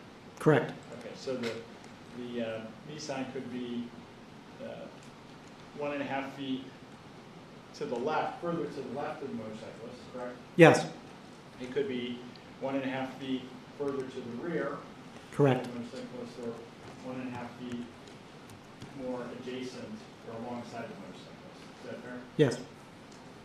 So again, at this point in time, according to your reconstruction, you're confident that, again, the Nissan has been continuing to accelerate, to move closer and now really almost alongside the motorcycle. Yeah, really, I mean, there's a distance there of about 100 feet that was unaccounted for. So where I start is always at point 1. So between the two camera streams, I don't know what happened because there was no footage of it. Right, and that's a good point. So the distance of about 100 feet, ballpark, we're talking about, based on the speeds that they were traveling, would that be approximately 1.5 seconds? Give or take. All right, so there's 1.5 seconds that we don't know what was going on. We can't see the motorcyclist or the Nissan from the Bruce Brothers cameras, correct? Yeah, there's that distance that nothing was accounted for. Correct. And we can't see. Are you looking at anything else on the camera besides positioning? Are you looking at the passengers of these vehicles, what they're doing, or is that just? No, really, you focus on the metadata of the file. And for those of you that don't know what metadata is, best example I use is if you have a baseball card with your favorite baseball player on it, you flip it over, you're getting the stats of the baseball player. Well, video is the same concept. So the baseball card, what you're looking at is the video. Within the video is going to be the stats of the video, the information. So you are looking at the metadata of the file, and you're plotting based on the reverse projection in terms of pedestrian or passengers or anything like that. That was nothing we focused on. Okay, thank you.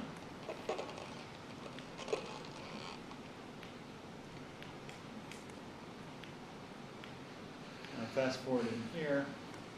Now we're at point 2 on the second Bruce Brothers camera.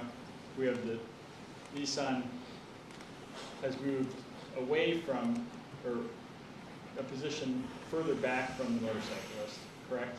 Yes. And we're estimating the distance here at 4.27 feet from the motorcycle, correct? Correct. I rounded down to 4. Yeah. 4.27, you're estimating around 4 feet. So according to your calculations and reconstruction,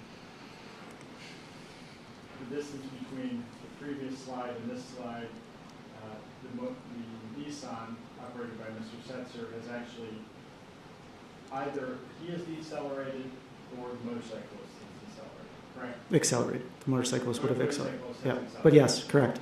One of those two have happened. You can't really tell which has occurred here, right? In terms of the acceleration rates, the one that we did was from Bruce Brothers to Excalibur. Right. But as far as between those 2 points, you can't tell if it's the Nissan that is decelerating or the motorcyclist which is accelerating. I would say that's correct. I mean, it wasn't part of our analysis, or yeah, it wasn't part of our analysis. When you're doing the acceleration calculations, you're talking from point A Point B. to point B Yeah. and using the math. Yeah.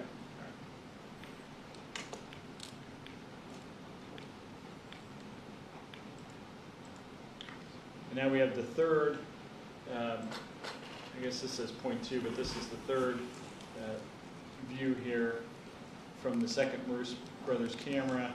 And now we have the Nissan, which is approximately 6.49 feet, and now it's directly behind the motorcycle as far as positioning on the roadway. Is that accurate? Yes. Okay. Again, now we have the Nissan moving to a position further away from the motorcyclist, correct? Correct. And this is either due to the Nissan decelerating or the motorcyclist accelerating, and you can't tell us for sure which is occurring during that distance travel. Correct.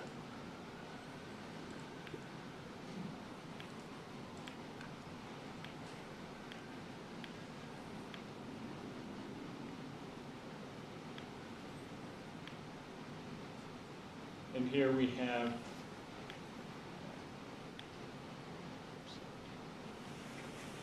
back here. Okay. Here we have, I guess this is the best view. It says it on here, but right here, which is, this is the Excalibur camera, correct? Yes. Where you're plotting from the Excalibur camera, where you have the Nissan has now moved to a position to the right of the motorcyclist, correct? Yes. And we have a distance of 1.88 feet, which again now indicates that the Nissan is either accelerating or the motorcyclist is decelerating, correct? Well, at this location from the Maroos brothers, that's where we calculated the acceleration rate of both vehicles. Acceleration. Yeah. Okay. Just in its movement of in the plotting movement, the Nissan has moved from the left side of the motorcyclist back away from the motorcyclist and moved to the right side of the motorcyclist. To Yep. summarize. Yes. What you're reconstructing. Yes. Correct.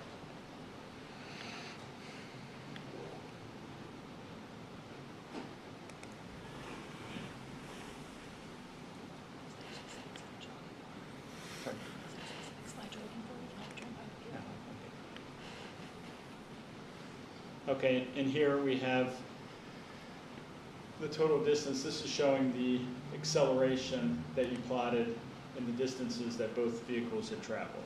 From the Maroos brothers from the last point within the Maroos south or west camera to the only measurable point within the Excalibur camera, yes. Right.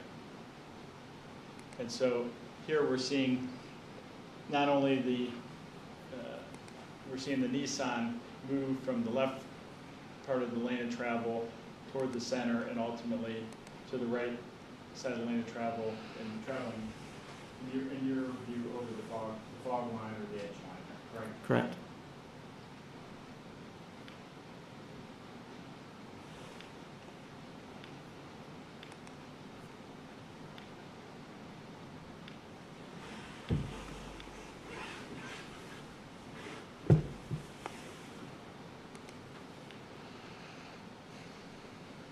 Now here we're watching the driver viewpoint. This is just, again, you placing a camera in the vehicle and showing the viewpoint of a driver as it relates to the motorcyclist at that point in time. In the first camera stream from point 1 to point 2, yes. Okay.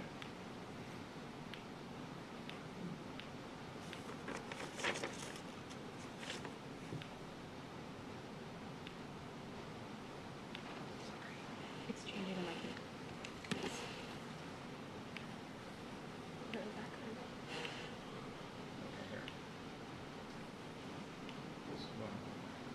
Okay, so this driver viewpoint, tell us about this one again. So starting point is the last point within the Maroos brothers west stream, and it's the acceleration rate of both vehicles to the Excalibur camera. Okay, and this, I'm going to play this for 1 second. Click back twice and then forward once. Okay. Should get you there.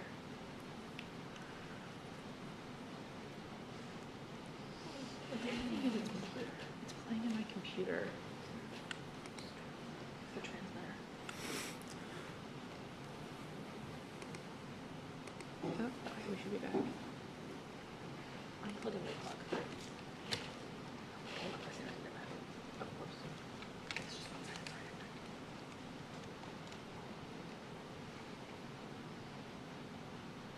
We're back. And we're playing here, thank you. So we're playing here, now the movement of the motorcyclist there, tell us about that. The motorcycle is moving. Yeah, it looks, with the location of where it was in the Excalibur camera, it's going around that right bearing curve to get on the highway. Okay. Now, the motorcyclist appears to be moving within its lane of travel. Is that what you have plotted based upon your reconstruction? The animation, starting from point A to point B, that's the path of travel that the bike was taking during that analytical animation. So we have the path of travel here of the Nissan to the right side of the lane of travel, and we have the motorcyclist moving from the center toward the left and back toward the center. Is that fair to say? Fair to say, yes. Okay, but it's definitely moved. What we see here is what you analyzed and reconstructed is the motorcyclist moving within the lane of travel. Yes. Fair. Thank you.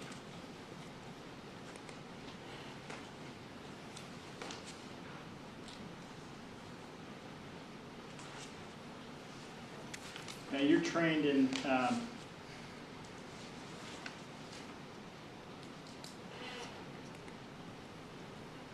accident reconstruction as well? Yeah, I've taken Northwestern Accident Investigation 1 and 2 and IPTM Accident Reconstruction. Okay, so Northwestern, that is that's the gold standard of accident reconstruction. Is that fair to say? Sure. And they wrote the book on accident reconstruction? Yeah. So you've taken course 1 and course 2. Are there additional courses that you would need to take? Vehicle dynamics and then recon. And are you ACTAR certified? I am not. Okay. Most of or a lot of the guys over, maybe gals over at Intratech are ACTAR certified. Is that accurate? Correct. And that's just an additional certification for accident reconstructionists. Correct. Is that fair? Yes. In this case, you were not tasked with performing an accident reconstruction per se. Is that fair? It was a issue-specific video analysis. 3 things you wanted to address: the location on the roadway of the vehicles, speed, and acceleration rates. And did you review any of the photographs of the scene that were taken by the Willoughby Police Department prior to your work in this case? No. And those photographs, you didn't review any skid marks or anything as it pertains to the actual contact between the 2 vehicles? No.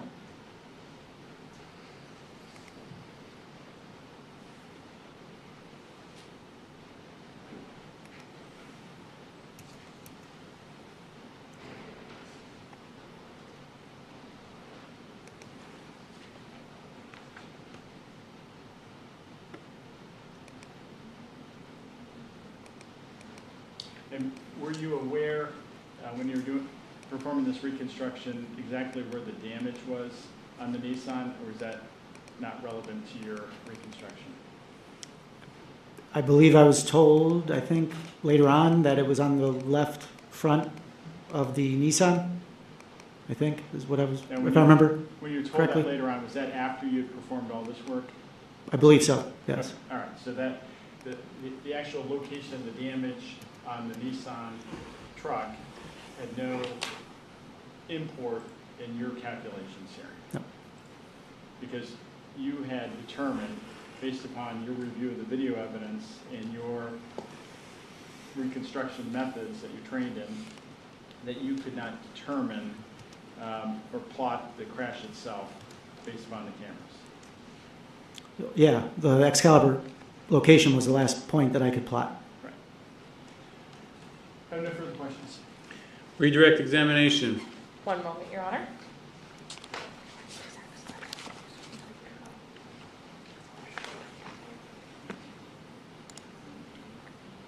Slide 58. Okay. All right, Matt.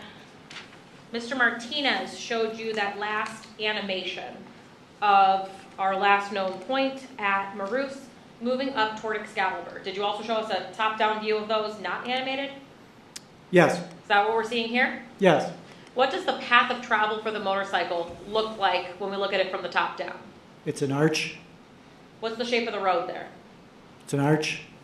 Does the motorcycle leave the lane lines on your recreation? No, it's essentially in the straight. It's right in the roadway, right in the middle of the roadway. What's the pathway of the Nissan on this overhead view? It's an arch. What's the shape of the road? An arch. Does the Nissan leave the roadway? Yes, it's now over the fog line. What does the Nissan arch look like compared to the roadway's arch? It's a much wider turn, or he's putting more steering input into the right.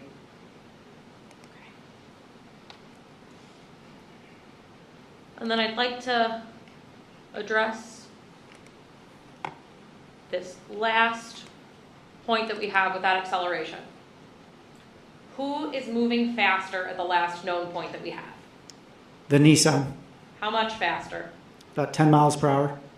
And how far apart were those vehicles at our last known point? 1.88 feet.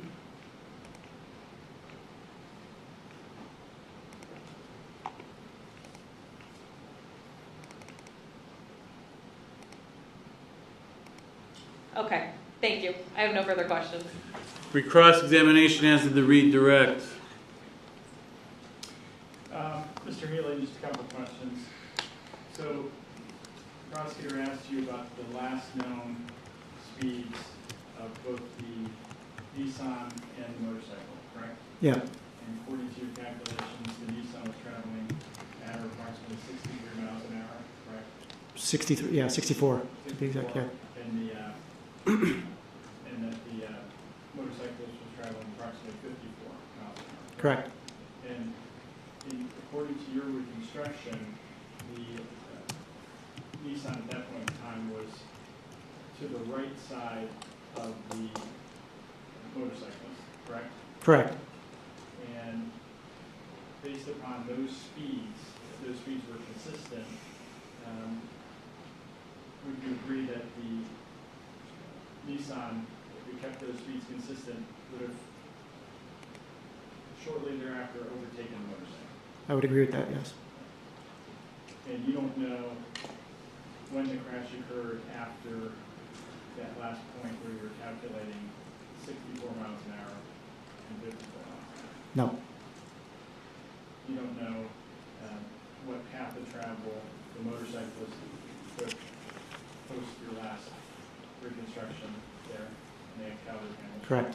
You don't know the path that the Nissan took after your last reconstruction from the Excalibur panel? Correct. No further questions? All right, sir, you may step down. Thank you very much. Ladies and gentlemen, we'll take our afternoon break. Please remember all the admonitions I've been giving you throughout this case. Do not discuss the case with each other. Do not talk about it with anyone else.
All right, state may call its next witness.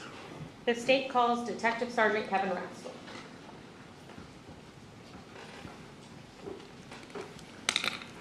Good afternoon, sir. Please raise your right hand. Do you swear or affirm the testimony about to give will be the truth, the whole truth, and nothing but the truth? Please have a seat. Okay. Whenever you're ready, Ms. Tuttle. Thank you, Your Honor. Hi. Can you please state your name for the record and spell the last? Yes. Kevin Rastel, R-A-S-T-A-L-L. And where do you work? The Willoughby Police Department. What is your job at the Willoughby Police Department? Currently, it's Detective Sergeant. What is a detective sergeant? Same thing that Sergeant Danzy explained. It's the overseeing detective, 4 detectives actually, will be 4 detectives. Just making sure the day-to-day goes okay and follow through with anything my lieutenant needs to be done. I'd like to talk to you a little bit about your education and training. Do you have a bachelor's degree? Yes, I do. What's that? I have a bachelor's in criminal justice administration from the University of Findlay. When did you get that? I graduated in 2008. Did you attend the police academy? Yes, I did. Where did you go? Kent State Trumbull campus. I graduated from there in 2009. Are you a certified peace officer in the state of Ohio? Yes, I am. When did you start working as a police officer? 2010. And where did you first work? The city of East Cleveland. How long did you work in the city of East Cleveland? For about 2 years, till 2012. And in what capacity? Patrolman. Where did you go after East Cleveland? I went to the city of Paynesville for 4 years, from 2012 to 2016. And in what capacity did you work in the city of Paynesville? Patrolman. Also a short time as detective there. Where did you go after Paynesville? I went to the city of Willoughby. What year was that? 2016. Where did you start position-wise in Willoughby? Patrolman, so road patrol. How long were you on road patrol for? Up until 2024, so last year. Did you ever get promoted on road patrol? I did, yep. So the spring of 24, I got promoted to sergeant on the road. When did you get promoted to detective sergeant? It was the fall of 2024. On August 14th of 2024, what was your job? Road patrol sergeant. Were there 2 road patrol sergeants? There were, yes.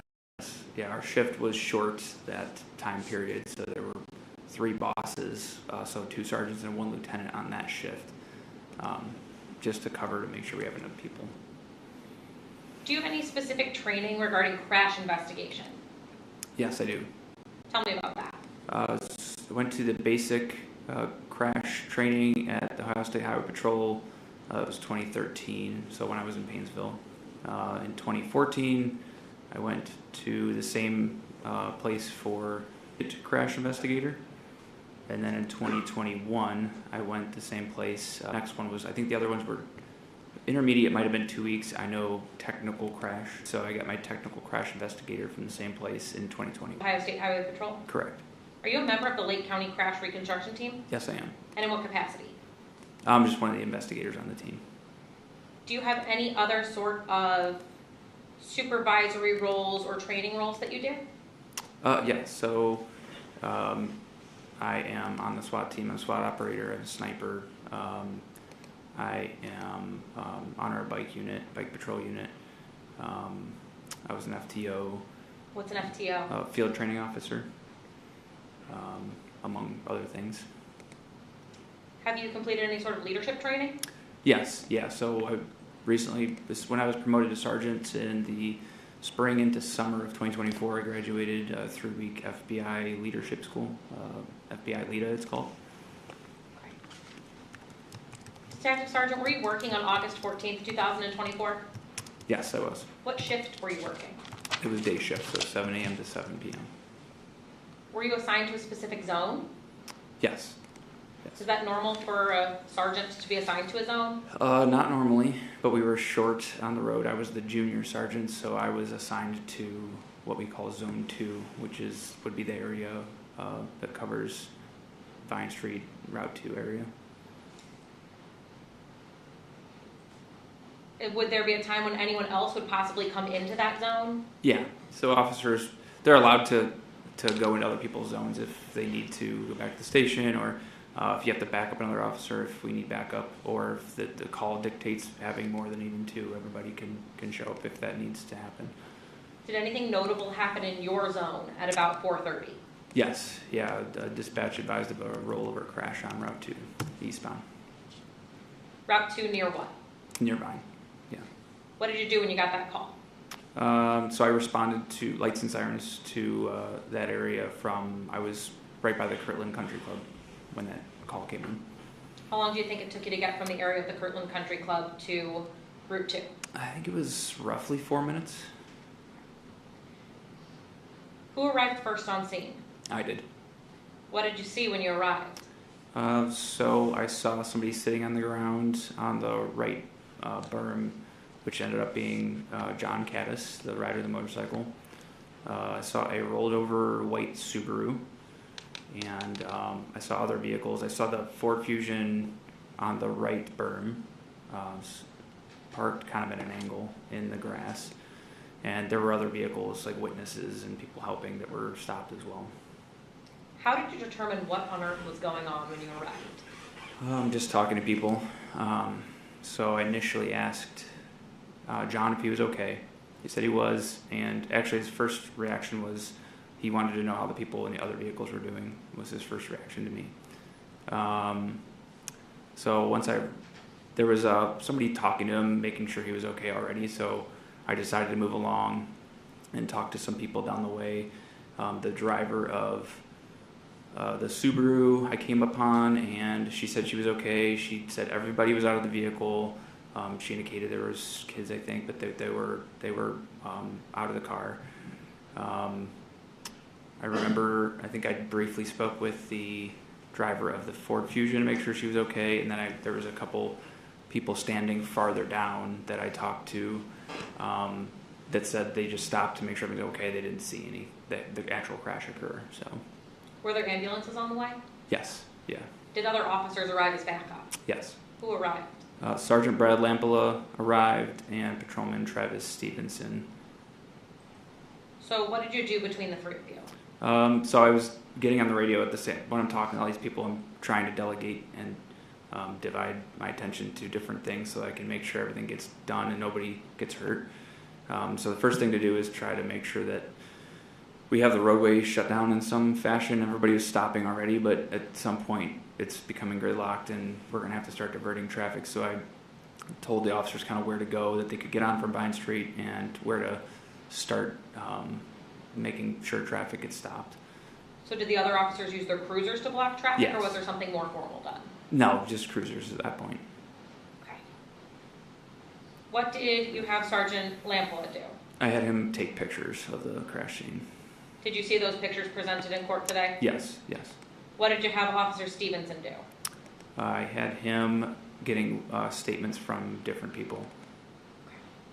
And it should be noted too, like, during when I arrived, I did not see the motorcycle. I didn't know where it was at initially.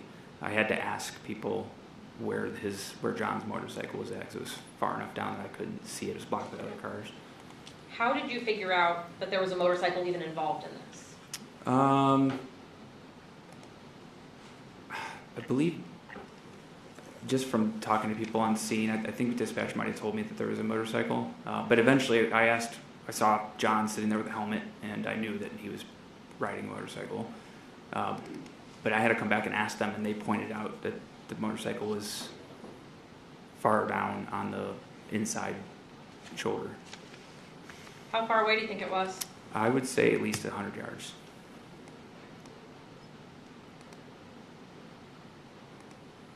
Did you get any additional information about the crash from any sources other than witnesses personally at the scene? Yeah, so dispatch, as I was pulling up, advised that there was a gray truck that was involved in the crash that had fled. Did dispatch get a plate for that gray truck? We did end up getting a plate somehow, yeah. Did you and the other officers work to clear the scene? Yes, yeah, so while we're doing everything, I had to keep in mind that it's rush hour and traffic's gridlocking. And whenever we started moving traffic around, it gridlocks everywhere else. And I don't know if you're familiar with 91 and 20, but if we start putting people down 91, 20 is going to become a mess, and then it's going to all snowball. So I had to work on trying to get this roadway cleared up as fast as we could. So I think Officer Stevenson also start working on getting tows there to get the cars out of the roadway. Allison Stinson and her children were taken by squad, so they left the area. John was taken by squad, and Roseanne was taken by squad as well. How many of the vehicles that were involved in the crash were still in their original resting place when you arrived? How many of them? Yes. 2. And which vehicles were those? Subaru and the Ford. Where was the Subaru? The Subaru was on the inside berm against the Jersey barrier on his roof. And where was the Ford? The Ford was on the grass right shoulder. How do we know that the motorcycle wasn't in its original resting position? It was on its center stand, so it was picked up on the center stand. I don't know how it got there, if there was a passerby or 2 passerbys to pick it up and put it there. I have no idea how it got that way. But it would have required somebody to pick it up from the ground and put that kickstand down? Yeah. Okay. Was the Nissan still on scene? No, it was not. Did you look at the area for any sort of skid marks? Yes. Where were skid marks located? In the inside lanes, into the inside shoulder. When you say inside lanes, are we talking left lane, the Left back lane? Yeah, so if you're in the eastbound lanes traveling east, would have been the left lane. Yeah, left lanes, middle and outside. Are those the pictures that Sergeant Lampola showed us? Yes. Were there any skid marks on the on-ramp? No. Were there any skid marks in the area where it was reported that the crash originated? No. Were there any skid marks in the path of travel of the Nissan? No. Were there any skid marks in the believed path of travel of the motorcycle? There were probably no skid marks, no. Okay. Did you make a call whether or not to measure the skid marks? I did, yeah. Was that your decision? It was. What was that decision that you made? I had to think about all the traffic that was gridlocked, and it can take us hours to measure a scene.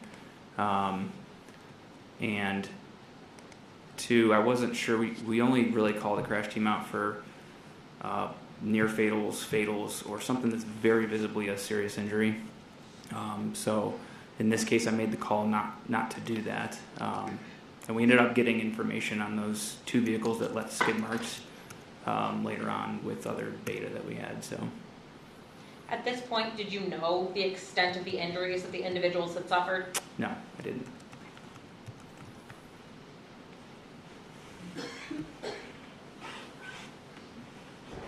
What information did you learn from dispatch? So I learned that the vehicle had fled, and then it's either through talking with other officers or dispatch, they gave me the plate to that truck. Okay. Were the vehicles towed from the scene? Yes, they were towed back to our impound lot. Okay, so did the Willoughby Police Department take custody of those vehicles? Yes, we did. Where are those vehicles now? Still in the impound lot. Would you recognize those 3 vehicles you towed from the scene, pictures of them in your impound lot? Yes. Okay, we're going to show you State's Exhibit 19. A through E, excuse me. Did you get a chance to look at all of these vehicles at the scene? Except for the truck, yes. What number is this? 8? 18. 19. Wait, is it 18? 19, excuse me. 19. This is the motorcycle? I need the motorcycle. Okay. 19.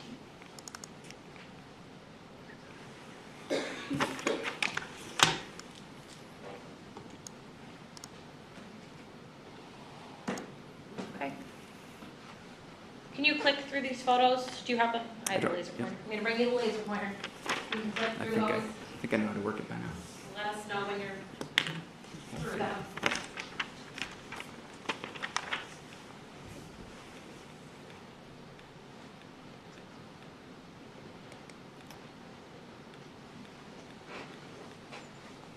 Do you recognize those images? I do. What are the images of? The Harley Davidson Pan Am motorcycle. Do they fairly and accurately depict the motorcycle that was involved in this crash and driven by John Cadis? Yes, they do. Granted permission to admit and publish these pictures. Any objection? No objection. So 19A through E will be admitted.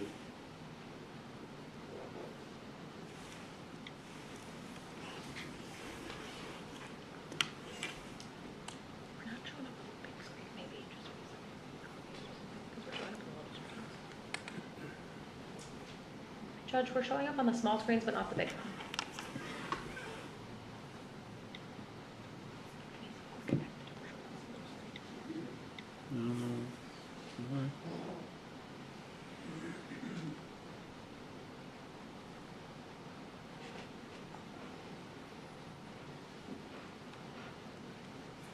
I don't know what to say.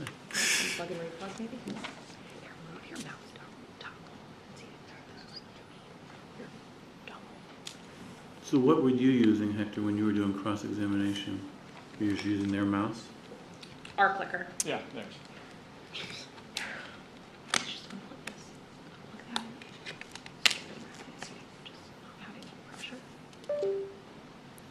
I mean, it's up on my screen. Yeah, Do you have it on yours, Hector? Yes. it's on ours, it's just not projecting.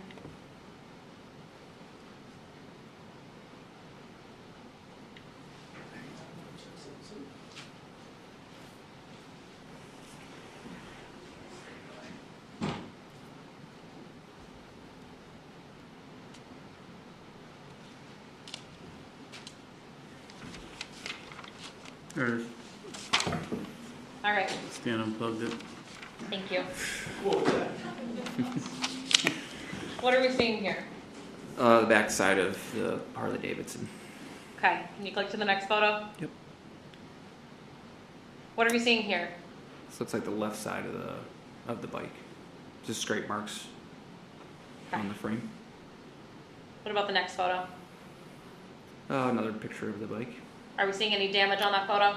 Yeah, so it looks like one of the covers is damaged. The chain, if you look to the right, Can you is- show us with that laser pointer? Yep. The top button?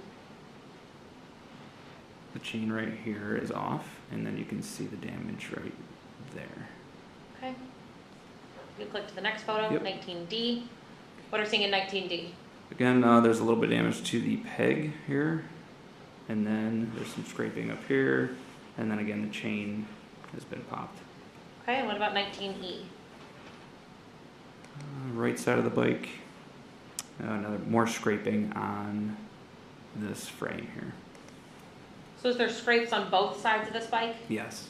Okay. I'm gonna pull up some pictures of that Ford now. We're gonna have you identify States Exhibit 20.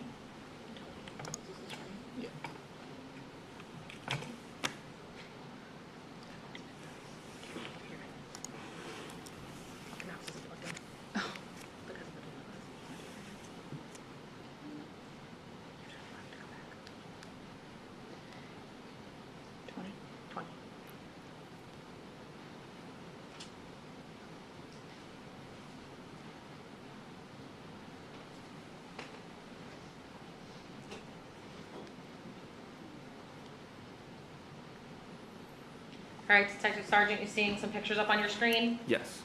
Can you click through those for me? Just two. Yep, Okay. 20A and Yep. 20B. And what do those depict? The Ford Fusion. Are they a fair and accurate depiction of the Ford Fusion as it looked after it was towed to the Willoughby Police Department? Yes. Your Honor, permission to admit and publish States Exhibit 20A and B. Any objection? No, Your Honor. It will be admitted. All right, what does this first picture show us? Just the trunk area of the back side of the Ford Fusion. Is there any damage to the back side of this vehicle? No. What about the second photo, 20B? Yes, there's damage to the passenger side of the vehicle on the front passenger door, some of the quarter panel, some of the back door. What are we seeing just inside those windows? Airbags, right there. Was there any damage to the driver's side or just the passenger side? Passenger side only. All right, now we're gonna show you some pictures of the Subaru. If you could pull up exhibit 21 for identification.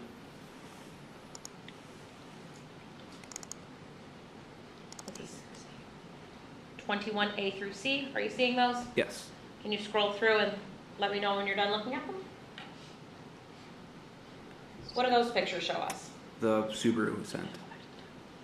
Are they a fair and accurate depiction of the Subaru as it looked in the Willoughby Police parking lot after this crash? Yes. Permission to admit and publish 21A through C? Any objection, Mr. Martinez? No, Your Honor.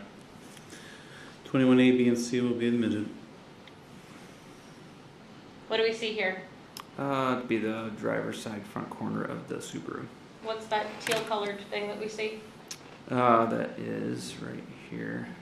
Airbags. Okay. What about the next photo? This is the back driver's side corner. Again, the airbags are there. What is hanging out the back of that car? This was the bumper that had come off on the highway when it was involved in that crash. Was that stuck in the car to transport it? Yes. So a lot of times if the tow driver has stuff on the roadway, he'll put it inside the car just to keep it together. Okay. What about the third photo? And passenger side of the Subaru. Thank you. Is it a secure lot that you keep those cars in at Willoughby? Yes. Yeah, it's locked. Who has access to it?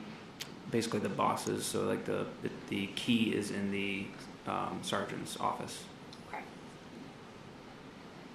So when you were on the scene, after those cars get towed, what's your next step? My next step is to try to identify who was driving the truck that was not on scene. So how do you start trying to identify that truck? So I got the license plate and I ran it through what's called LEADS. It's Law Enforcement Automated Database System. So that will give us, that's our normal day-to-day. If we stop a car, we run the plate, it gives us driver or owner information, their address, what convictions they've had, that kind of stuff. So I ran it through that first. Okay, and anybody that's driving a car is going to show up in that system, right? If it's registered to them? If it's registered, so they're the owner of the vehicle, correct. So when you run that plate, who does it come back as registered to? Dale Setzer. Where does Dale Setzer live according to the database? I think it was 7385 Longview in Menor. So Menor, not Willoughby? Yeah, Menor, correct. Can you identify, do you see Dale Setzer in this courtroom? I do, yes. Can you identify him by an article of clothing that he's wearing? Yeah, so he's wearing a gray and white button-up shirt. Your Honor, let the record reflect that the witness has accurately identified the defendant. Record may so reflect. So once you find out that this is registered to the defendant, do you do anything else with that plate?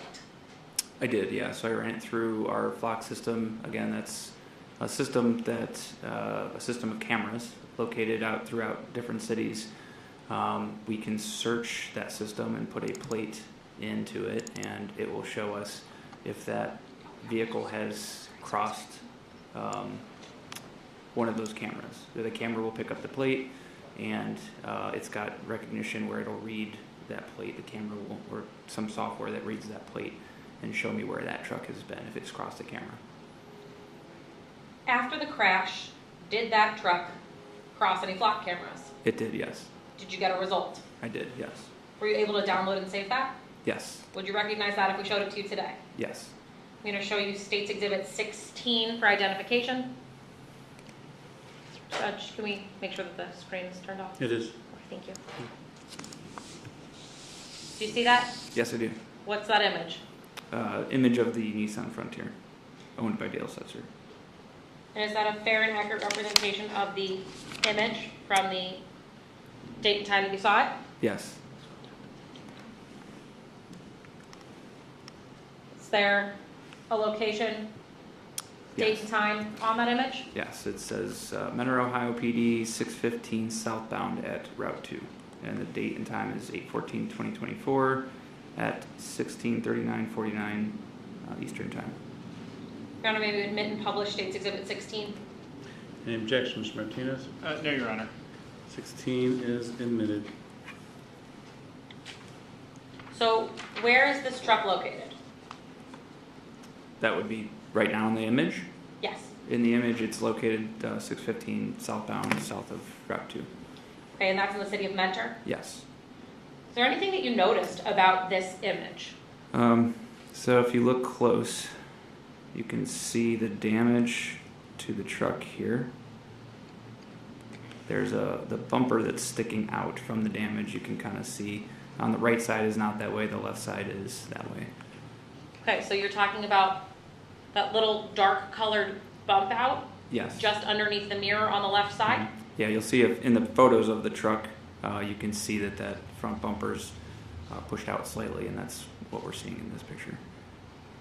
So after you get this picture, what do you do? I go to that address where Dale lives. What happens when you go to the address? Is he there? He's not there, no. Did you ask anyone to tell him you stopped by? Yeah, so his parents were home. I asked his parents to have him contact me and gave them my card. And they mentioned he was walking his dog. So after you stop at the defendant's home, where do you go? I secured for the day after that. Does that mean you went home for the yeah, night? Yes, correct. Did the defendant ever make contact with you? He did, yeah. So we have a work line on our cell phones, and he did call, and he spoke with me and mentioned that the damage to his truck was caused by getting backed into at Penitentiary Glen or something like that. Was it that same night that he called you? Yes, yes. Okay. Did he tell you if he had or hadn't been involved in a crash? He didn't think that, no, he didn't know of any crash. Did you talk to him about what happened on Route 2? Yes, Did he deny it all? yes. Were you ever able to get the defendant's car? Yes, we were. How did that come about? So I contacted Officer DeSanto, who was able to find out the truck did return home, and he was able to speak with Dale at his house and tow the vehicle from the house. Do you have pictures of that vehicle in your tow lot? Yes, Would you recognize those if I showed them to you? yes. We're going to pull up State's Exhibit 18 for identification.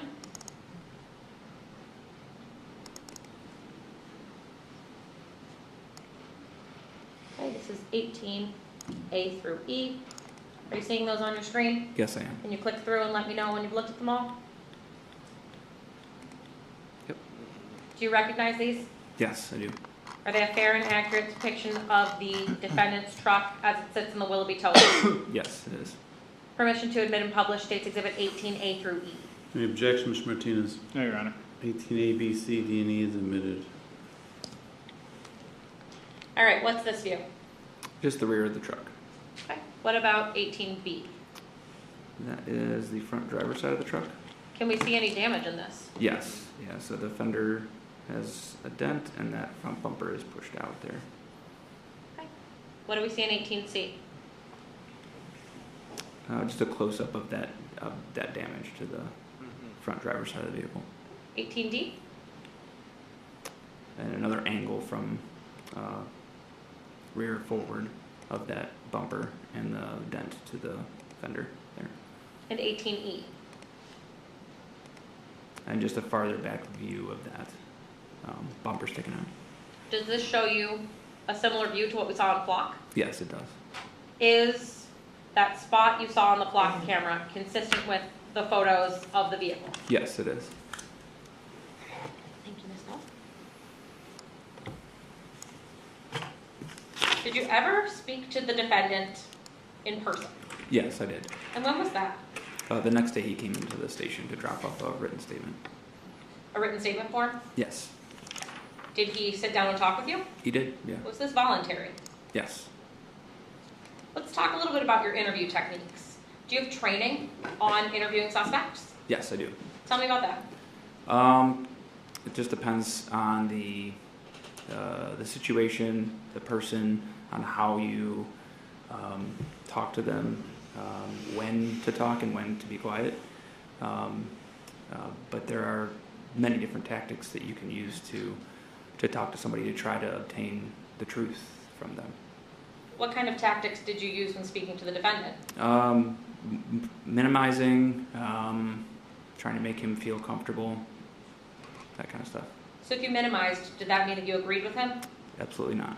What were you trying to do by minimizing? Trying to get the truth, have him be honest with me.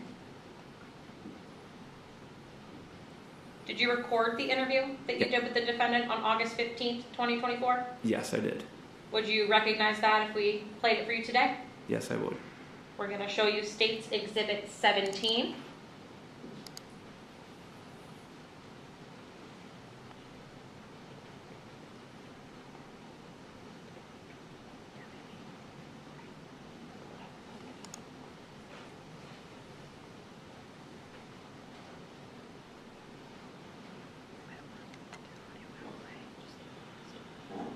What is this file? This is the video of my interview with Mr. Setzer. Does it fairly and accurately reflect the conversation that you had with him? Yes. Your Honor, may we approach for one moment? May.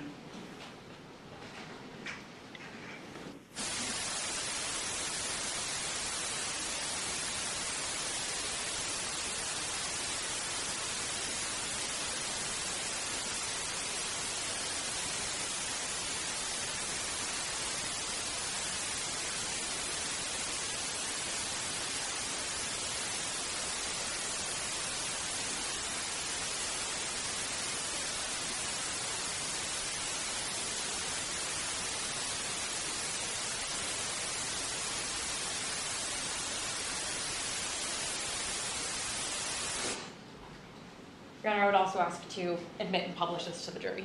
Any objection, Mr. Martinez? No, Your Honor. So 17 will be admitted. Ladies and gentlemen, we're going to listen to the interview set forth in Exhibit 17. There may be portions, well, there will be portions of this interview where you just hear silence. There's been portions that have been redacted because they're not pertinent to the what we're here for. So it's not that you're missing something or all of a sudden it went out and you're supposed to be hearing something that you're not supposed to be hearing anything there. So you're not to consider that for any purpose whatsoever. Right? We're prepared to present. Okay. I spoke with you last night. Yeah. Kevin. Nice to meet you. Nice to meet you. Just so you know, the door's open. Okay. You don't have to stay here. I figured I would talk to you about like what happened here. Yeah, everything that happened is on that piece of paper. Okay. If there was contact, I don't know. I did not realize there was contact. If there was an accident, I would have pulled over. Okay. I will put my hand on Bible, look you screen at eye and tell you that, but I did not know. Let me ask you this, because obviously when these things happen, we have to do a lot of investigating. Oh, that's our job, right? Of course. So this is, I need you. He actually was very honest with me, the motorcycle rider. And I realized that he was doing some things he shouldn't have been doing, and he actually told me that.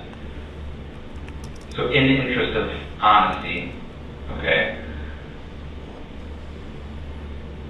because I'm going to look into this. Oh, no, I was looking at, you have videotape and everything, so I'm not going to hear lie about anything. You need the medical phones now. I got it. Thank you. Sorry. So here's the thing, the damage to your truck.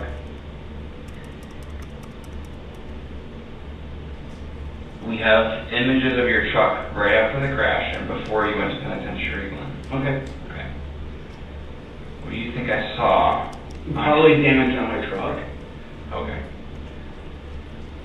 That's where I need you to be very, very honest with me. Listen, it's only going to help you out because... I panicked, okay? I get it. I did not know there was contact until I got home. Okay. Okay. Honestly, I did not know. Okay. Okay, I appreciate you being that's important. No, I have gone through this 1,000 times last night in bed. I maybe got an hour worth of sleep because I don't like dealing with this.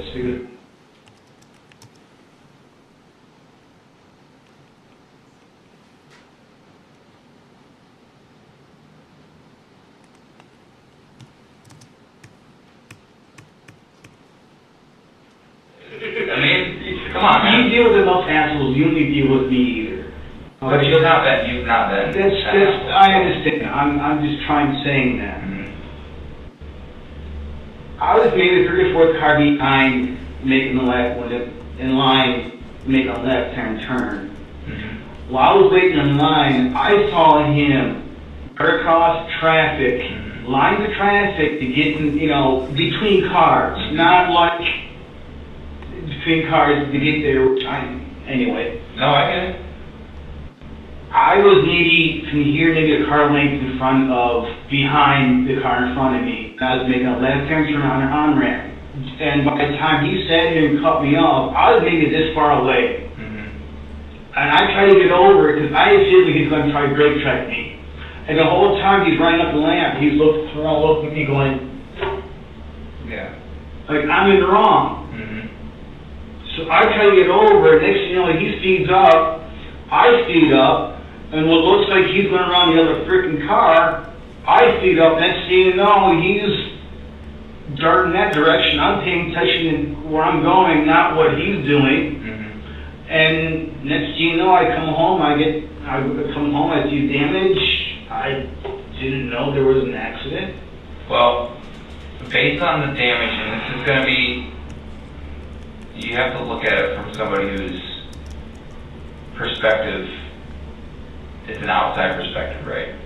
Where the damage is on your truck, it would be very, very hard for somebody to believe that no one knew that there was a crash. I didn't.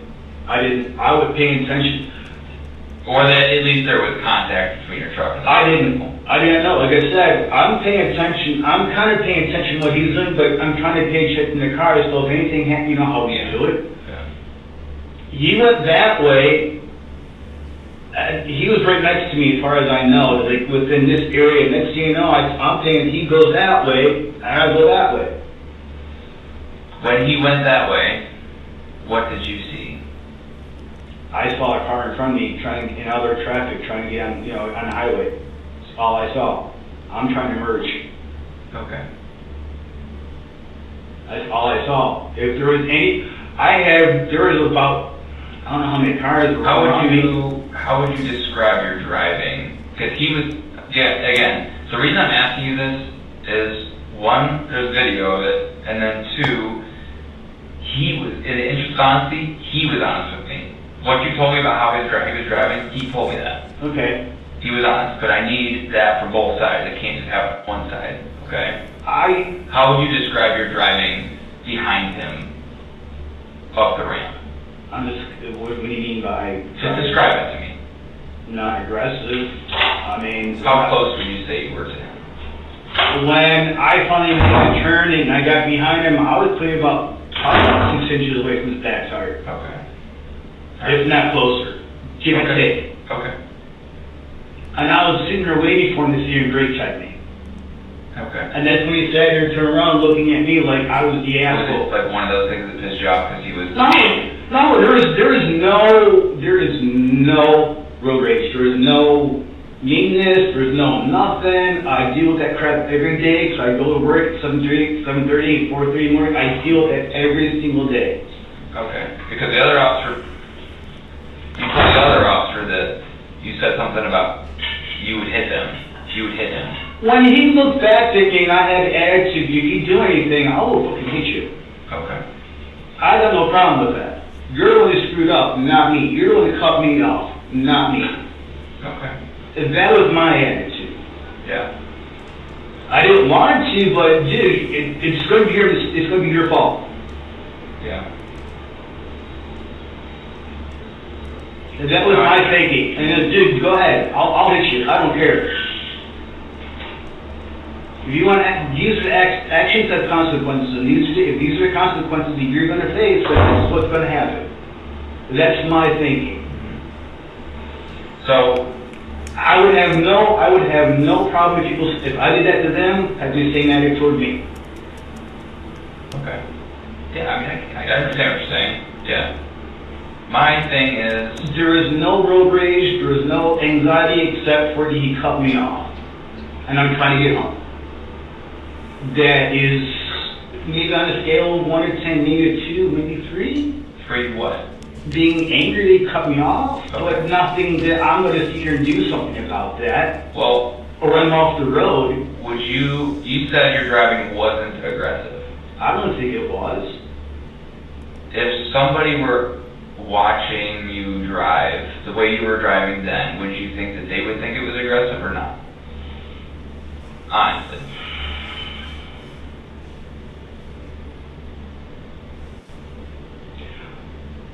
Only asking because it's on video. That's fine. Honestly, if anything, if anybody would say anything, I should have backed off when I realized I close to him.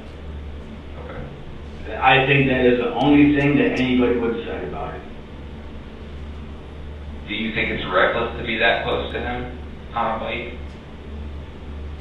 If I was going down a highway and I was trying to pass him and I got that freaking close to him, yes. But what he did that caused me being that close off on his ass, on that tire, that's his fault. That wasn't mine. Right, but you could let off the accelerator, right? Like you could back off. So was he. He was slowing down too, as far as I knew. I'm not paying attention to what you. I'm just paying attention. Hoping to God I'm not going to hit him. He's going to brake check me. Would you want to be farther away if you were? I was trying to, but I had a lot of cars behind me too. I wasn't trying to be aggressive in any way, shape, or form. Okay. All right. Then let me ask you this: if somebody were to watch the video of the crash, do you think that they would think that you knew that happened or not?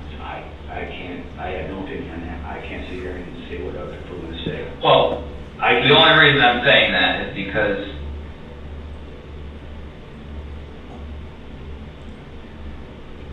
I don't want you to go down a path where you're saying you didn't see it, but you did. No, I did not know anything.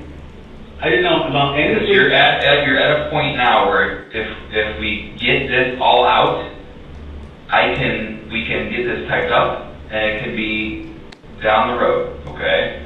But hang on a second, if we don't air everything out now, this is going to continue.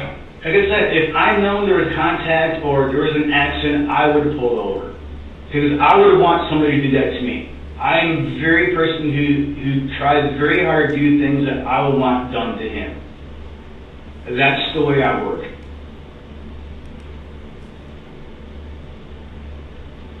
I hear what you're saying, but sometimes I think people, which is a natural human instinct. Hang on, just listen to me for a second. Because you remember you were sitting there and you were awake all night. I want to get this off your chest because you're not awake all night. I'm trying to figure out if I did anything wrong other than not back off from him. Well, you know that. You know if you did do something wrong, only you. That's the only thing. Your heart knows that. Yeah. But here's the thing. I want you to be able to sleep at night because you've got everything out and you don't have to worry anymore. I have nothing to worry about other than being here and hoping to God that I'm not going to be accused of something that I've heard about the accident. I heard about the kid. I heard about the flipped over car. I did not know. Okay. Well, so. I found that out. When it came to the bike, I think you're telling the truth there, okay? When it came to the bike and he darted off to the left, why do you think he did that? I figured he was trying to get away from me or trying to be an asshole, the same reason why he cut me off. When he made that turn when I was trying to get on Route 2. Same reason. I don't know. I've seen bikes do that all the time, trying to get around people because they're in such a freaking hurry or they're driving too slow, whatever the case may be. I don't know what he's thinking. Maybe he's trying to get away, or maybe he's trying to be a dick. I don't know. Okay. If he was trying to do the same thing that he caused when he cut me off, that was his thinking. He's trying to get somewhere. That's on him. I can't sit here and say what he was trying to do. Okay. The damage is in the front of your car, like here. You're sitting here in the driver's seat. Yeah. This is where it's hard to believe, and you have to make sure you're super honest with me, okay? The damage is here, and you're saying you did not see that. No. Oh, because he was. Did you, and again, this is on video, so did you No, ever no, turn into him? No, I've never turned into him. He was, as we're going up the ramp here, okay? Okay. I'm gonna say, this is the road here, okay? He was over here, I was kind of like right in this area. And here's a car here, and a bunch of cars over here. I'm trying to watch what he's doing, and he's doing out of the corner of my eye. Try not to hit him. Next thing you know, I see him go that way. I go that way.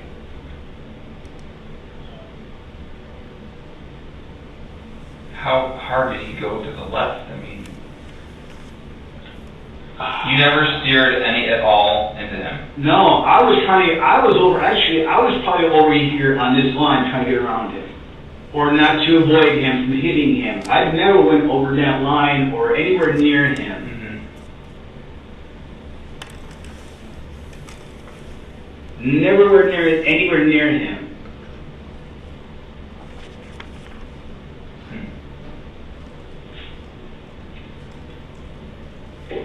Do you want to go with that after? If you want. No, that's not if I want. It's if you listen. It's you saying these things. This is what I'm telling you, and I will continue to tell this every single time. Okay. Because this is what I remember. Well. I mean, there's no. Videos don't lie. Don't forget that. I get that. I never. That's the hard part. I never turned into him. I never turned into him. Okay. Never. Especially on a bike? No, I have more. Well, it's not hard to believe you. You're only a couple inches away from. I have more respect for that. I have more respect for people on bikes than that.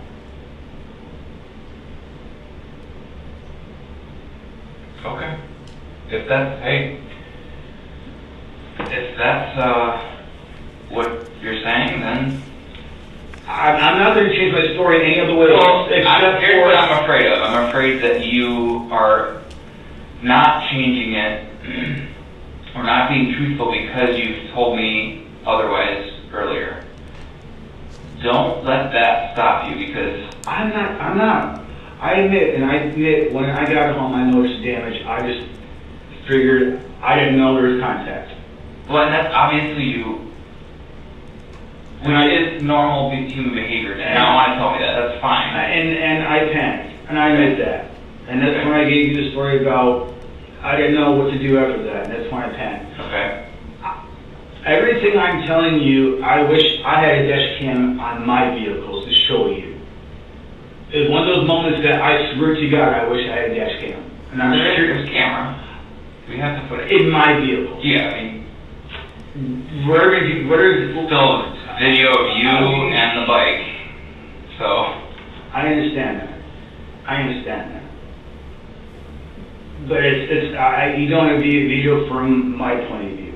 That's the thing. You have it from how far away you have it, or whatever angle you guys have. I don't know the video. I haven't seen the video. And the other part is like that dent isn't like it's not huge, but it's not small, right? Yeah. If I made contact with him, I think I would have felt it. I would have known. Yeah. I didn't know. Sure. I didn't know. All honesty. I'll put my hand on a bottle. That dent was not there before the bike. No, that thing was not there before the bike. Okay. There might have been a few scratches here and there since I bought it used, but other than that, no. None of that was. Now, I have a couple of rough spots here and there on the vehicle, I'm sure you can see, but other than that, no. Okay. If that's what you wanted to, if that's what you want to tell me, then that's on you. That's everything I'm telling you. That's everything that I can remember that happened. I did not steer into him in any way, shape, or form. I had no ill intention toward him, hurting him, or anything else like that. Here's the thing, though. Accidents, you walk out in the morning intending to hurt somebody. It's not No. I'm not thinking you're malicious. Like, No, that's not. I want to make sure you don't misunderstand me too. I don't think that you were like, walk out of your house in the morning thinking you're gonna hurt someone. You know what I mean? I get it. That's not what. I don't think. I don't know you, but that's not what I think here. That's just so we know, like we're clear. Okay, yeah. No, I didn't know.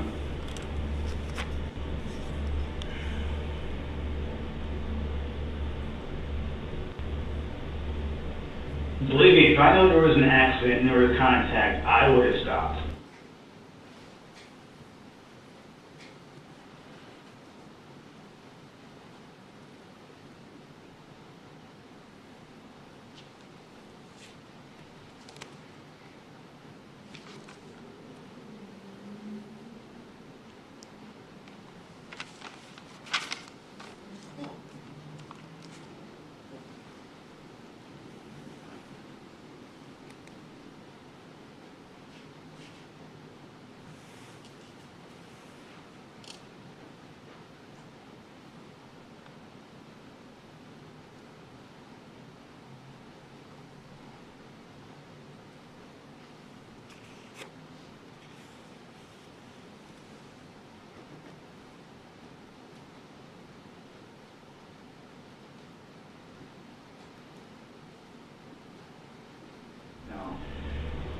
Yeah, I mean. No, that is everything that has happened. Like I said, if I know there was contact, I will tell you, regardless of the consequences. Yeah, On my hard. I'm not on my lying. It's just hard to believe that you didn't know that there was contact with the damage that's on your truck. So, but if that's how, and again, I don't want you to go down a road because you've told me that. I appreciated that you told me about the damage to your truck. Yeah. Okay, that's a good thing because we can prove otherwise. I panicked, and I And there's the same thing with the video and the damage to your truck. There's evidence that points to a certain thing, right? So when that evidence is presented, it shows a certain thing. Yeah. But when somebody's saying something different, it doesn't look good. I get it.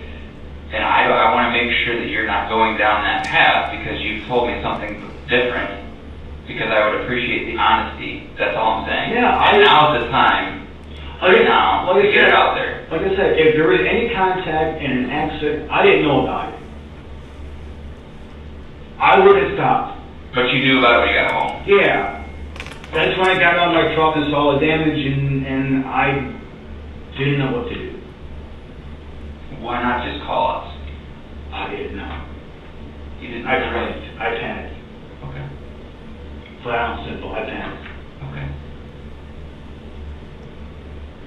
Yeah. I see that. Which is a normal human behavior. I'm sure you dealt with But you have to overcome that. Yeah, and that's why that's why I came and told you. So I appreciate that. And that's why I didn't even write it in there. Because I sat there in the middle of the night writing this and going, I can't tell him that. I gotta be honest, regardless of the consequences. Okay. Well. If I get a ticket for this, I get a ticket for it. If I don't, I don't. If I get points on my license, I get jail time, I gotta do it. Mm-hmm. So I don't think I did anything wrong. Only thing I could have done differently was back off when. That's what I should have. Well, and probably called us when you knew that there was a crash between you and the bike. There's only 2 things I did wrong. Right. That's what. See that's why I want to make sure you're being honest about that moment in time. Yeah, like I said, I had played this like I've played it over in my mind 1,000 times, and I can't think of anything. No, I can't. I did not know there was any damage, there was any contact, anything. Until you got home. Until I got home. Okay. All right. And that's when I kind of told you I went to Penitentiary Glen and got hit. Did you ever go to Penitentiary? Yeah. Because your parents did say you were going to walk the dog. Yeah, I used to go down to College Field, but I wanted to go someplace different. Okay. All right. Yeah. All right. Is there anything else you want to get off? No, I even say here there's a party going on in the pavilion. I think it was a happy birthday or a happy anniversary or something like that. I remember seeing them setting up the happy sign on the lawn with one of those little stick things. There was a gentleman with a poodle. There was a light. There was a girl dressed in white walking around taking pictures of bugs. I saw that there were, I never knew this, but there was little dams over there. Are you talking about Penitentiary Glen? Yeah, I never knew there were dams and channels over there. I never knew that. That was kind of cool. What was going through your head there? Just being outside. Enjoying my day. Playing my dog. All right. Is there anything else you want to get off your chest? Nope. No? All right. I'll let you know here. When am I going to get my truck back? It's going to be a while. A while. So at least a couple weeks, probably. I need to get back and forth to work. I know. I get it.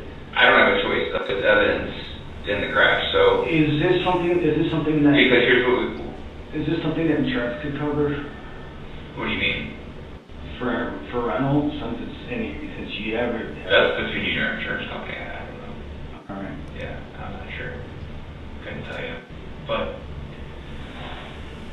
yeah, Because I'm living in Manor and living in Little, and I have no. No, I mean I hear you, but that's kind of a consequence of what happened. Oh, I know. So, and it's not to be a punishment or anything. It's just we need the truck as evidence as to what happened, so we can match things up. We can get the evidence that we need. Does that make sense? So, and that's why we act kind of quick when it comes to going to find the vehicle. Oh, no. That's why it's better, man. If you would have stayed there, we could have got all that stuff. Oh, no, probably there. no. Hey, I get it. Like I said, if I'd known, I would have stopped. Yeah. I don't like dealing with this shit. I don't. Excuse my language, but No. the less I deal with you, the happier. Yeah. Unless you deal with us, I'm sure the happier you are. No, I don't mind. I like to see good things, but so. All right, Dale. All right. Got anything else? Nope. Okay. All right. I don't know why I said let you out. The door's unlocked. You could just walk out. No. Have a good one. You too.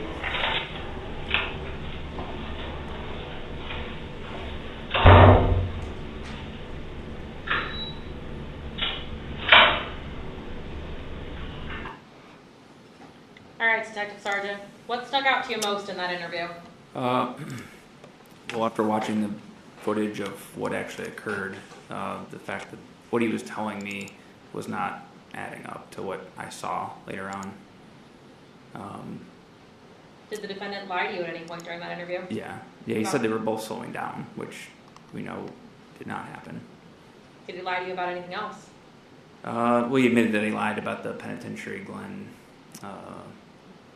issue where the damage was caused there. And after viewing the footage and seeing where the crash had occurred, I found it very hard to believe that he did not know or see that crash occurred. Did we hear the defendant say in that video that he doesn't have any respect for bikes? Yes. What did you think of his demeanor? Not remorseful. He didn't seem like he cared about the biker that was in front of him. You referenced those videos. Where were you able to get those videos from? So we were able to get videos from Maroos Brothers Construction and then Excalibur Towing. Have you viewed those videos? Yes. Did you take any screenshots of those? Yes, I did. Would you recognize those if we showed them to you here in court? Yes, I would. We're showing you States Exhibit 14E and 14F. Permission to publish those? Yes. Are these the screenshots you took? can't get it to go to the next one. Yes, that's the other one. Okay. What about these screenshots? Conflicts with what the defendant said in that interview. Well, everything's occurring in front of him almost. So he's trying to say he didn't see it. So the positioning of the vehicles? Yes. And is that the same in both screenshots? Yes. Thank you. Did you continue your investigation as far as those vehicles were concerned? Yes, I did. What did you do with the vehicles? So as previously discussed, we scanned the vehicles with the 360 scanner, photographed them again, and then we downloaded the data from the EDR units. Did you ever search the vehicles? Yes. Did you personally search the Nissan? Yes. Was there anything found inside that Nissan? Yeah, it appeared to be a marijuana smoking pipe. Had anyone been in that vehicle since it was towed from the defendant's home? No. Did you look at the Nissan and the motorcycle in kind of the same area? Yes. How does the height of the motorcycle compare to the Nissan? They matched up. When you say they matched up, what do you mean? So the height of the damage on the Nissan matches the height of about where the bike sits. So the damage to the Nissan is a similar height to the height of the Harley Davidson? Yes. Did you do anything special or technical to look at that, or did you just look with your eyes? Looked with my eyes, but there was a slide on Mr. Healy's projection that showed the damage on the 3D image, and that bike too. So, and they were pretty well aligned. So from your point of view, they look like they line up? Yes. Did you get any medical records as part of your investigation? I did, yes. What were you able to obtain? I was able to obtain Mr. Caddis's medical records. Did there ever come a time when you got in touch with Matt Healy from Introtech? Yes. And when was that? Towards December of 2024, I think. And when did you contact him to discuss? The footage that we had from Marouche Brothers and Excalibur, I was aware through my last training, they just touched briefly on the fact that you could get speeds and different data using the video footage. Based on the information that you had available to you, what did Matt suggest as the next step? He suggested getting the drone footage and being put in contact with the people who, the custodians of the actual footage, so that he could get the correct information. Did you go out for drone footage? I did, yeah. When did you do that? I believe that was, the 9th of January. In 2025? Yeah. Who all went out to get that drone footage? It was, I think it was the crash team that day, and we used the Willoughby Fire Department's drone. Did you ever go out to get more drone footage? I did, yeah. A few weeks later, we got some additional footage per Mr. Healy's request. And all of those images were what was used to create that 3D point cloud that we saw? Correct, yes. I'd like to talk to you a little bit about the rules of the road. Are you familiar with the rules of the road as a law enforcement officer? Yes. Have you patrolled traffic? Yes. All right. When two cars are traveling in the same direction, or two vehicles, who's responsible for assuring distance between the two? The person traveling behind said vehicle. Are motorcycles afforded the same right as a regular passenger vehicle on the road? Yes. Are motorcycles allowed to occupy the whole width of a lane by themselves? Correct, yes. Is a car allowed to share a lane with a motorcycle side by side? No. Is a car allowed to pass a motorcycle when there's a single lane? No. If two vehicles overlap within one single lane, who's responsible for backing off? The person in the back needs to back off. Would the car in front have a duty to accelerate away? No. Now let's take the scenario that we have in this case and think about it as cars, okay? Say for example that John Cadis wasn't driving a motorcycle. He was driving a car. Would it have been legal for the defendant to be side by side with him in a lane? No. Who would have a duty to back off in that situation? Mr. Setzers. He would have the duty to back off. Would Mr. Cadis have had a duty to speed forward to get away from it? No.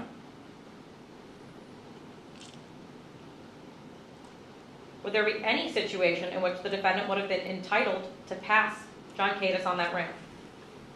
No. Did everything that we discussed regarding this crash happen in Willoughby, Lake County, Ohio? Yes. One moment.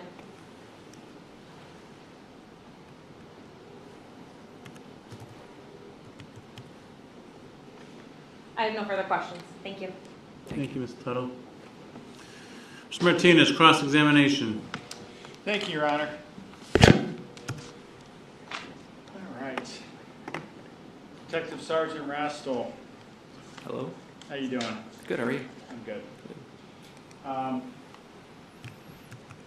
Let's talk about the rules of the road. You were on routine traffic patrol one time? Yes. You would write tickets for people? Yes. Yeah. One of those tickets you would write, maybe you would be following the car too closely, correct? Yes. That's a traffic ticket, right? Yes. You cite someone for following too closely, you serve them a citation, they pay that citation, correct? Yes. And that's following someone too closely at a distance that's not reasonable or prudent. Does that sound fair? Yes. And you believe that Mr. Setzer was following Mr. Cadis's motorcycle too closely? Yes. Right? Now let's talk about your investigation here as a detective.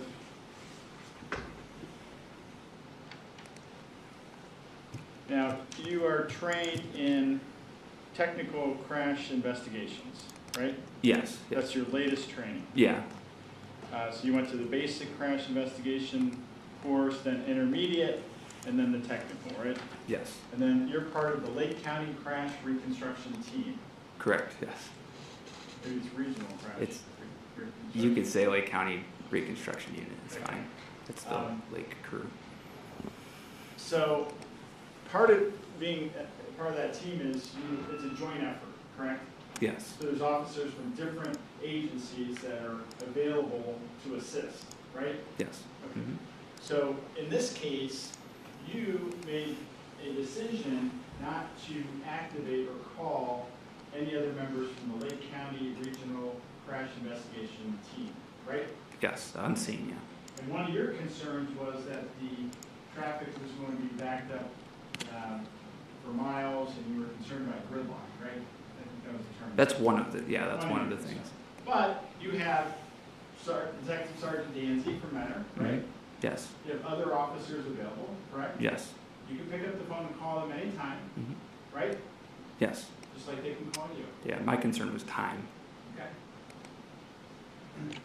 Well, you had officers diverting traffic at that point in time, right? Yes, but as I described, it'll cause a snowball effect. And there were the other reasons of, obviously, wasn't sure what John's injuries were at the time. He was sitting up and talking. Well, let's talk about Mr. Cadis. You had the opportunity to speak with him at the scene, right? I did, yes. And you had you drove your cruiser there, right? Yes. And you have a dash cam in your cruiser, correct? Yes. And then when you first encountered Mr. Cadis, he was sitting on the side of the roadway on the south side of State Route 2. Yes. Mm-hmm. And you had been injured as a result of this accident. Yeah. correct? Mm-hmm. All right. And you had the opportunity to speak with him at that point. Yes, I did. All right. Did you treat him at all for his injuries? No, I just asked him if he was okay, and then he told me that he was worried about the other people in the crash. At one point, he told me he was doing 45 to 50 miles an hour. Okay, so he told you, he gave you an approximate speed. Mm-hmm. Yes? Yes. Sorry. But at that point in time, you did not complete a comprehensive interview of Mr. Cadis at the scene, did you? No. and then you learned, or you assigned another officer to go see him at the hospital. Is that accurate? Yes, I did. And let me know the name of that officer who you sent over there. Was at the time Sergeant Brad Lampola. Sergeant Brad Lampola. Yeah, right. Lampola. So you asked him to go to the hospital and interview Mr. Case, correct? Yes. And through your investigation, you learned that Officer Lampola had interviewed him at the hospital, correct? Yes. And isn't it true you also learned that Officer Lampola was not able to gain really any insightful information from Mr. Case during that interview at the hospital? Yes. Right? Yes. And then Mr. Case came in the next day, right? Correct. Yes. You had asked him to come into the station, to talk to you, to sign a medical release form, Yes. and to write down his version of the events, correct? Correct. Yes. And at that point in time, Mr. Case advised you that his driving was not so good. Yes. They were on the state route. He said, "Yeah, not so careful." I think he said. Not too careful. Yeah. You never met Mr. Case prior to that day. No. He wasn't very forthcoming with answers to you, was he? So he was honest about his driving at the bottom of the ramp to me. But what he wasn't honest about was that he had ingested marijuana prior to operating that Harley-Davidson motorcycle, correct? He did not mention that to me. Right. He forgot to mention that he was smoking marijuana that day, right? Yes. And that would have been something that you would have liked to know prior to talking to Mr. Case, right? Yes. And you've been on routine patrol, you've investigated suspected OBI motorists, right? Yes. And then, so the first time you found out about the marijuana was approximately a month later when you obtained the medical records, correct? Yes. And you looked in the medical records and you saw he had marijuana in his system, correct? Yes. And so at that point in time, you did not bring back Mr. Case for any subsequent interview, did you? No. All right, so you interviewed him in the station, and oh, by the way, when you were interviewing him, isn't it true that Mr. Setzer was standing right there? Mr. Setzer showed up while I was talking to Right. Mr. Case. So you're Yes. interviewing Mr. Case in the Unexpectedly. lobby, Yes. right? You had Mr. Case in the lobby, right? Yes. You didn't bring him back to an interview room, did He you? was in a cast, so I didn't want to move him as Okay, much as I could. He used his crutches and walked from his car into the lobby, right? Yeah, I was still trying to be considerate. All right, so you were interviewing him in the lobby, right? Yes. And Yes. during the time you were talking to him, here comes Mr. Setzer for his interview, right? He was dropping up a statement. I don't know if it was a planned interview. I don't remember what we discussed, but Okay. But thereafter, you brought Mr. Setzer back and interviewed him, as we just saw. yeah. So yeah, one of the clerks came out and had him just to make sure they were separate. Once I walked back into the station, one of the clerks came out and put him into the other room that we have up front there.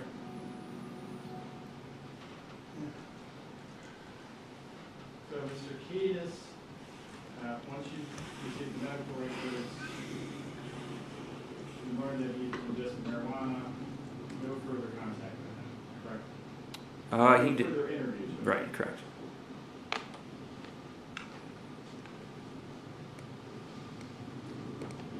Now, let's talk about Mr. Setzer's interview with you. He had met with Patrolman DeSanto the night before, right? Yes. Mm-hmm. It's your understanding for your investigation that Officer DeSanto invited him to call you the next day, right? Yes. Okay. Did he call you the next day, or did he just show up? He just showed up, I believe. I don't think I got a phone call. So in any event, he was invited, he showed up the next day, you invited him in for the interview. Yes. From the doors open, you can leave anytime, right? Yes. And he voluntarily spoke with you, right? Mm-hmm. Yeah. Yeah. Yes. He told you on numerous occasions that he didn't know there was an accident, right? Yes. he told you that he didn't know there was contact with his vehicle until he got home, correct? Yes. He admitted that he was very close, I think he said 6 inches away, in his estimation, from Mr. Gates' back tire at one point, correct? Yes. He conceded if he could have done anything differently, he could have backed off, right? Yes. Now, Mr. Setzer told you that the motorcyclist was slowing down too, right? He told you that. Yes, he did. Okay. And you're disagreeing with that because of the work that Mr. Healy did, correct? Yes. But you heard Mr. Healy's testimony here that there was a point in time where Mr. Setzer's vehicle,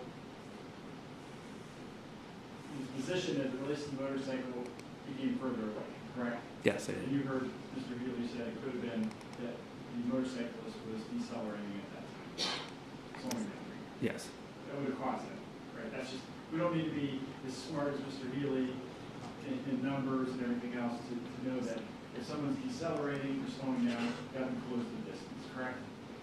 Correct. So Mr. Setzer, that's what he claimed that was happening at some point, right? Mr. Setzer claimed that he was. Decelerating. Yeah. Yes.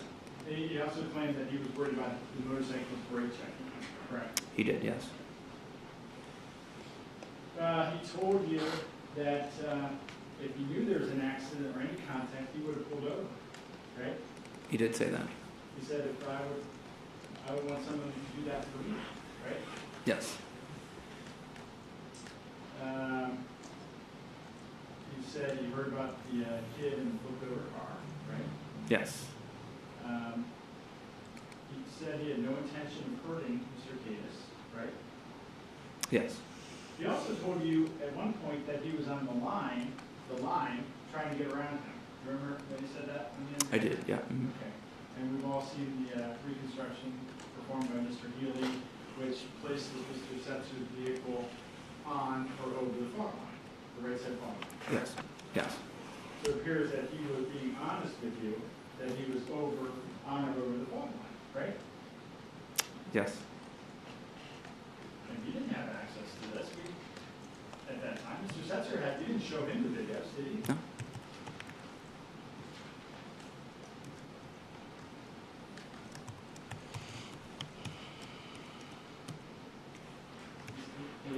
Again, he told you, at the end he said, he didn't think he did anything wrong, but he should have backed off, right?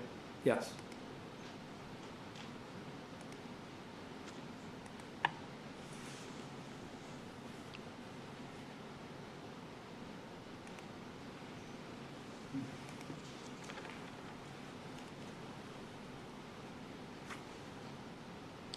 Now,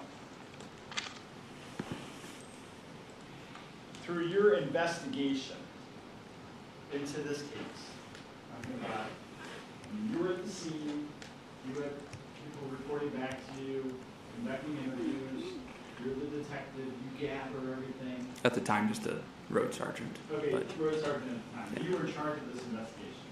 basically, yeah. Okay. You were acting as if you were a detective in training. So you're investigating this accident, you're compiling all this information, and you learned from several sources that Mr. Setzer had left the scene, correct? Yes. And through your investigation, it was determined that Mr. Setzer never even remained on the scene at all, right? Correct, yes. So you were confident in your conclusion that Mr. Setzer, whatever happened with regard to the collision there with the motorcycle, that he just immediately continued on his way, right? Yes. On eastbound Route 2. Yes. And through your investigation, you learned that Mr. Setzer, in continuing on Route 2, was in the leftmost lane of Route 2 eastbound, correct? Yeah. And we know, or through your investigation, you looked at the clock cameras, we believe that Ben was traveling down Route 615 south at one point, correct? Yes. And that's in the general direction of where his residence is, correct? Yes. All right. So through your investigation, in this entire investigation, there's no evidence that Mr. Setzer remained at the scene or had any knowledge of anything that happened to anyone at the scene. He was not at the scene, no. He was not at the scene, he didn't have knowledge of any injuries that happened at the scene. I can't tell you that. Okay. Well, he immediately left the scene, right? Yes. The investigation you had is that he continued on, didn't slow down, and kept going, right? Yes. He didn't stop to check on anyone, did he? No, he did not. So you believe he thought there was an accident, right? Yes. That's your belief. Yes. But even if you believe you thought there was an accident, you don't know whether what Mr. Setzer knew as it related to what happened with anyone involved in the accident, right? No, I can't know what he's thinking. He wasn't told about any injuries until Patrolman DeSanto or your department called him to tell him that, hey, there's a rollover, there's an accident, we need to talk to him, right? I don't know if he knew that or not, I guess. Well, Patrolman DeSanto definitely He advised did him. tell him that, yes. He told them that there's a rollover and there's some injuries and Rainbow Babies Hospital or Yes, that, yes, right? yep. So certainly that could have been the first time that Mr. Setzer knew that there was injuries involved in this accident. Yes. Would you agree with me? It could be. Well, there was no evidence that he had any first-hand knowledge prior to that.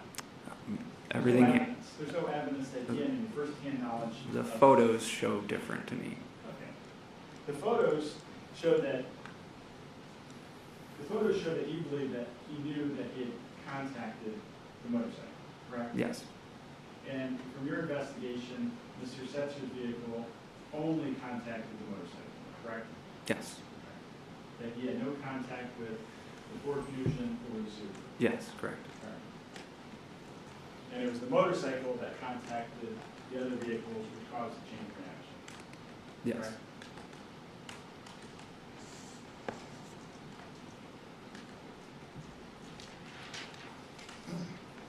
Now, we had some of the witnesses come in here and testify in this trial.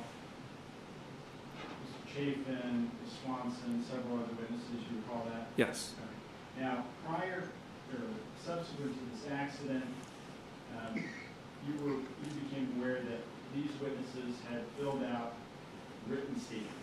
Is that accurate? Yes, yes. And isn't it true that you never brought in any of those witnesses to interview them in the interview room of the Little League? It is true, yes. And you never went to their residences to talk to them, right? One of the detectives did go to pick one up from somebody. I don't remember where that was, though, so it could have been her house. But there was no personal interaction between yourself and any of these witnesses? You didn't? just the ones on scene. Just the ones on the scene? Yeah. But not the ones who went to the station? Correct. There was another office. The one on the scene is Ms. Novell, right? Yes. That's who you talked to? Yes. All right. So you didn't talk to Ms. Swanson, right? No, a lot of them came to this station, and other officers there spoke with them there in the lobby. Okay. And to your knowledge, none of these interviews were recorded. Is that accurate? I couldn't tell you. I don't think so, no, but Well, I'm not sure. No, you're the detective. You gathered the evidence here, right? Not that we have, no. We don't have the recordings of You those. don't have any recordings? No. Were there any recordings made? No.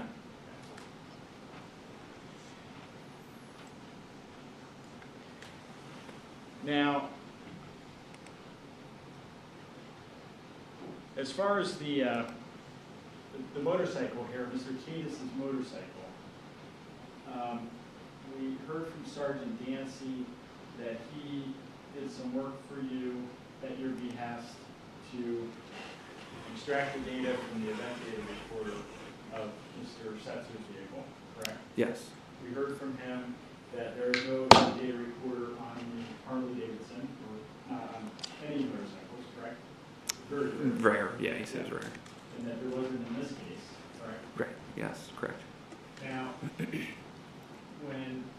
Sergeant Dancy came over to inspect the vehicles, that was sometime in September, does that sound right? Yes. Okay, so approximately. Yeah, I think it was the end of August and then end of September again. Right, so initially he came over maybe a week later, right? Yeah. And then he came over toward the end of September. Yes.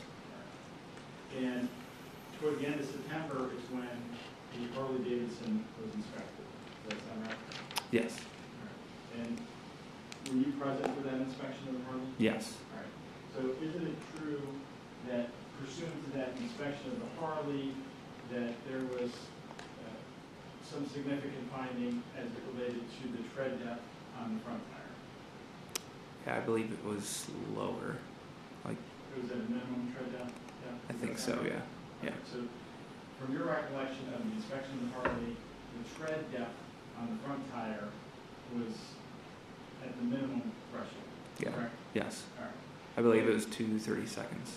2 30-seconds, what does that mean? So 2 32 inches. That's just a lower tread depth, basically. Lower tread Yeah. depth, okay.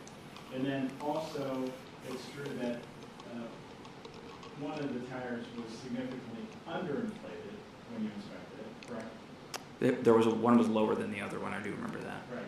And then, but you believe that that could have been caused just by the delay in inspecting the Harley Davidson? I don't know why that would be, to be honest with you. Okay. I mean, you didn't make any determination as to that? Why it was the Why it pressure was was low? Yeah. No. All right. Do you think that was significant? Based on the video footage and everything that I saw, no.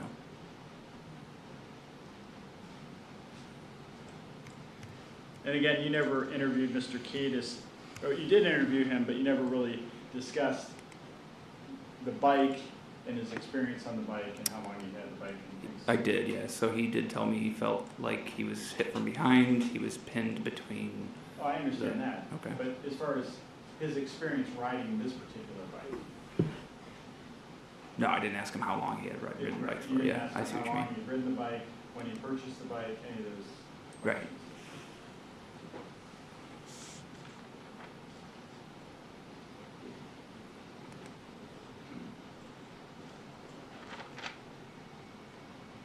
Now, in the interview with Mr. Setzer, the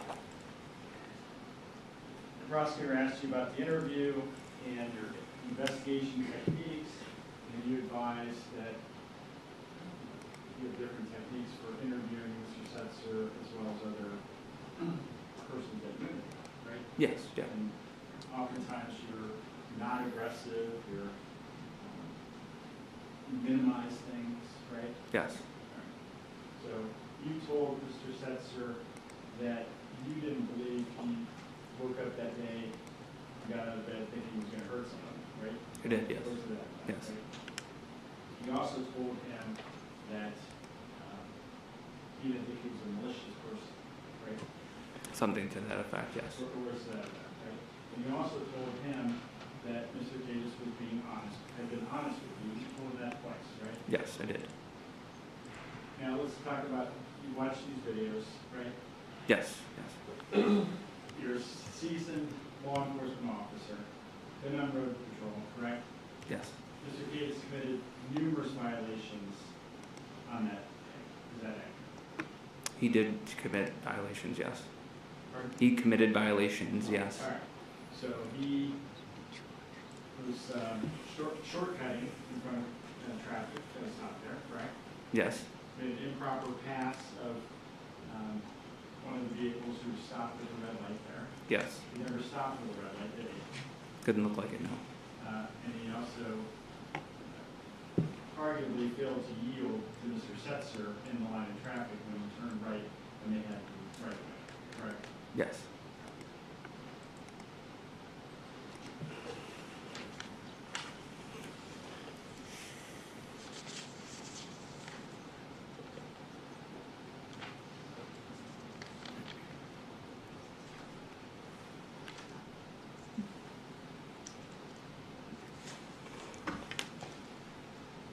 Just 1 second, Your Honor. Sure.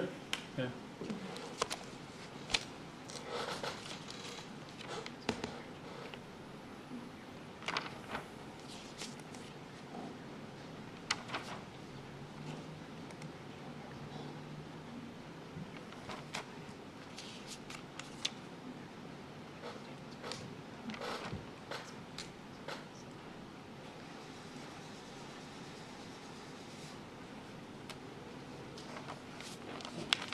Oh, yeah.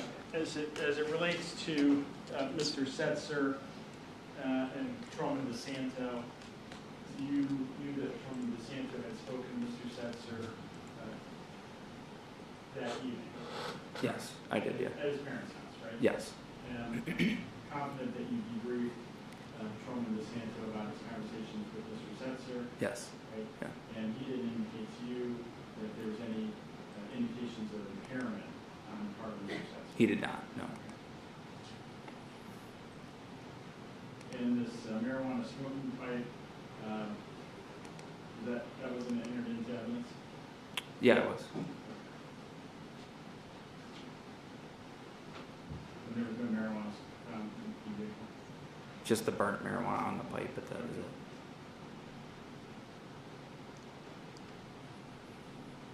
And again, the prosecutor asked you about where you thought the contact occurred, and isn't it true the contact between the Nissan and the motorcycle, and according to your analysis, that the contact occurred right there next to Mr. Setzer on the left side of his vehicle, correct? Yes. But you cannot tell us the position of the vehicles prior to that contact occurring. I mean, I can tell you they were both heading east and that the bike was on the... You can't tell us the position of the vehicles as they relate to each other, right? The bike was on the left side of the truck by the front fender. But, how far away they were prior to the collision? They touched, so they were together. But prior to that, you can't tell us. Just up to what Excalibur shows, the video right there. And you heard Mr. Healy say he could not determine the exact positions of the vehicles as it relates to the crash, based upon the video analysis. Right? He put them at 1.88 feet apart before that. Okay. Prior to the crash. You're saying at the point of impact? At the point of impact, right? Yes, I heard, yes. Yeah, Okay, so prior to impact, he put them at 1.88 feet plus or minus. Margin of error, right. Margin of error. But at the point of impact, he could not plot or ascertain the exact positions of the vehicles. Correct, That's yes. the point of impact. Yes, And yes. so you're a reconstructionist, but you didn't perform a reconstruction on this, right? We had no evidence to be able to do that at that point, yeah. Right. You never called the accident reconstruction team in. Right? So the marks that we had on the road, another reason why I didn't. So the roadway evidence on the left side were from the Ford and the Subaru. We get the evidence and we get a speed for the vehicles with those skid marks, right? So we have the EDR data that gives us the speed for both of those vehicles. We didn't have skid marks for the truck or the bike, so I had no evidence for that impact of the truck versus the bike. Now, in your accident reconstruction studies, have you heard the term pedestrian road equations? I've heard it, yes. That's into recon. And that's, what does that mean? That means you can determine the speed of the vehicle based upon where the pedestrian lands sometimes, right? Yeah, if you know where the pedestrian landed, yes. Right. And also, there's a term coefficient of friction. Remember that term? Yep, that would be the skid marks. Skid Yeah. marks, right. Mm-hmm. And also, there's a lot of things you can do based upon where the vehicles end up in accident reconstruction, right? Yeah, we didn't have one of the vehicles there to be able to get that. I understand that, but you also did, if there's a collision on a freeway. Yes. Going 50 miles an hour, 40, 50 miles an hour. Mm-hmm. Yep. Vehicles don't stop instantaneously, do they? No. All right. So the motorcycle was at or near the final resting place, correct? It had been moved. It had been stood up from the final resting place. I don't know if that was its final resting place or not. It was definitely moved. All right, because you didn't take any measurements of the skid marks, right? No, because it had been moved before I got there. I have no further questions. Redirect examination. Yes, Your Honor. All right, Sergeant Rastel. I'm going to kind of pick up where Mr. Martinez left off. Okay. Was there enough evidence in the roadway to do any sort of recreation from? Between the truck and the bike, no. Okay. He mentioned something about where a pedestrian lands. Do you know exactly where John landed in the road? No, I don't. Did he get up and move from the roadway? Yes, he did. Thankfully. Were there any skid marks on the ramp? No. Were there any skid marks in the path that the Nissan took? No. All right. I'd like to talk to you a little bit about those traffic violations that we know John committed. Yes. Was John honest with you about his driving at the bottom of the ramp? He was, yes. Was what John told you about the rest of the ramp consistent with what you saw in the video? Yes. Where did John commit traffic violations? At the very bottom of the ramp. Closer to at Vine and the bottom of the ramp where Vine meets the ramp. Where did this collision occur? At the top of the ramp.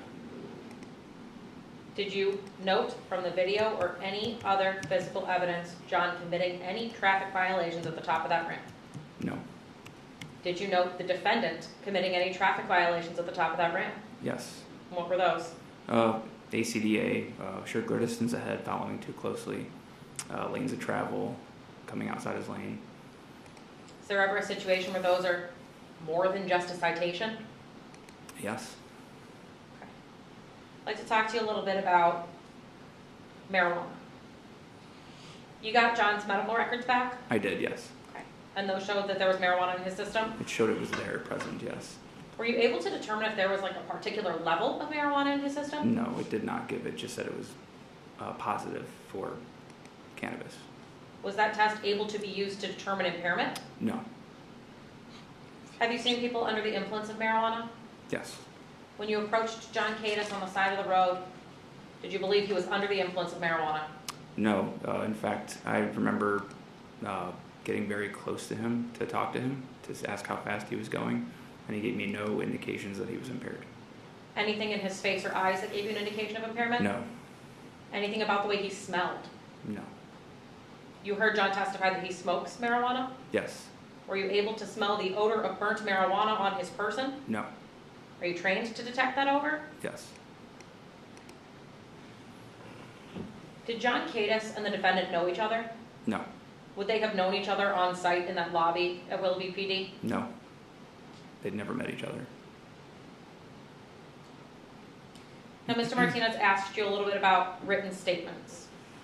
Yes. Were the versions of the events regarding the crash in those written statements consistent with one another? Yes, they were.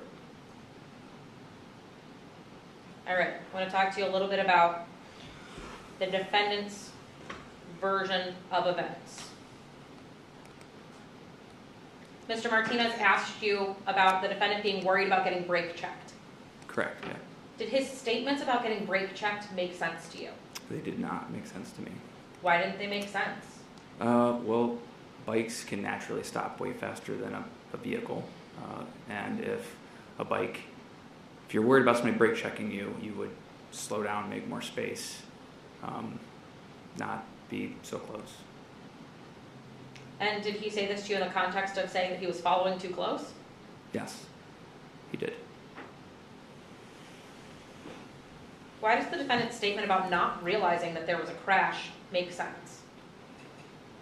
Based on what I saw in the still photos that I was able to get and the videos, it's happening right in front of where he's sitting, and then the bike actually travels riderless in front of his vehicle, and then the Subaru is rolling next to his vehicle. I'd like to pull up State's Exhibit 14E and F again, if we could, please.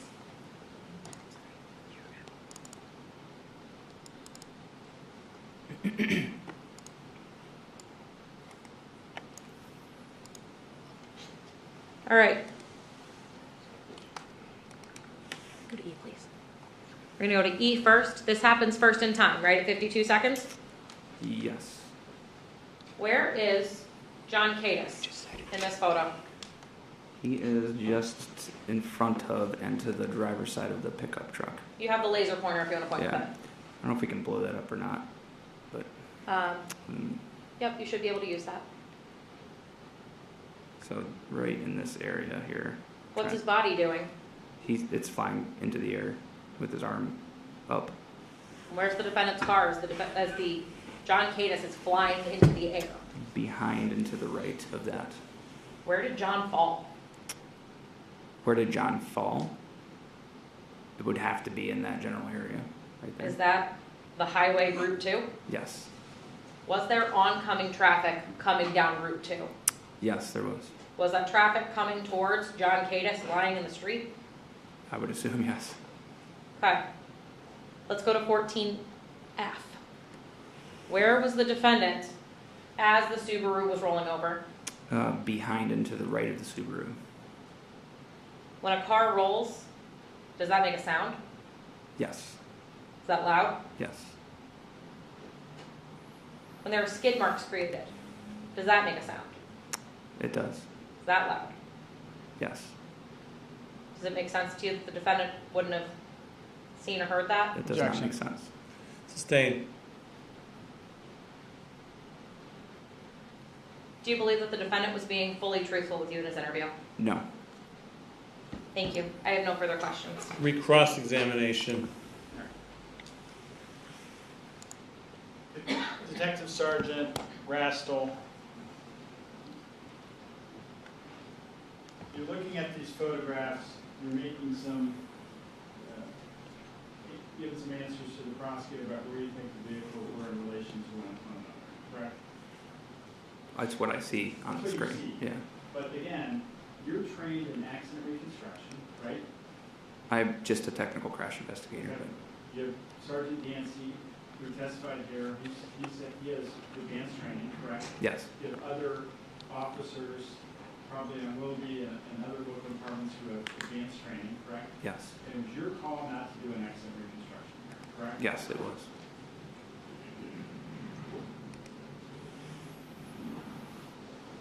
Now, you're conceding that Mr. Cadis committed several traffic violations, right? Yes. And Mr. Cadis was never charged with anything, wasn't he? He was not. I talked to our city prosecutor who decided we shouldn't charge him. Assure ACDA, you mentioned that, right? Yes, I did. Assure clear distance ahead. Right? Yes. That's when you charge someone when there's an accident when somebody's rear-ended, correct? Yes. That's a minor offense to ticket, right? It can be, yeah. Lanes of travel, that's traveling outside your lane of travel, right? Yes. That's a minor offense to ticket, correct? Yes. Following too closely, we talked about that earlier. That's a minor offense traffic ticket, right? Yes.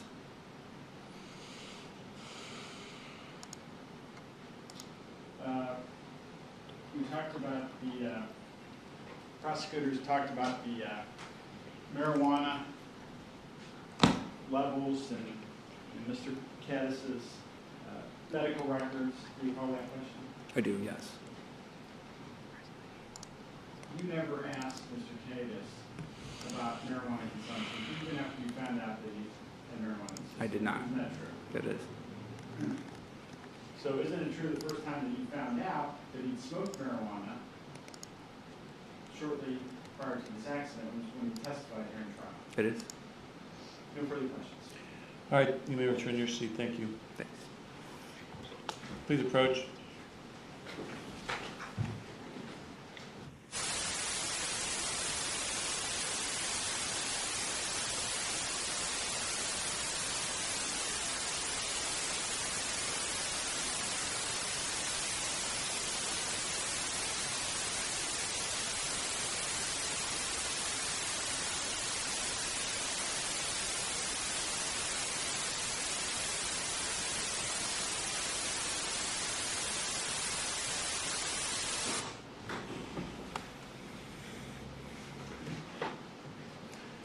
Ms. Tubbs, does the state have any further witnesses? We do not, Your Honor. The state rests. All right, ladies and gentlemen, as you have heard, the state of Ohio has no further witnesses and they have rested. That means they have presented all the testimony and evidence they intend on presenting in this case. The next step in this trial is to afford the defendant an opportunity to present evidence if he wants to. He's not required to do that. But before we get to that point, there are legal matters I need to address with the lawyers outside the presence of the jury, so the timing actually works out well. We're going to recess for the evening, and we'll come back tomorrow morning and continue on, but by that time, we'll have addressed the matters that we need to address, so that'll be all taken care of. So I'm going to send you home at this point. Please remember that even though the state is arrested, you're still not arrested. The state is arrested. You're not allowed to talk about this case with each other, so don't do that whenever you're together, a couple of you together, all of you together. No talking in any way. No investigating the case, researching the case, looking up anything that maybe you're unclear about and you want to clarify. You can't do that. And don't talk about it with anyone else, obviously. So enjoy your evening and come back tomorrow morning. Why don't you come back tomorrow? We'll get started about 8:45 instead of 8:30. All right, so be here. Try to get here a little before that so we can get started right at that point. That'd be good. So enjoy your evening. We'll see you tomorrow. All rise.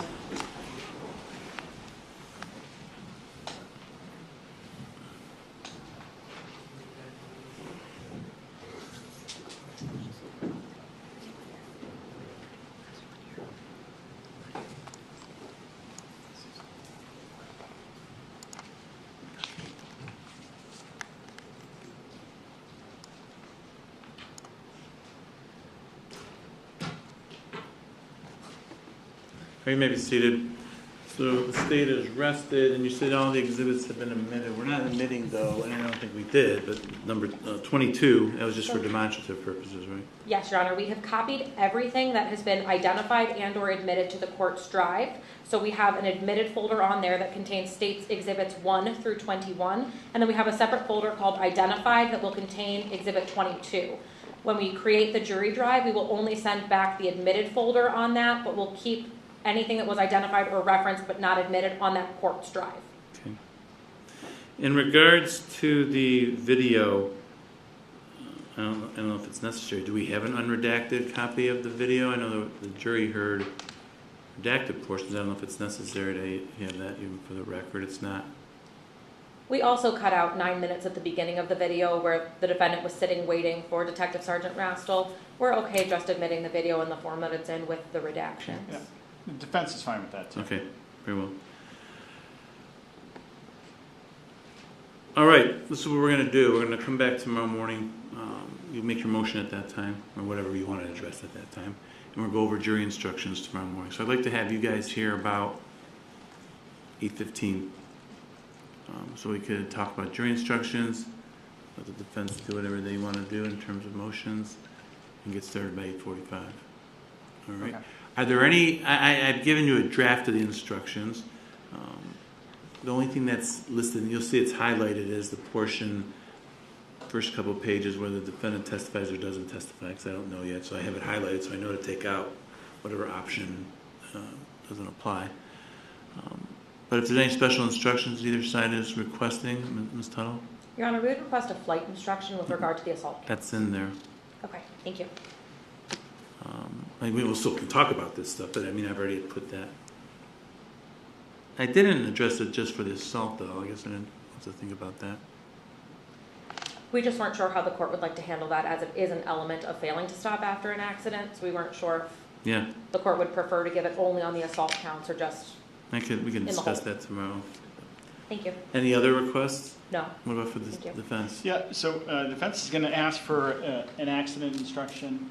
I can file a brief and copy the court and prosecutors with that brief this evening. How about you? Are you gonna? Is there a proposed instruction? Yeah, I have it in a brief. I can file it with the court. Okay. It's a special jury instruction. I'll file it. It'll be filed by 8 a.m. tomorrow morning, and I can email. Want me to email Amy? You just email me, Judge Culotta. All one word at lakecounty.ohio.gov.